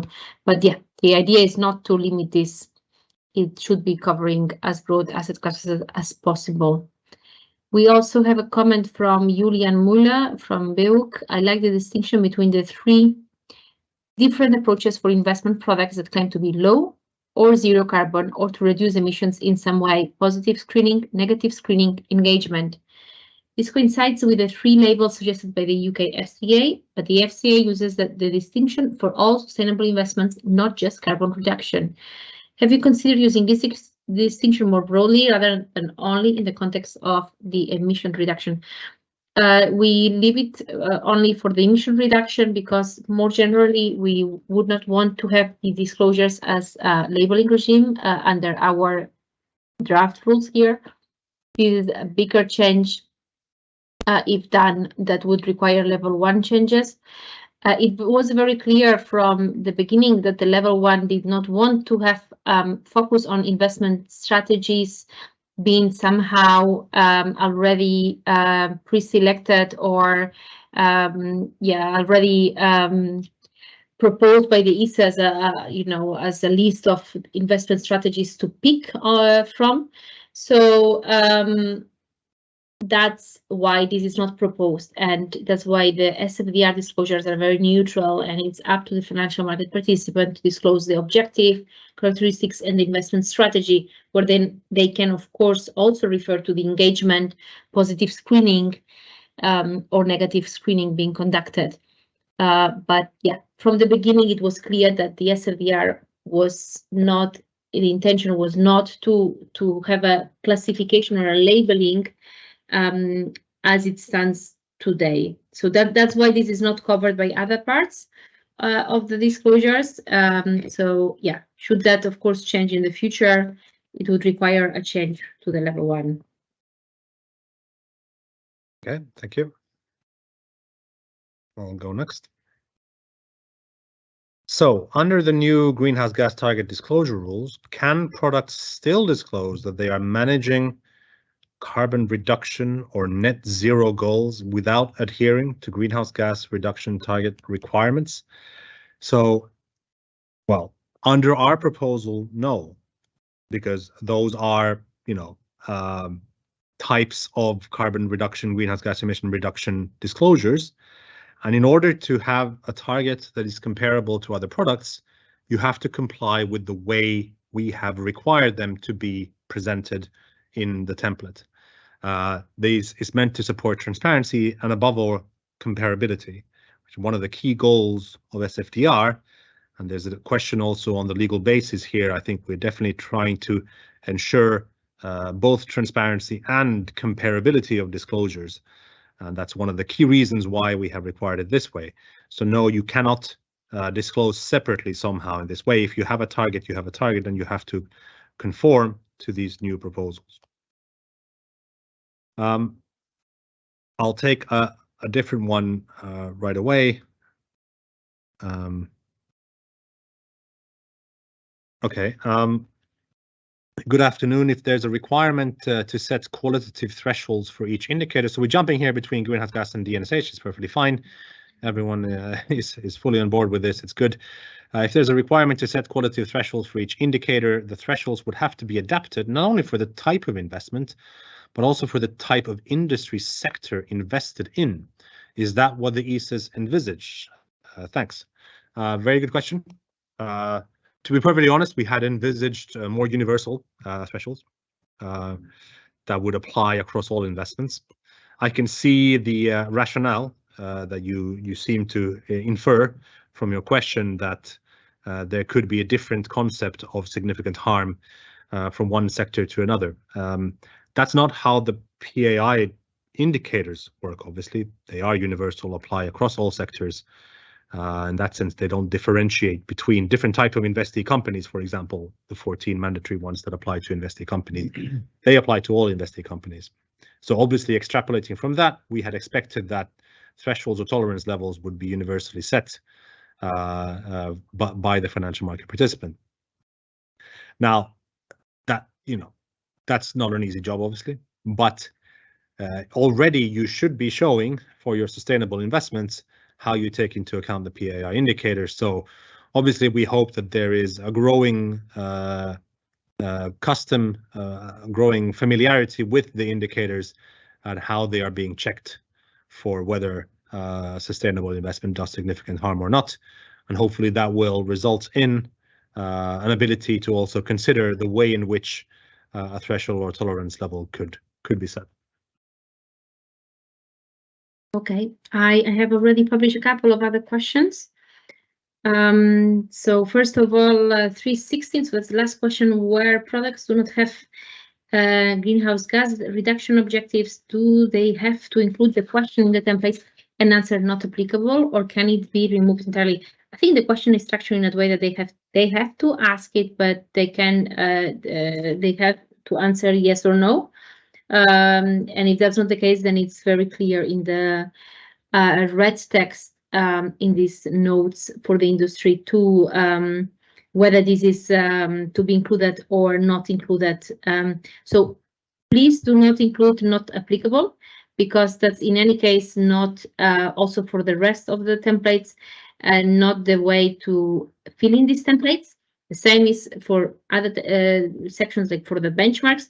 If a benchmark is not being used, do not include this section. Is very clear from the red text that then this section is disapplied.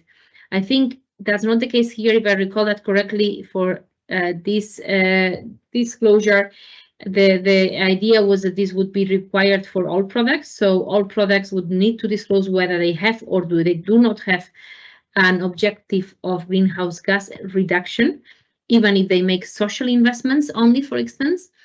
They would still need to disclose this. So here I think that it is required to say yes or no, but definitely not applicable. That's yeah, just more broader comment as well on the other sections. Then as well, we have another comment on this threshold disclosure that now is being proposed for the do not significant harm assessment. The question was asked at 3:15 whether we agree that long disclosures would likely add to the complexity for an investors, especially compared to the additional administrative cost. With regards this issue, we agree that the disclosures are very long and we should avoid making them longer, and that would not be helpful, definitely, and will end with consumers not reading them. So that's why we have included a website reference there, and the detailed disclosure on the thresholds for each principal adverse impact should be disclosed on the website. Pre-contractually, so these documents that are to be delivered to the consumers or investors, this is not included in such a granular level. Granular information is on the websites. Thank you very much. Okay. Yeah, there are lots of good questions indeed. If I have a commitment which does not fit the way the consultation paper expects the targets, so we are in the greenhouse gas emission reduction target world, to be made, may I still promote those characteristics? For instance, if I commit to have a weighted average carbon intensity of at least 40% lower than my benchmark, can I still have this as part of my promoted characteristics? There have been a number of questions about targets that, for example, target a specific benchmark and statically want to be lower than that, which indeed does not seem to conform to the way we have envisaged the target to be disclosed with a baseline year and a certain number, a certain amount, so CO2e per million euro invested. That's certainly true. These are all helpful consideration for us in calibrating the disclosures. Immediately, we did not consider those particular type of ways of having targets. So we may consider that and provide particular details about that. We have to be careful, obviously, in not overburdening the particular type of disclosures here in the way that they're made. There are too many ways of doing it, then of course we may have a problem. But yeah, no, essentially, yeah, we did have envisaged a slightly more specific way of having that target than a relative benchmark one. Now, obviously, if the benchmark is the PAB and CTB and you're passively tracking it, then that's different. Then you're back in the 9.3 world, and specifically passively tracking it, then you would only have to disclose the PAB and CTB information. Indeed, there was a question here about whether then that exempts the product from these particular new target disclosures. Yes, they would, but again, only if the product passively tracks a PAB or CTB.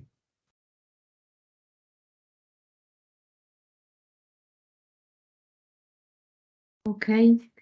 There was also a question about the legal basis of the threshold work. I think I have already published this.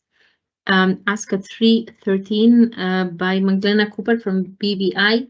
Where do you see the regulatory basis for the requirement to actually use thresholds for taking into account principal adverse impact indicators in the context of do not significant harm assessment?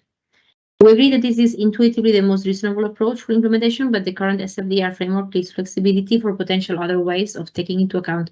Would you agree? of course, the current framework does leave flexibility for other ways of taking into account, but we see that this flexibility is actually leading to greenwashing because there is no comparability, and it might be for some financial market participants, they might have very low thresholds being applied or no real assessment on each indicator. So this is to improve the framework. We do see that we have the empowerment to define these disclosures, and also within the principal adverse impact disclosures, there is a methodological part in there that I said we didn't use it because we didn't put thresholds for each principal adverse impact for standardize because this is too complex and it depends on the sector and economic activity.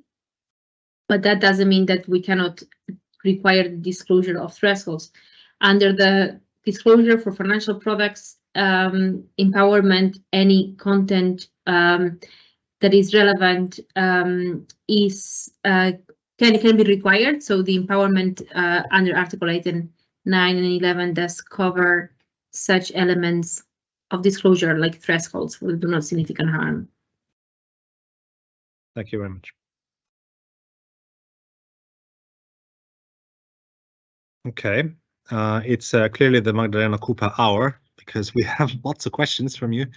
She wants to be the record question asker in every public hearing, which is again succeeding, which is very good.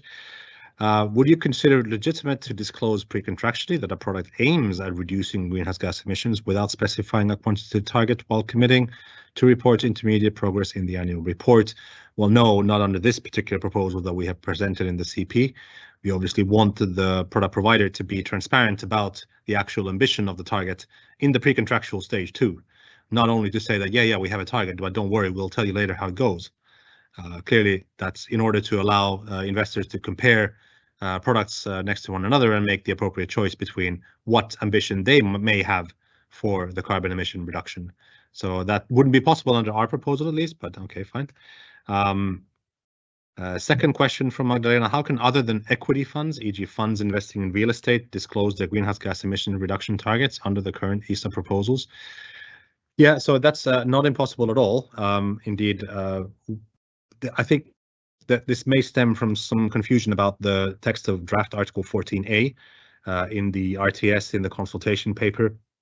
We basically set a couple of preconditions for when the product is allowed to make the greenhouse gas emission reduction target disclosure, one of which is that it should cover essentially asset classes covered by PCAF. And the way we do that is we have to make a legal reference to the ESRS where PCAF is used. And we also have to use the word investments because asset class doesn't work legally for us in our text. So we used investments covered by, and then we have a legal reference to the ESRS where we intended that legal reference to be to the PCAF requirement. The idea is that PCAF covers a lot of different asset classes, one of which is real estate, obviously. So basically, the important with using the PCAF methodology is that it covers a lot of different asset classes and the accounting is done in the same way. And that allows for comparability when you calculate the target based on that. And for that reason, we felt the need to restrict the target and the ambition of the target to those asset classes covered by the PCAF. And that's essentially how Article 14A works. But don't worry, Magdalena, it most certainly covers real estate. That is definitely one of the asset classes. Okay, I'll take another one right away. Why should the use of PCAF standard be mandatory? Methodologies such as SBTO or ACT methodology will no longer be authorized, ? In the greenwashing report, such methodologies are in the spotlight. And there's a long quote from one of the greenwashing reports. I don't know if that's the ESPA one or the EOPA one or the EBA one. The questioner didn't explain which one it was. So yeah, let me explain. The SBTs and the ACT, they're not actual greenhouse gas emissions accounting and reporting standards. SBT is a framework to set climate targets and assess them. ACT is a methodology to help companies design and assess the credibility and the ambition of their climate strategies. In the CP, we considered making the PCAF mandatory because it is referenced in this ESRS draft standard submitted to the Commission. And as far as we know, this is the most used standards for financial companies. And that's obviously key because these are financial market participants who are making available the products who might have these targets. It's also been reviewed and approved by the Greenhouse Gas Protocol, the GHG Protocol. Obviously, this is a proposal. Once again, as we said many times, if you have concerns about this, or if you think there are other comparable ways and robust ways of calculating this, then obviously feel free to use the consultation paper phase of suggesting that to us. Okay, a couple of questions I picked more on the mandatory disclosure of thresholds. What is the rationale for having universal thresholds? As I think you, Patrick, mentioned, if we apply not meaningful thresholds, hence it can lead to greenwashing, with issuer passing the do not significant harm test, whereas their economic activities do harm the sustainability factor. Yes, there is a risk still within this approach. That's why in an ideal world we would have universal thresholds, but it is too difficult to develop under this project, and also because that depends more on the sectoral, on the sectors and specific activities. This is why as well we are considering whether in the long term it wouldn't be better to have for environmentally sustainable investments only the taxonomy, which is at economic activity level, and where these do not significant harm are specific at this level already defined. Having the disclosure of thresholds is improving the situation as we have it today, allows a bit more for comparability, but indeed it can still lead to greenwashing. And there was another comment at 315, which I already published in the same direction, whether this is actually disclosure of thresholds leading to improving comparability. Comparability will be still limited because, of course, there are different methodologies being applied, but at least people will be able to look at it and take a view whether they trust the provider on how specific and comprehensive they are in these assessments, or not. So this is not an improvement that will definitely remove greenwashing in this definition of sustainable investments, in particular that there are no other criteria. So we are aware of that. That's why also we do think that we need in the long term other improvements to this. Okay, thank you. Okay, clearly we have all the detailed, difficult questions in the last session. That's great. It's good that we have so much energy for your ideas. I'll take an easy one to get a breather while Ursula takes a more difficult one next, as usual. Is the idea that we allow the use of equivalent information in SFDR, but we simultaneously rename it as estimate? So yes, we are totally just rebadging equivalent information as estimates. That's entirely correct. You've seen through our useful ploy. It didn't work. You caught us. You got us, basically. Yeah, correct. You know, jokes aside, I mean, you notice that we didn't change much else. So the legal text, we literally just renamed it. But obviously, we are consulting on potential, criteria here as well. Now, those were criteria for taxonomy-aligned estimates, if you want, not for others. I totally take the point made in other fora as well that, hey, there are estimates in other legislation, not just SFDR, when it comes to sustainable finance. There's taxonomy, there's BMR, etc. So perhaps something holistic could be useful here. And indeed, we're totally open to that. We are discussing with the Commission and other stakeholders about whether something more general on estimates could be useful and done indeed. And of course, we would not specify something completely separate in SFDR, separate from something else that was done centrally, for example, by the European Commission. Fear not. We're certainly fully aware of the wider discussion, the broader discussions here about the use of estimates, their admissibility for the disclosures of the various sustainable finance items. that's on our radar indeed, so fear not. Okay. What is the idea behind aligning DNSH under taxonomy regulation and SFDR? Well, you know, we have to recognize that. I think in general, actually, this brings me to a broader point about, you know, the comprehensibility challenges some investors have, or just retail consumers have, with the templates. Starting from the very fact, why are there two concepts of green? You know, there's sustainable investments and there's taxonomy aligned investments. From the average retail investor's perspective, why isn't something just either sustainable, like, or green or something? Why do we have to have two separate ways of measuring that, two separate ways of disclosing that, etc.? So that's obviously, you know, the starting point here is a relatively complex level 1 framework that we have to recognize and show in the disclosures. So, you know, that obviously can be an impediment towards the full understanding of how sustainable a financial product is, particularly with regard to environmental sustainability. When we have a taxonomy and we have SFDR, DNSH, SFDR 217 in general, not just the DNSH part of it, but the whole concept of sustainable investments and its legal definition of SFDR. So obviously the thinking here was, should we indeed have not just one concept of sustainability, and could that not be indeed the taxonomy, which has a robust set of technical screening criteria developed in a relatively robust process as well, providing for, you know, a relatively detailed way to understand whether an economic activity is sustainable or not. And obviously, we, you know, believe that that's the direction of travel, and that's why we think that kind of some longer term thinking here about the concept of sustainability is warranted. That has an impact on DNSH, obviously, because of these two different ways of disclosing it, and the specific need to disclose SFDR DNSH in relation to the PAI impact indicators. And that perhaps allows me to make an additional point here about the kind of legal basis for the thresholds, etc. So the way in which the use of the PAI indicator is mandated for SFDR DNSH disclosures is a relatively roundabout way. People probably remember that when the taxonomy regulation was agreed in 2020, it added a new article to SFDR, Article 2A. Article 2A states that the ESAs have to provide SFDR DNSH disclosures consistent with the PAI indicators. And that's how the kind of link was made in the level 1 legislation, through an empowerment to us to create the disclosures.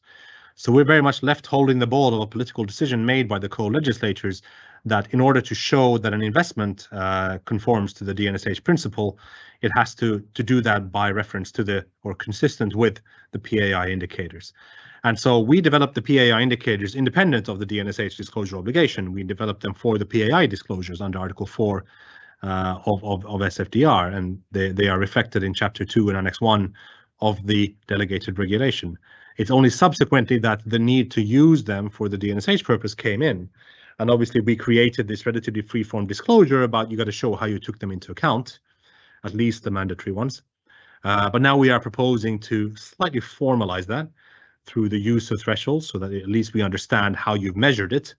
But then we've left the rest open, and there are indeed some longer term consideration. This is a good example of how we are considering what the Commission might do under its assessment of SFDR level 1. There's plenty of scope for it to do things here, and we have indeed some ideas of our own, and we hint at some of them in the consultation paper about the longer term questions with regard to the two concepts of DNSH and indeed sustainability. Ursula. We have here one question at 335 for the optional safe harbor. That what does it mean that all taxonomy aligned investments are automatically deemed to be sustainable investments, or taxonomy aligned investments are deemed to pass the environmental PAI test, but they still have to meet the other criteria for sustainable investments, like positive contribution, good governance, and the social PAI?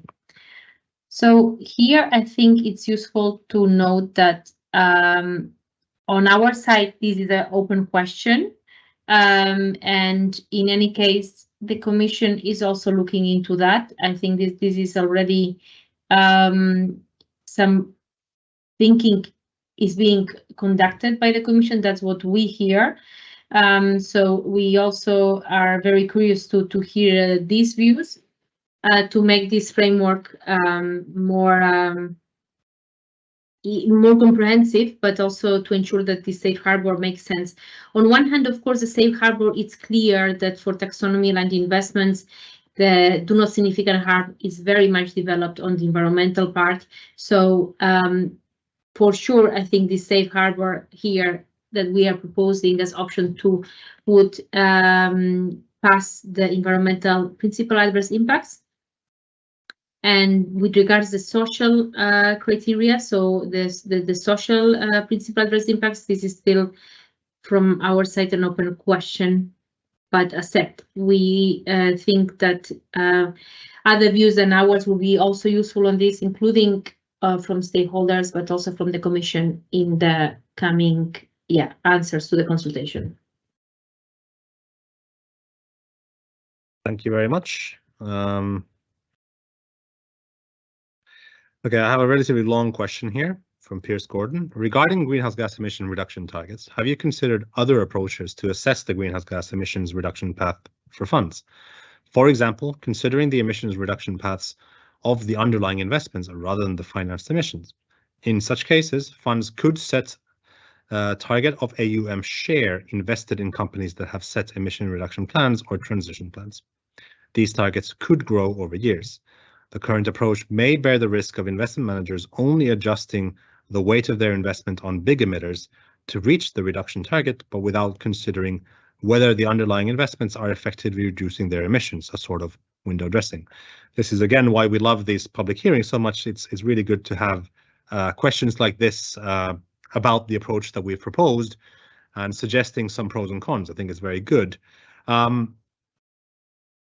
mean, we've tried to suggest that the kind of objective of the specific target disclosure is to help investors understand their kind of ambition on carbon emission reduction and meet those ambitions. Only providing the underlying investor with information about the, for example, share of the underlying investee companies that have transition plans. To us, at least, the first reaction is it doesn't provide sufficient transparency.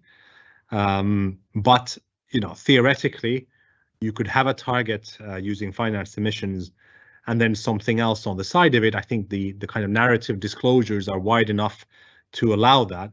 However, the target itself, we've proposed to be measured by the slightly stricter financed emissions route. Yeah, so that's it is possible to disclose such approaches on the side of the target, but we want we proposed at least the target to be measured in the same way for the most transparency. Okay, I published as well a question still on the safe harbor. At 338, is there any minimum percentage requirement of taxonomy alignment for the whole investment to benefit from the safe harbor for environmental do not significant harm? Otherwise, investments with very low percentages of taxonomy alignment could still benefit from the safe harbor. Yes, for very low percentage of taxonomy aligned investments, they can still would be able to use the safe harbor, but only for these activities. So the screening or these exemptions of the safe harbor for the taxonomy aligned investments, it's only covering these activities.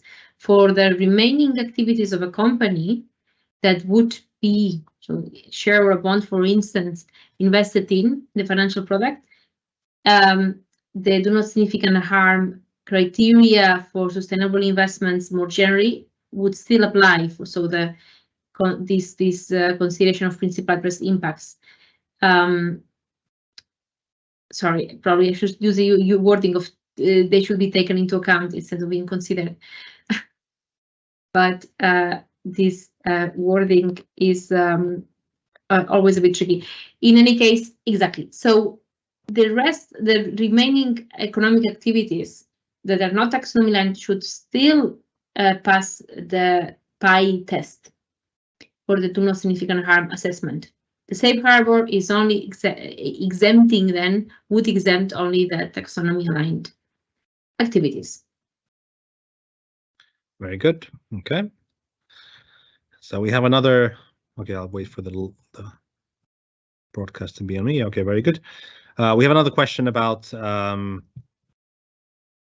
strategies for greenhouse gas emissions reduction. So are greenhouse gas emission reduction strategies that ESAs propose to disclose in pre-contractual disclosures for financial product, if they do present greenhouse gas emission reduction targets alternatives to each other, or is it possible for a financial market participant to adopt a target approach that involves a combination of several strategies, e.g. divestment plus reallocation, engagement, active ownership? So here, at least the way that the disclosures work, this is perfectly allowable. They're not considered to be mutually exclusive. As long as the target is measured in a certain way, the way you go about actually achieving the reduction of the financed greenhouse gas emissions is up to you. You can have different approaches. You can have divestment and engagement. You don't have to have one or the other. You can have a combination of the two. And indeed, for example, throughout the lifetime of the product, you could change the emphasis of the strategy you're using to achieve the greenhouse gas emissions reduction. It's only the measurement and calculation of it that we propose to have the same way, and then the kind of strategies to achieve it obviously is up to the product, and there's some discretion. Then I have another question here.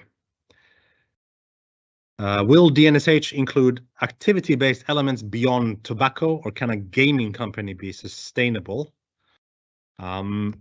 Yeah, I mean, the so-called sector indicators in DNSH are restricted to currently fossil fuels. Controversial weapons is another one already in there, and we are proposing in the future, obviously not yet applicable, to include tobacco as well. We haven't included gaming or other so-called sin sectors specifically in that. Obviously, we're always open for suggestions or new indicators, obviously, so if you want that to be in there, very happy to suggest adding it. I'm not sure you do, but it's not necessary to determine sustainability only by virtue of the DNSH part. Obviously, you have to contribute too. That's important. And then DNSH is you have to at least take into account the PAI indicators. So, at least the 18 mandatory indicators. And obviously, you may design additional ways of showing no significant harm, as long as you've already taken into account at least the mandatory indicators. So that's not necessarily outlawed in any sense. That's allowable. We've learned from the European Commission's Q&As that there is indeed a relative freedom here on the disclosure of how the sustainable investments are sustainable. Okay. How can the PAI metrics be used to measure DNSH in a meaningful way with targets or thresholds where disclosure of some of those metrics stand at below 50% of most investment universes? And in the case of the gender pay gap, we have 2% coverage. An approach to estimate those metrics may not be credible or possible in some cases, and thresholds then become impossible. Any practical suggestion on how regulators should be assessing use or PAI metrics for DNSH testing? Well, I suppose I should ask you then, how do you know that your sustainable investment is not doing significant harm? Are you going to be satisfied only because you haven't been told what it is? I think you have to assume some responsibility here also for your sustainable investments. You can't just say, well, oh, because it wasn't reported somewhere or the coverage rate was very low, then I don't care about what the potential adverse impact or indeed significant harm in the case of a sustainable investment is. That's not good enough. Come on, let's have some ambition here. Let's try to find out at least. And if we can't find out, try to make some, estimates, use third-party data, and make some reasonable assumptions at least. Make an effort. Don't just give up because there isn't coverage data or expect us to solve everything magically for you. You have to take some responsibility here in a transparency-based framework too. You can't just expect us to give you, for example, the tolerance or threshold levels. And trust me, there were many who asked us to do that, saying you have to provide the actual percentages or relative levels or absolute levels or, et cetera, et cetera. But we chose not to do that because we want to treat you as adults. who can make responsible decisions about your sustainable investments and find out what the potential significant harm is here. So that's an important message for everyone here. Anyway, thank you for the question. And it's a very good one indeed. But don't be stuck in this type of thinking that I have to have perfect information before I can make an assessment about whether my sustainable investment does significant harm or not.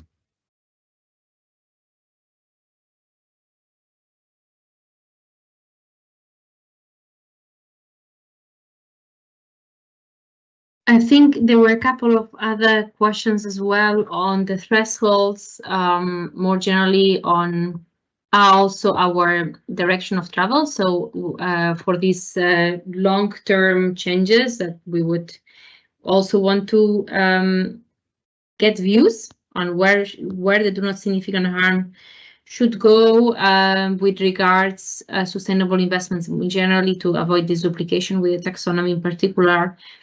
In particular, I commented 343, a question how this would work. We're proposing to align the do not significant harm check under taxonomy with the do not significant harm for sustainable investments under SFDR in the future. How this would work? We always thought that it is rather the idea to align with the MS check of the taxonomy, so minimum safeguards with the check under the SFDR, since both are at entity level. Can you elaborate? So one of the possibilities where we want to collect feedback on is whether it would make sense to, in the future, require environmentally sustainable investments to be taxonomy aligned. It's the easiest way to remove this duplication of frameworks. So this would actually be at economic activity level only. In that case, reported. But as said, I think before, we're aware that this would definitely change the market as it stands now. And at the moment, the taxonomy disclosures are rather limited. So this is also, we are careful about going into that direction. So at the moment, what we would like to achieve is to hear stakeholders' comments about that issue. In the long term, how to ensure that greenwashing is addressed, at the same time making sure that sustainable investments can be sold as such. So we don't want to be too restrictive either. But yeah, at the moment, as said, we are looking for comments just more for the long term to understand different stakeholders' views on this, so that we can also develop our own thinking for the long-term changes, as said, not for this current draft RTS.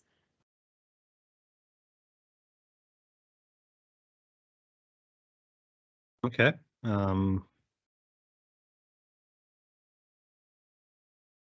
So many good ones to choose from that I wasn't ready to choose one here.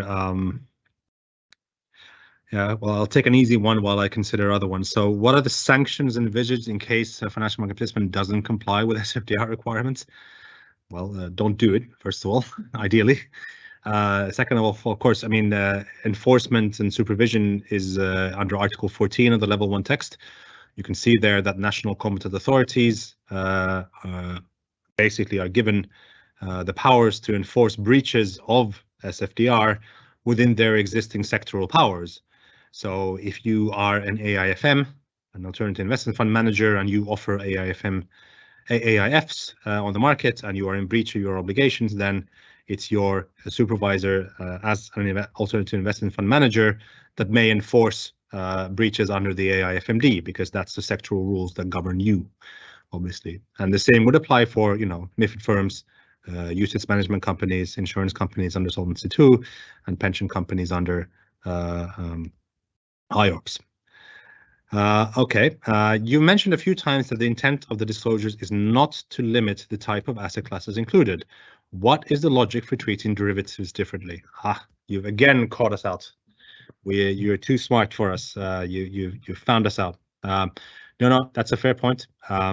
We think that at least, so the and this is another question that was posted. I haven't published it, but it's a bit like, wait a second. Do the derivatives thing that you talked about earlier apply to the product disclosures? So no, actually. So the kind of chapter on derivatives only apply to the PAI disclosures, and the actual PAI disclosures, not the DNSH disclosure, but the PAI disclosures under Article 4, Chapter 2 and Annex 1 of the Delegated Regulation. And we did not include a kind of separate treatment for the financial products, either, for example, for sustainable investments. I know a typical question is, can my FX future be a sustainable investment?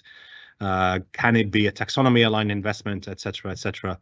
Article 17.1 of the Delegated Regulation has a calculation methodology for sustainable investments, and indeed, more in line with the Article 8 Taxonomy Regulation, Delegated Regulation, we have not considered derivatives specifically as part of that, although you can look in the letters A to G there about where a particular type of investment might fit, because those are the type of investments that can lead to taxonomy-aligned investments and can therefore be in the numerator.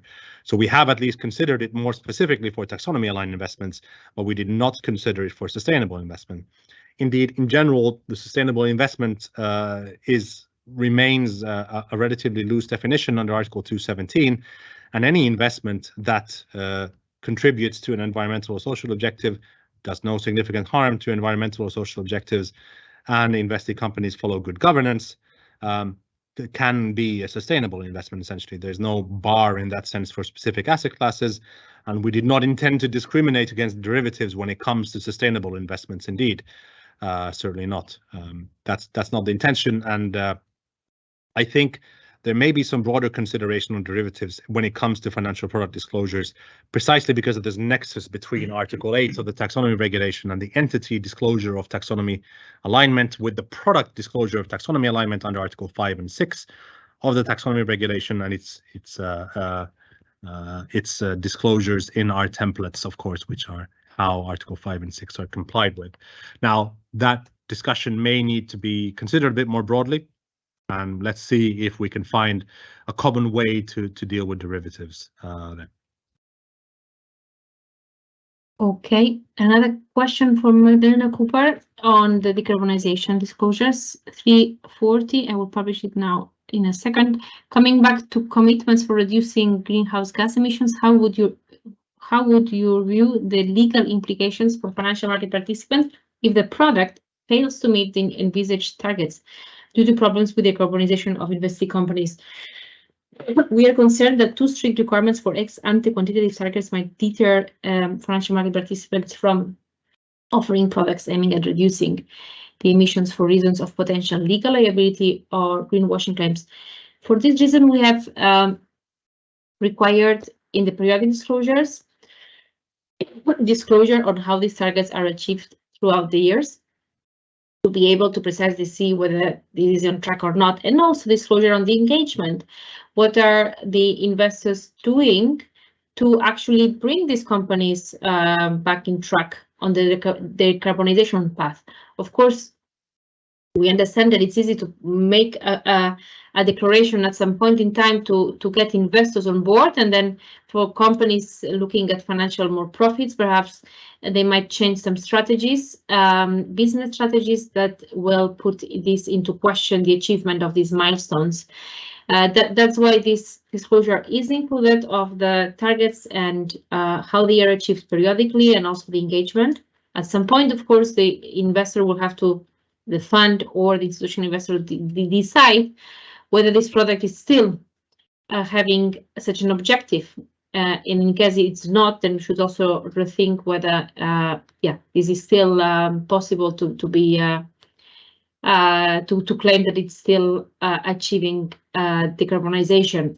The worst case scenario, of course, one can always change the type of product and clarify that, but that's in drastic cases where companies would not be any longer having a decarbonization path or transition, at least objectives. So there are always ways here to keep track and take action depending on the situation. Okay, thank you. Okay, I detect an angry mob in this hearing. This is why we do it as a broadcast, so you can't actually throw eggs and tomatoes at us. So it's that's at least a small benefit. There are many questions and comments like this. I don't understand how you envisage to apply universal DNSH PAI thresholds across all sectors and types of investments. In my opinion, you cannot apply one size fits all across sectors, since the business model of investing companies will differ widely. Especially for PAIs expressed as absolute values, you should not apply the same threshold across sectors.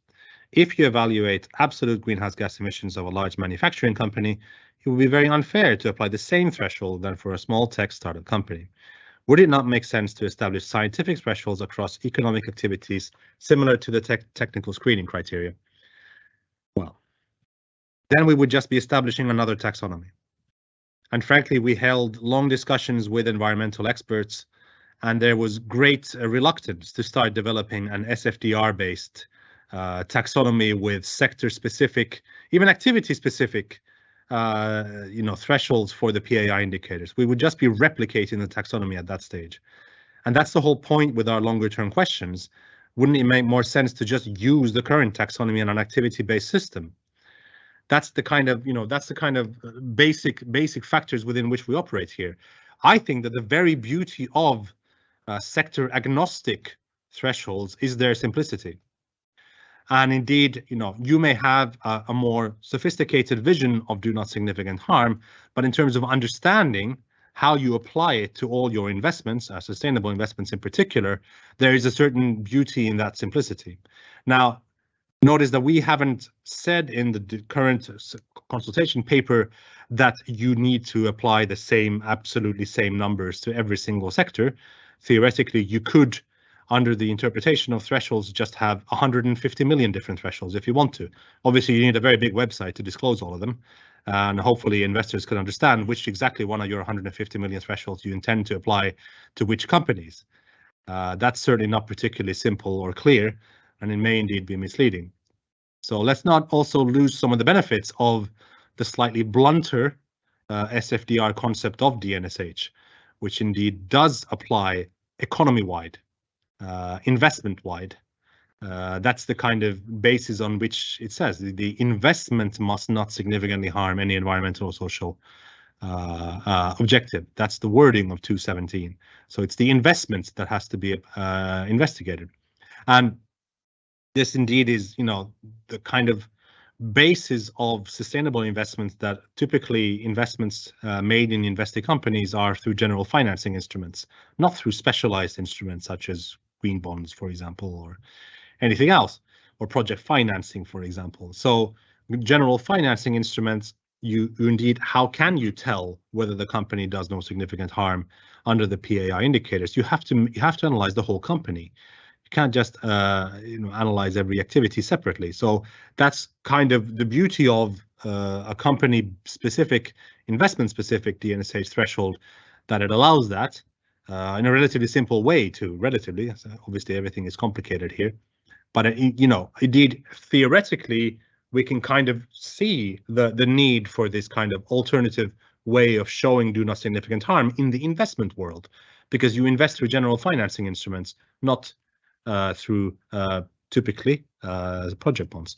Now that indeed brings me to another. There's been some questions about the value of a potential safe harbor. Ursula has already explained this very well. Indeed, obviously it's limited because the taxonomy only covers the environment currently. So for sure, that a taxonomy aligned activity under a safe harbor, I'm saying under a safe harbor, would satisfy the environmental part of the SFDR DNSH. That still leaves the social part, and that still leaves any activity that isn't taxonomy aligned, obviously. So that does create complications. It does create the kind of at the analysis stage of your DNSH analysis does create a hurdle. Obviously, it may be more useful for specific financing instruments, project bonds, etc., project financing that only finance taxonomy aligned activities. Obviously, it's much clearer then. And the kind of DNSH for the environment check would at least be done. It doesn't remove the fact that there is no social taxonomy yet. And that kind of is an important part of the SFDR DNSH concept and can't just be waved aside. So, you know, that remains an open question, obviously. And as you can tell from the DNSH chapter in the background section of the consultation paper, there are lots of questions here that we have for you. So we want your feedback. We have a lot of good comments, not just questions, already today, and we value those a lot, and we want more of them in your consultation responses.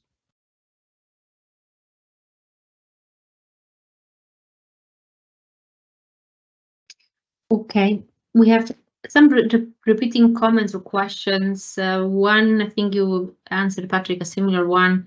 How can financial market participants make reasonable assumptions on PAIs when coverage is sometimes below 1%, especially for fund of fund where EETs are not filled out correctly?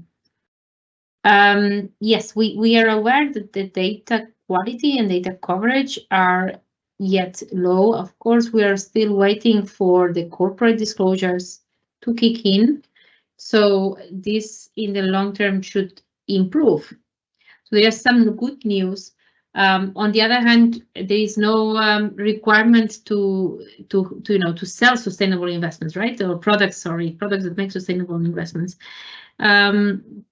Therefore, if there is no enough data to back that an investment is sustainable and that does in particular not cause a significant harm, then such an investment should not be classified as sustainable until it can be backed by data. I mean, you should be sure that indeed what is green is green. It's called green because it passes some at least minimum thresholds this assessment that not causing significant harm.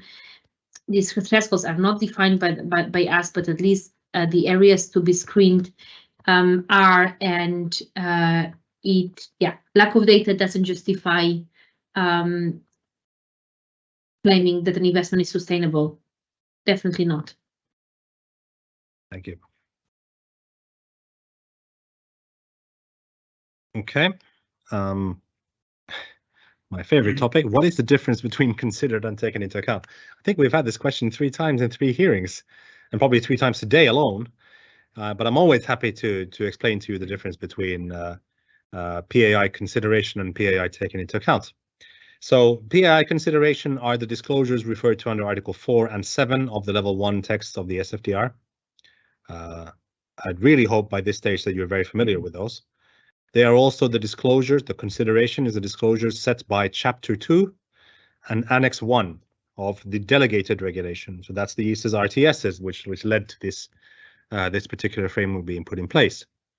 Those disclosures, at least the Article 4 one, so at the entity level, complemented by the Delegated Regulation, sets out a relatively detailed framework with a lot of different disclosures that have to be done, including the mandatory disclosure of the principal adverse impact of your investment decisions under 18 indicators, plus at least 1 additional environmental and 1 additional social indicator. So this is all something you should be well aware of. So what's taken into account then? Well, that's the disclosure of how sustainable investments do not significantly harm environmental or social objectives. That is different. It's the disclosure under sustainable investments for financial products under SFDR. So Article 8 may make sustainable investments. Article 9 should only make sustainable investments. And those sustainable investments are defined legally in Article 217 of SFDR, Level 1 text. And a sustainable investment is an investment in an economic activity that contributes to an environmental or social objective. The investment must not significantly harm any environmental or social objective. And investee companies have to follow good governance. That's the definition of sustainable investment. And the middle part, the DNSH part, is now subject to disclosure. And that disclosure has to be consistent with the PAI indicators. And the way we design that is that you have to show how the financial market participant has taken into account the PAI indicators in order to show that the sustainable investment does not significantly harm any environmental or social objective. Good. It's not my friends who are posing these questions allowing me to explain this again and again. I promise it's one of you guys keeping asking these questions. So it's clearly something that's on your mind, jokes aside. We fully understand that. Happy to explain it again and again. It's not a problem. All right. Can you explain the use of the word commitment on how the target will be achieved? Does the first option, capital allocation divestment, require screening out high-emitting companies during portfolio construction, or a strategy which can involve divesting as a last resort following failed engagement strategy, for example, or does it allow for both? Does the commitment imply sticking to one approach, or does it allow a combination of all three, which I think most products will have in practice? Yes, indeed, as I said before, the disclosure does not specify how the greenhouse gas emissions, the financed greenhouse gas emissions, have to be reduced. They have to be reduced. You can use one or a combination of strategies to do that. Obviously, there is disclosure about it, and indeed you should be transparent to the investors about what your strategies are to achieve your targets. But as such, the disclosure does not specify it.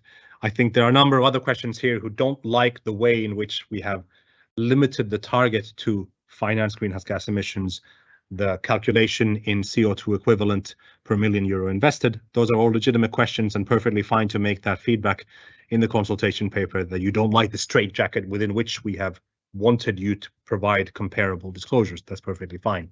But in terms of within that kind of target disclosure, strategies to achieve it is relatively open. Now, obviously, greenhouse gas removals and, carbon credits, obviously, that's separate. We don't consider that particularly legitimate. So that should be disclosed separately, if at all. On this issue, Patrick, on the consideration and taking into account, I think that the wording is not very helpful. I mean, this is a completely separate, different type of disclosure or requirement. But the wording of consider and take into account is indeed very similar, and it's not too helpful, but that's from the level 1. So on our side, it's not a change that we can make. We also see that in the templates, when they are filled in, it is not clear also for the users, advisors, be it, or investors, when they see this disclosure on whether the product considers principal adverse impacts, and further on. So sometimes if the product, it doesn't actually, it's a no, but later on, if it makes sustainable investments, it does have some disclosure on how these investments take into account the principal adverse impacts. So this is certainly not very helpful from a receiving point of view. But yeah, we have these requirements on one hand that on Article 7 there is this consideration. It's one of the features, and then as well, sustainable investments can be made without actually the product at the product level considering principal adverse impacts. There is also the Commission answer to one of our questions recently in April that addresses this issue, where consideration is clear that it's also not just disclosure but also mitigation of adverse impacts, so goes much further into active role of the entity of the financial market participants to address this. While of course for sustainable investment, this is not possible because such investments cannot have adverse impacts, right? So this would be more for investments that are not sustainable but are on the transition path, for example. So Article 8 investments that where companies still would want to engage, for example, with some fossil fuel industry to decarbonize the industry. That would be definitely an Article 8 product, but that will not be considered a sustainable investment. So that's really the difference here into the also actions expected. And for the taking into account, so for the test, for do not significant harm test, it's really like a minimum kind of minimum that has to be complied to ensure that there is no significant harm, but there is no requirement of engagement or so. Thank you. Perfect. Okay.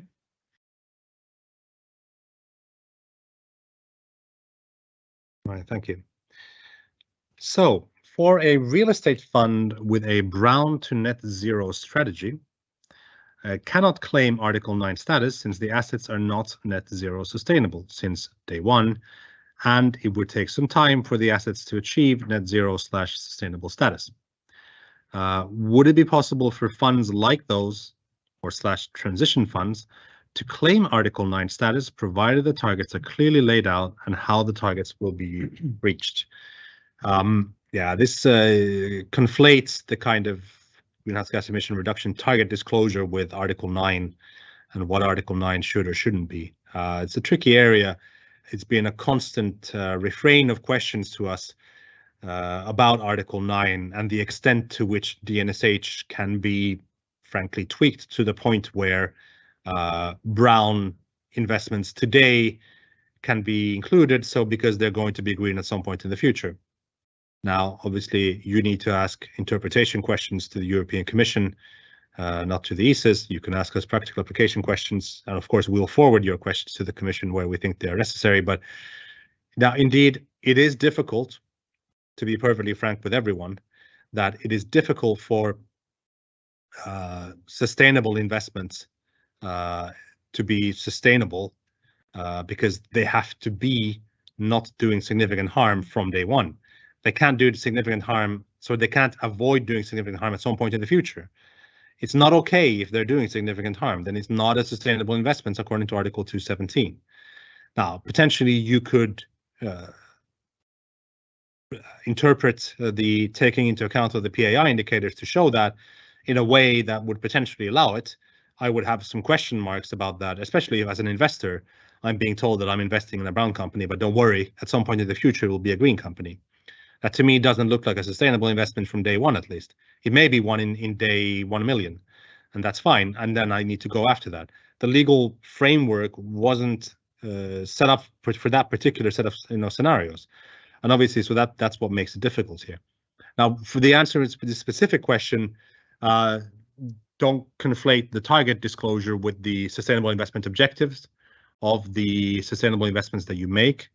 Don't conflate it with the environmental and social characteristic necessarily that your Article 8 product might make.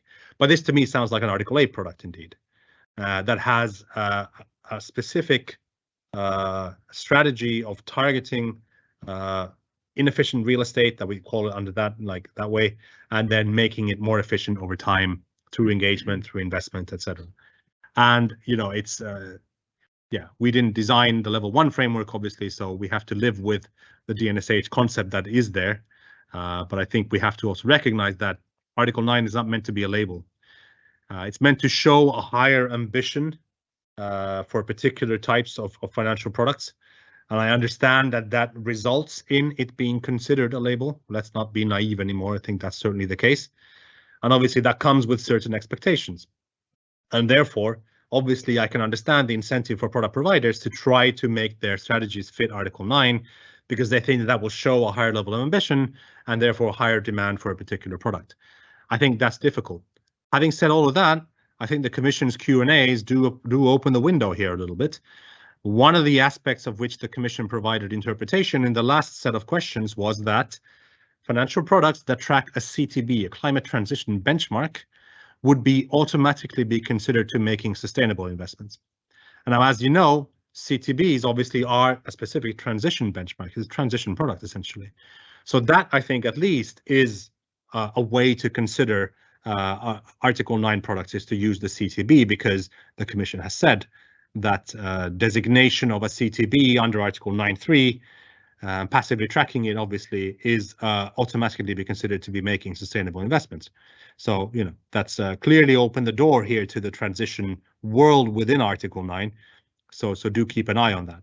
Other than that, general sustainable investments, they're subject to the Article 217 restrictions, and the restrictions include DNSH, and you have to show that by reference to the PAI indicators. So it's not so easy. Okay, thank you. Ursula, do you want to go next? Sure. Piotr Kowalik is asking a question on the hierarchy between do not significant harm and good governance criterion. Should good governance be understood as fulfilling all do not significant harm in SFDR, or all do not significant harm that the financial market participant considers according to its policy, or only considered to particular products? Well, the publishing now the question, yes, it's published. The good governance is much more narrow, the scope. So this is more focused on the sound management structures, employee relations, remuneration of staff, and tax compliance, while the do not significant harm is much broader. It covers specific social issues and also all the environmental aspects. So The good governance is kind of an underlying condition for investments, also for Article 8 investments, not only for the sustainable investments that need to pass this test, but also for Article 8 investments that are not sustainable. So to disclose under Article 8, any type of investment should ensure that. So that's the kind of minimum requirement for Article 8 to disclose under Article 8. Do not significant harm is much more specific. So the relationship is do not significant harm because it considers principal adverse impacts. It's having a higher standard, right, than just the good governance under Article 8. I hope this answers your question, Piotr. Thank you. Okay. There was a question earlier. I can't find it anymore, and then I'll lose my place in the Q&A queue. Sorry, I should have published it earlier, but basically, yeah, there was a correction that ESRS doesn't mandate PCAF. You're correct. It says consider. It urges the consideration of PCAF. Yeah, you're quite right. We didn't say that it was mandating the use of PCAF. You're right that the exact terminology is shall consider. We believe that could be clarified, frankly. In any case, look, we're going to see what the Commission delegated regulation takes forward, and we will try to see consistency between the two. Okay. Then there's a question going back to Article 9 products. So we understand that Article 9 products should only make sustainable investments and that anything not sustainable should relate to cash or hedging. However, some UCITS funds have some very low exposures to, e.g. other UCITS funds or derivatives used for EPM. Is that allowed? So efficient portfolio management, is that allowed? It is also mentioned that non-sustainable assets should comply with minimum safeguards. Would you have examples of minimum safeguards that could be applied on cash or hedging instruments? Thank you. Well, thank you for the question. No problem. Yeah, so we get a lot of questions about the hedging and liquidity. The European Commission's Q&A makes the kind of statement that Article 9 funds should make sustainable investments, apart from some things that are sectorally required, such as hedging and liquidity, or liquidity. So those are the two kind of key example. We certainly consider that Article 9 funds should refrain from exposures that aren't sustainable investments that are not hedging and liquidity. We think it's useful guidance to restrict the non-sustainable investments to those two things. I think that's definitely our guidance about best practice for Article 9 funds. Would I have examples of minimum safeguards that could be applied on cash or hedging instruments? I do, but are you sure you want them? I'm not sure you do, because at that point you might not like them. And if you don't like them, maybe I shouldn't say them. I think that's where the situation we're in. Obviously, we've considered about this, and this is a typical problem where we're being asked to provide more detail. We provide it, and you really don't like it.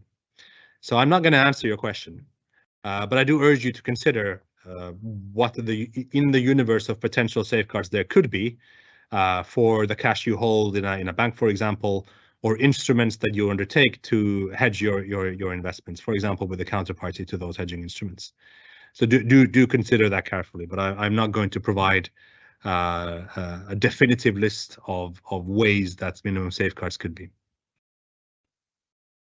Okay, there is another question on how does the level of prescription in the proposed disclosure requirements on the product's carbon reduction targets fit in with the SFDR Level 1 Article 8 intention to be product design neutral? Well, the decarbonization disclosures that we're adding here, first of all, products that do not have such a target can disclose that they don't have such a target, and they don't have to go then into all the details. These apply with the following questions. And secondly, we had to structure this disclosure in a way that we can identify what is the objective of this decarbonization, how is it achieved, right? So the three different type of strategies. In that case, we have identified this as the most relevant ways, and also we decided to do so because otherwise we would leave it too much open for financial market participants to make explanations that are very difficult to digest by investors. So that's why this categorization of types of ways to achieve the decarbonization helps, and we have discussed that thoroughly, and we hope that also from consumer testing we will receive some feedback whether this is understood. So this is why this prescription is necessary to ensure that the explanations are not too difficult to follow, that they are not too technical. That is, I think, the main really reason. And then, of course, we have the table with the targets, and here the prescription is required to avoid greenwashing. So we need to keep track on the target and also the periodic disclosures, how it was achieved, to ensure that it is actually not just an empty claim, but this is really there is a liability also to follow whether this is a follow-up whether these targets are being achieved. Okay, good. Final stretch of questions. If you haven't posed the questions that you want to ask, then do that. We still have a number here to go through, so it's no problem. Sara from Amundi has asked why only Article 9 products can be aligned with 1.5 degrees in your proposal template and not also Article 8 products if they have GHG reduction targets. This is a very good question and a very deliberate choice, obviously, by the ESAs. We consider that an alignment with the 1.5 degrees proposal is difficult to justify outside of Article 9. And specifically with regard to Article 9.3 that this is the case. Obviously 9.3 has carbon emission reduction as an objective. If you're aligned with a 1.5 degree target, then obviously this suggests a certain level of ambition as well. So we deliberately did not want to create that possibility in the Article 8 disclosures, because we consider that that would be sufficient to require Article 9. And if not, then we didn't want to advertise it so publicly for the Article 8 disclosures in the template. It's obviously a decision on priorities and the way in which the presentation is done. Obviously, we want the Article 9 to have the possibility to show their 1.5 degree alignment more ambitiously than the Article 8 products. And I suppose it's our roundabout way to accept the reality that everyone is using Article 8 and Article 9 as product labels, despite they're not being designed to do that. And I think we are trying to recognize this fact, and we're trying to show the kind of different level of ambition between the two products in this way. There are other ways, of course, that we do it. Ever since the beginning, we've done that in different ways. There's subtle differences. I know many of you think that it's exactly the same, Article 8 and Article 9. They're not exactly the same. This is one of those differences that we wanted to bring out in the disclosures. Okay, I have one interesting question here on the alignment with the Paris Agreement. I lost now the question because as new questions are coming in, it's the panel of questions are moving. I will publish it in a second, but the question was why we limited the Paris alignment disclosures for only Article 8 products and not Article 9 products only limited and not for Article 8 products. I just talked about that. Okay, sorry. Yeah. Then that's why it that's why it disappeared. Yeah, sorry.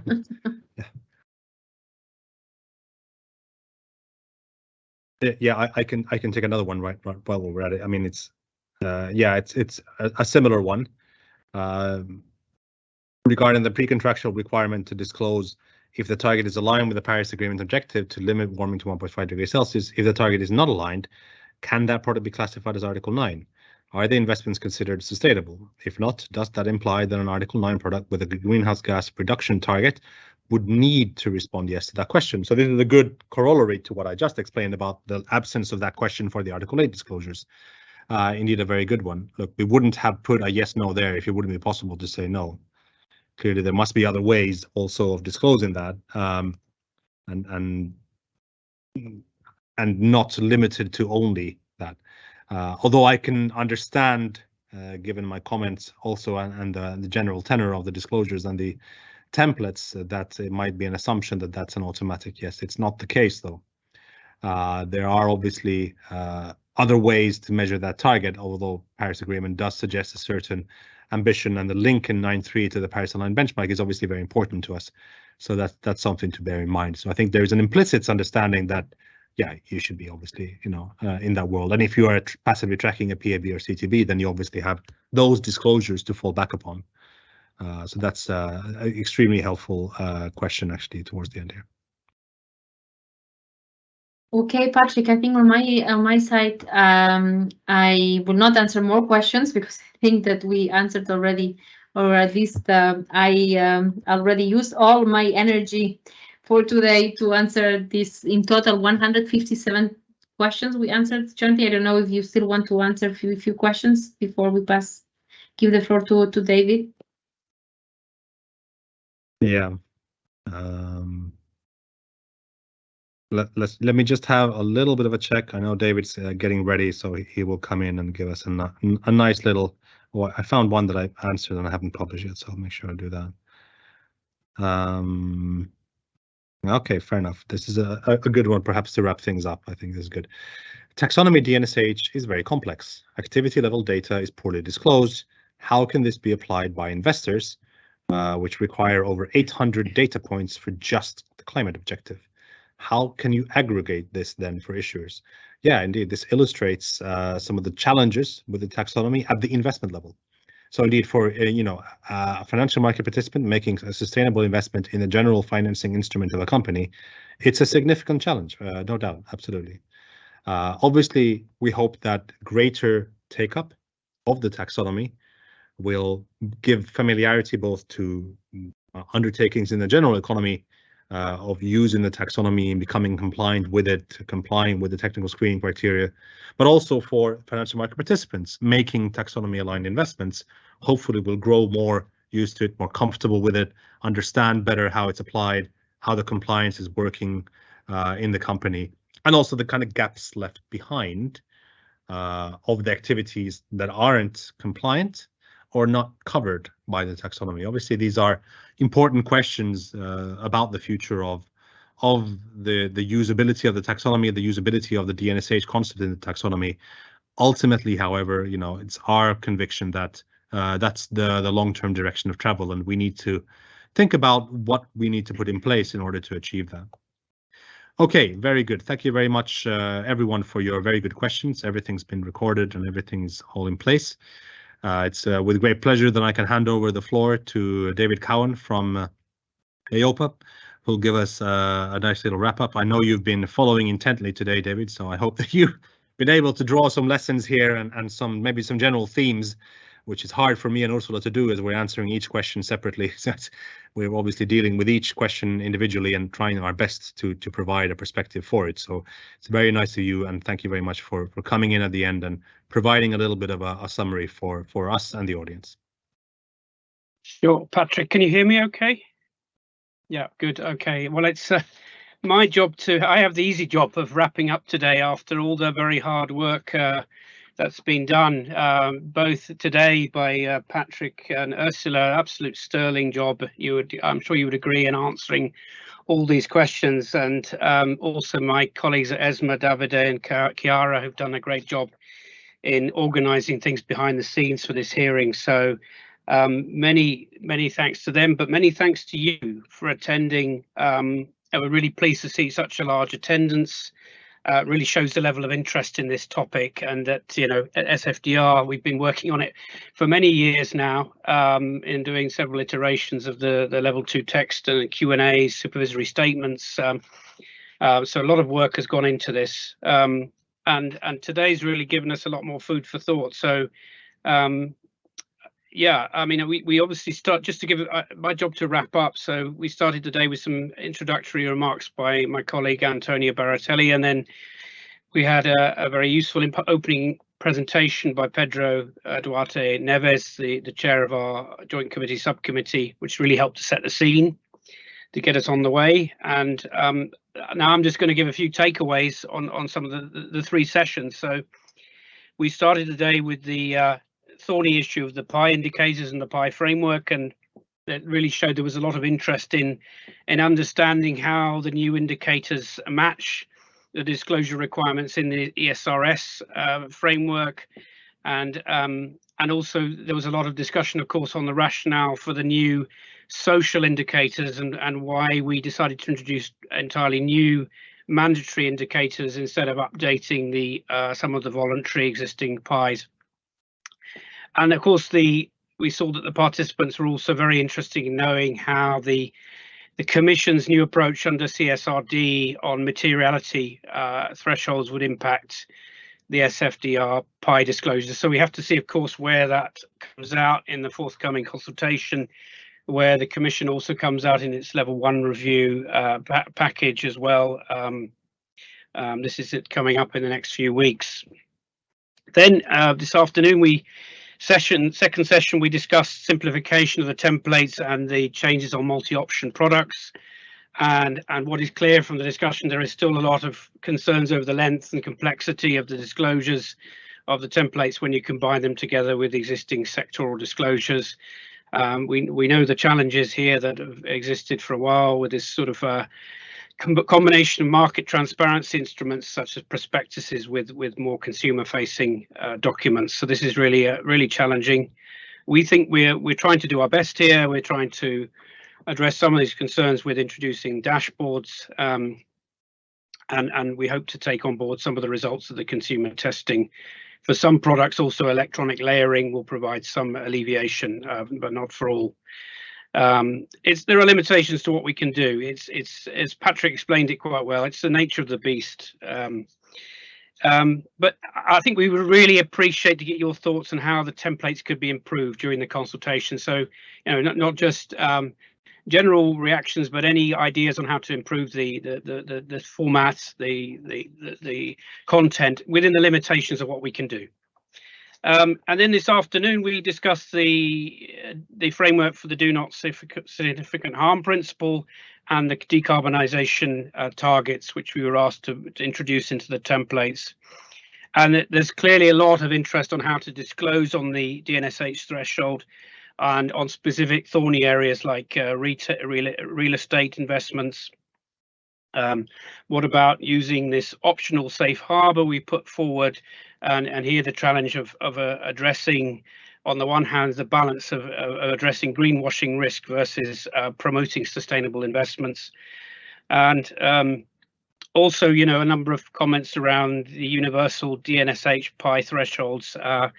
Is it possible to bring in more science-based thresholds? What are the legal implications of not meeting decarbonisation targets? Yeah, I mean, I noted a number of questions, and today we've managed to go through a lot of these, and we'll keep a note of all these. We've recorded all of them, and this will be very useful for the next stage of the work. Please do reply to the consultation by 4th of July. We will want to take on board as much as we can for the next stage of our work, so that we can finalise the RTS by the end of October as planned. And then what happens there is really how this fits together with the level 1 review, as Patrick said today, really depends on where the Commission comes out. So thank you very much again for attending today, and really appreciate the engagement and look forward to receiving your responses. Thanks very much.